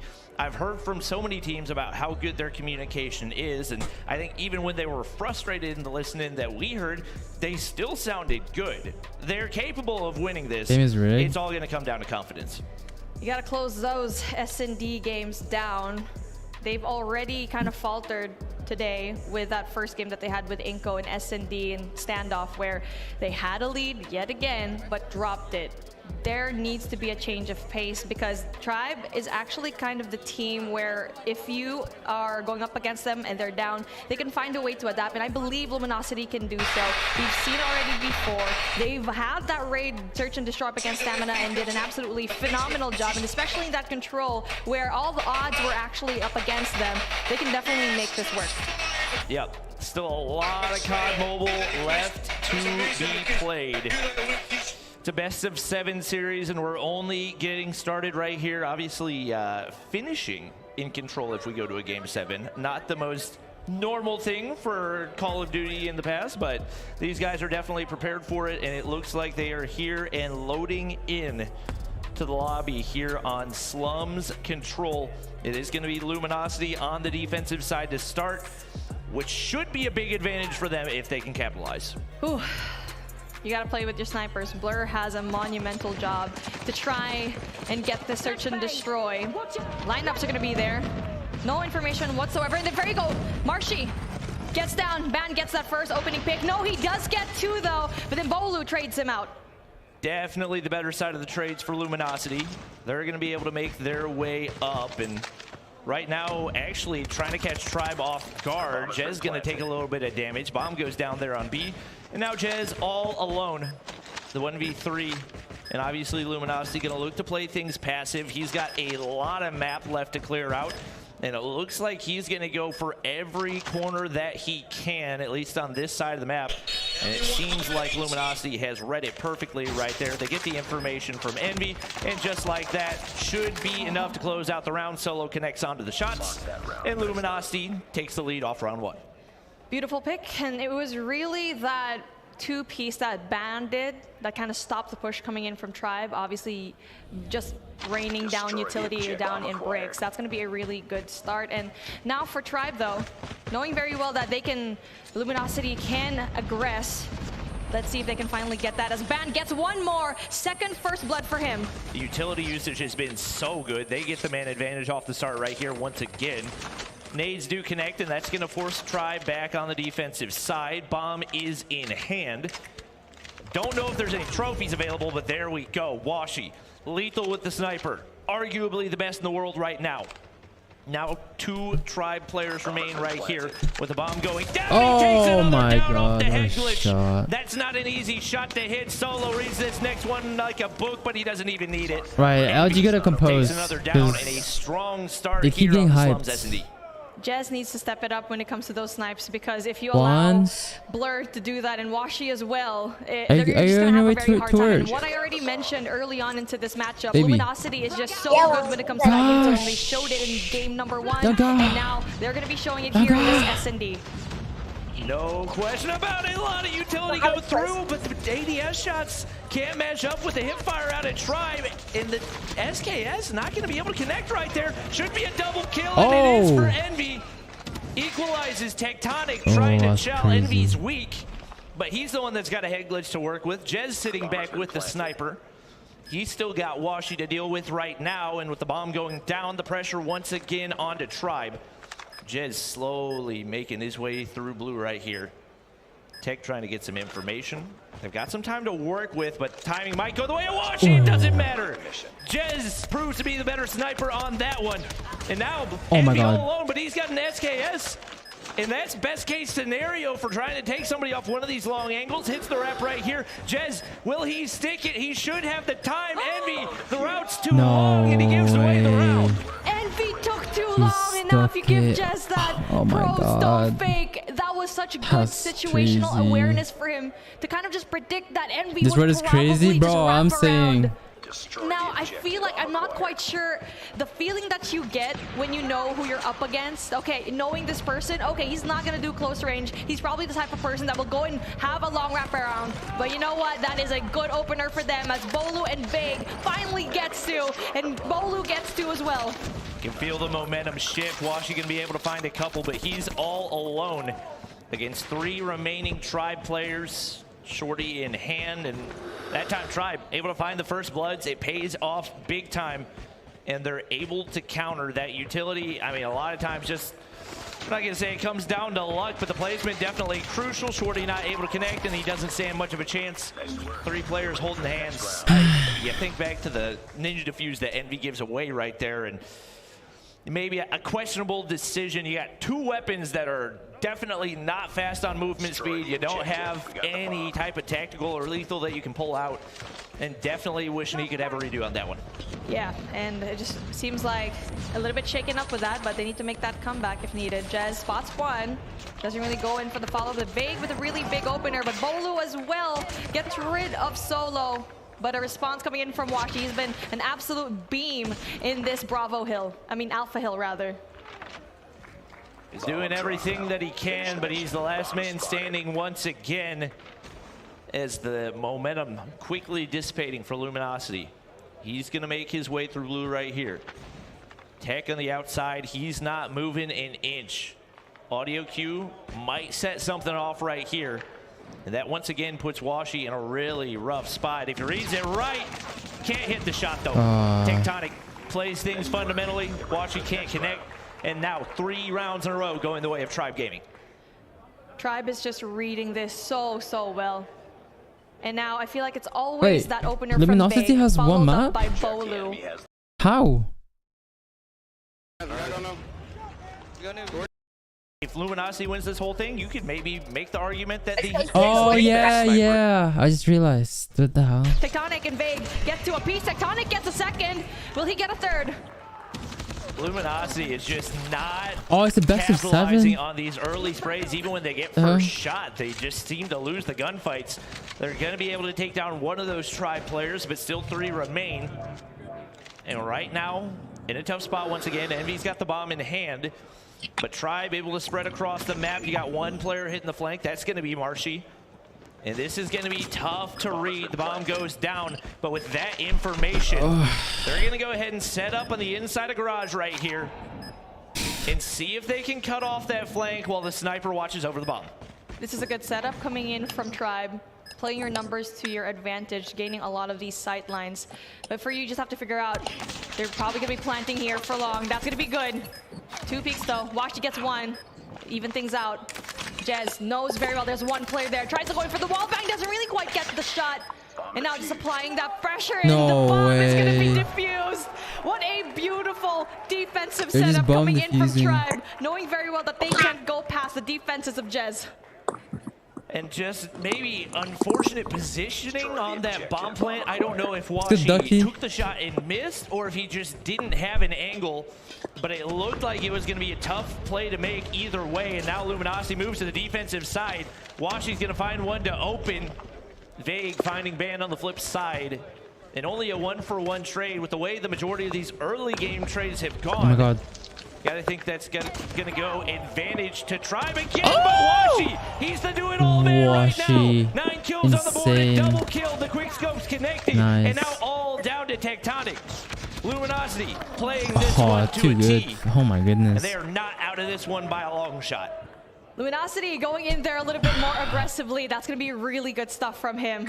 From all of the boys here. They're trying to go in there one more round to even things out. Jez with 2, struggling to get all of these kills. On the other side, the Washi very hot on his hands. That's going to be really big kills for his team. And so far, again, very, very aggressive push coming in from Luminosity. Looking like they're really good at the defense. There are very few players that have been able to counter Jez on S&D in this tournament. But Washi has certainly done his best so far. I don't know that either player caught eyes on each other, but trying to find an angle right here to peek through. Jez gonna slide across, but Washi, reaction time not quite fast enough. No first blood quite yet, and the longer that goes on, the more that helps Tribe, but Jez gonna be able to connect onto Washi, and that's gonna open things wide up for a Tribe push. That's going to be really big for Jez, open things up for his team. You don't have to worry about Alpha anymore. The problem solved. Strongest player coming in from Luminosity down. Now they have to pick and decide before player number 3, that's going to be Envy, can actually go in there for the defense and Broken, but he goes on really long rope around here into Alpha site. Right now, Band trying to stay alive. Couple Tribe players around him, but they're not going to be able to sniff him out. Now down to a 4v4. Bomb is in Vig's hands, and he's actually making his way back over towards A. This is not a play that we've really seen so far in this game. Not a whole lot in this tournament. One for Envy, not able to make it 2. And now it's down to a 1v1 between Vague and Blur. Vague only 23 seconds, trying to make a decision right here. Huh? If he's actually going to hit back toward B, Blur may have read this like a book. Reads. Oh, perfect. The reads. Could not have played it any better. Just like that, Luminosity's time back up. He had to guess where he was going to go, and Arches.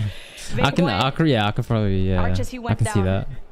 Even up in the scoreboard right now. What a good recovery coming in for Luminosity. Big kills from all of the players here so far. Patience definitely pays off. That's information from Vague that a lot of these bombs actually raining down from Bravo. That makes him halt just a tiny bit. That's big info for them though. Luminosity so confident on these defensive pushes, but the nade gonna connect onto Blur. Trophy system's not in place. Marshy's able to find another, and now this round is split wide open. LG on their heels. They gotta play the head glitches to try to find a couple picks right here. Tectonic's gonna be spotted. Solo gets aggressive, but he's forced back as well. SKS and a sniper still in play. Picks still very feasible, but they get spotted out by the SMG cross map right there. And all of a sudden, it is a wide open B bomb as another Luminosity player drops. And Washi, once again, what kind of defense setup is that? Alone, looking for an angle to work with. He's going to spot Bolu right there, but the quick scope not going to be able to connect. A 5-0 round for Tribe Gaming. There's only so much you can do with that sniper, man, especially in a small map like this. Vague was a player for that round. He opened it up for them, especially with that grenade. Getting that info, there were going to be a lot of players, but unfortunately for Blur, he didn't really go out. Really bad timing for him. Same thing, though, going in from Luminosity, where they're going to be sending players down to bricks. Oh, no, they learned their lesson. They're not going to touch it, just a tiny bit. Doing it a little bit slowly this time. But Bolu's, he does have a nade to play with. Another one. Oh, gets that. Wow, the placement on that could not have been any better. And once again, going to open up that bomb site. Luminosity does not have much of an advance. Another player going to drop. Couple trades go through. They're only down a man, but Washi, maybe too aggressive right there. Solo going to drop one, but he needs to pull off a 1v3. The bomb has been dropped. Now getting picked up by Vague. And Shorty's got to be perfect right here for Solo. And he can't connect on either shot right there. Now Tribe, only 1 round away from taking the lead. Oh my goodness. At this point, you're thinking, for Luminosity, are you putting down your trophy systems in the same spot? Because twice in a row, 2 rounds ago, it's the same thing happening here. It's all just nades all across the board. Kind of curious if they've got different setups for offense or defense, because you'd think, especially on the defensive side on slums. Oh, so they get a map? Utilities getting chucked over to the side. You have got to be so they don't reset anything? They're going to be able to force back the they get a map push. because you're still winners. Tearing it up in this one. They still have to reset the bracket, right? To his name, leads the entire lobby. Washi doing everything he can, but he's had a dry last couple of rounds there's another best of 7. Luminosity needs him to find some of those say, early like, picks. What? And just I was like, timing couldn't have been any better. Jez dropped from the map. That's going to be a really essential kill coming in from Washi. 10 to his name already. But then they're going to be slowing things down. Tribe.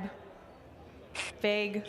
DLQ in hand. Is in a very good spot to take out Washi. So good when it comes to it. Uses the truck to his advantage.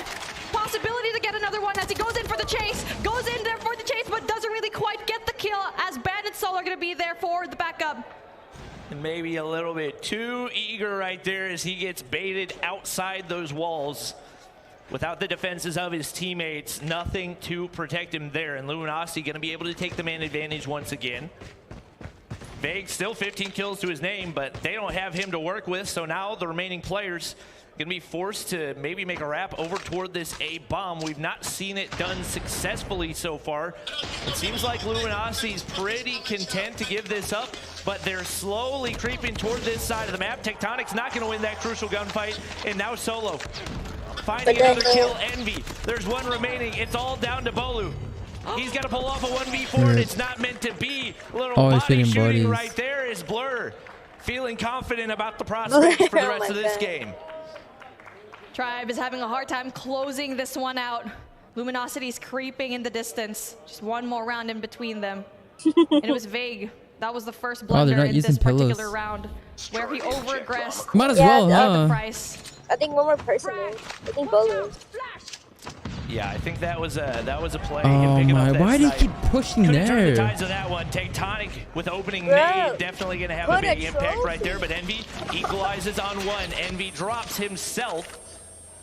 And now it's Luminosity, man disadvantage again. You don't want to peek over this bomb head glitch from that low ground. And right now, it's constant trades for Tribe. They can keep doing just that with the man advantage. They can do that all day long. It's going to be Washi. Oh! Nade goes over. No, the position, timing. but it's not perfect timing. Hasn't been able to connect on this snipe. My wow, Jez could not have thrown that one any better, and it's all down to Washi to try to clutch the 1v3. Are we playing basketball right now, man? With the way that Tribe is actually doing all of these nade hits, it's just so good. But Washi being alone, he is the man for Luminosity to try and clutch up this 1v2. Although it's going to be hard because he's going to be stuck in a pinch.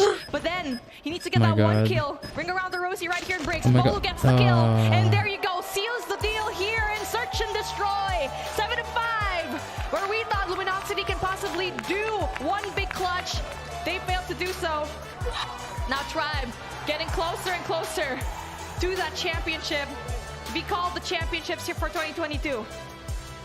Blur maybe got a little bit of overzealous with the body shooting right there.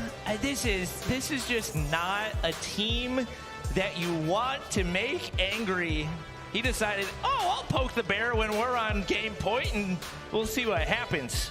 Tribe tears it up in that final round. A huge performance out of Vague right there. Top frag for the lobby by a mile. A whole lot of first bloods out of him. And just like that, a matchup that started with Luminosity in the lead without a game being played, all of a sudden that lead has not only disappeared, but Tribe Gaming's in the lead.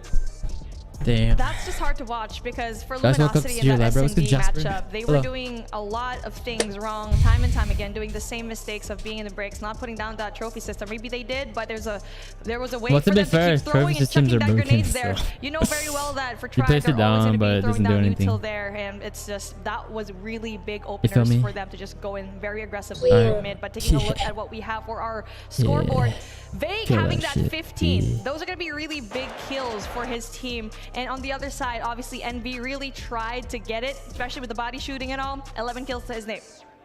Yeah, Bolu with a big performance for Tribe as well. The SMG always going to thrive on slums, especially when it comes to the search and destroy. And the battle over on that far side bomb site, pretty chaotic. Woo! A lot of work for Luminosity to do right here. My goodness, this is just a really, really quick matchup. And then as history repeats itself, Luminosity goes down yet again here in slums. And again, for S&D, Tribe seems like they're going to be reigning supreme as we see all of these things put together. Pretty good start coming in from Tribe, but obviously it's just not over yet as we have one more map of control. But obviously, we want to see every single action pull through. Degon, bring it away. Thank you very much, Beef Mommy and Bobby. Great start so far, just like Tribe Gaming. 2-1. Remember, Luminosity had the map advantage, and that got absolutely wiped out, and in an emphatic way, too, on that takeoff. Look, here's the thing. All of these map mode combos in some form were played in stage 4, whether it was the winners finals or the grand finals.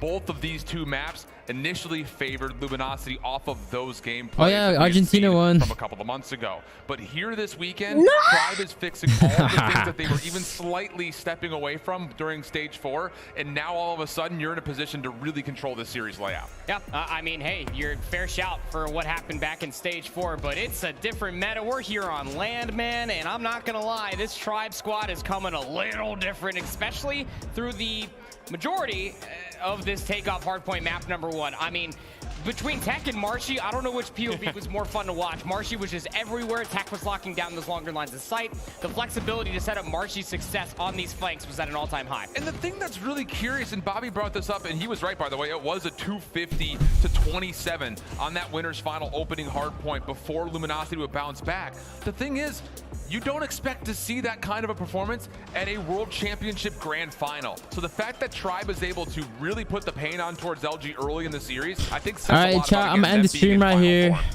You know, LG just felt goodbye, guys. Love you all. Whoever stayed till the very end and is still here. Hey, thank you guys so much. You know, streams are back tomorrow. Normal streams. Yeah, thank you again.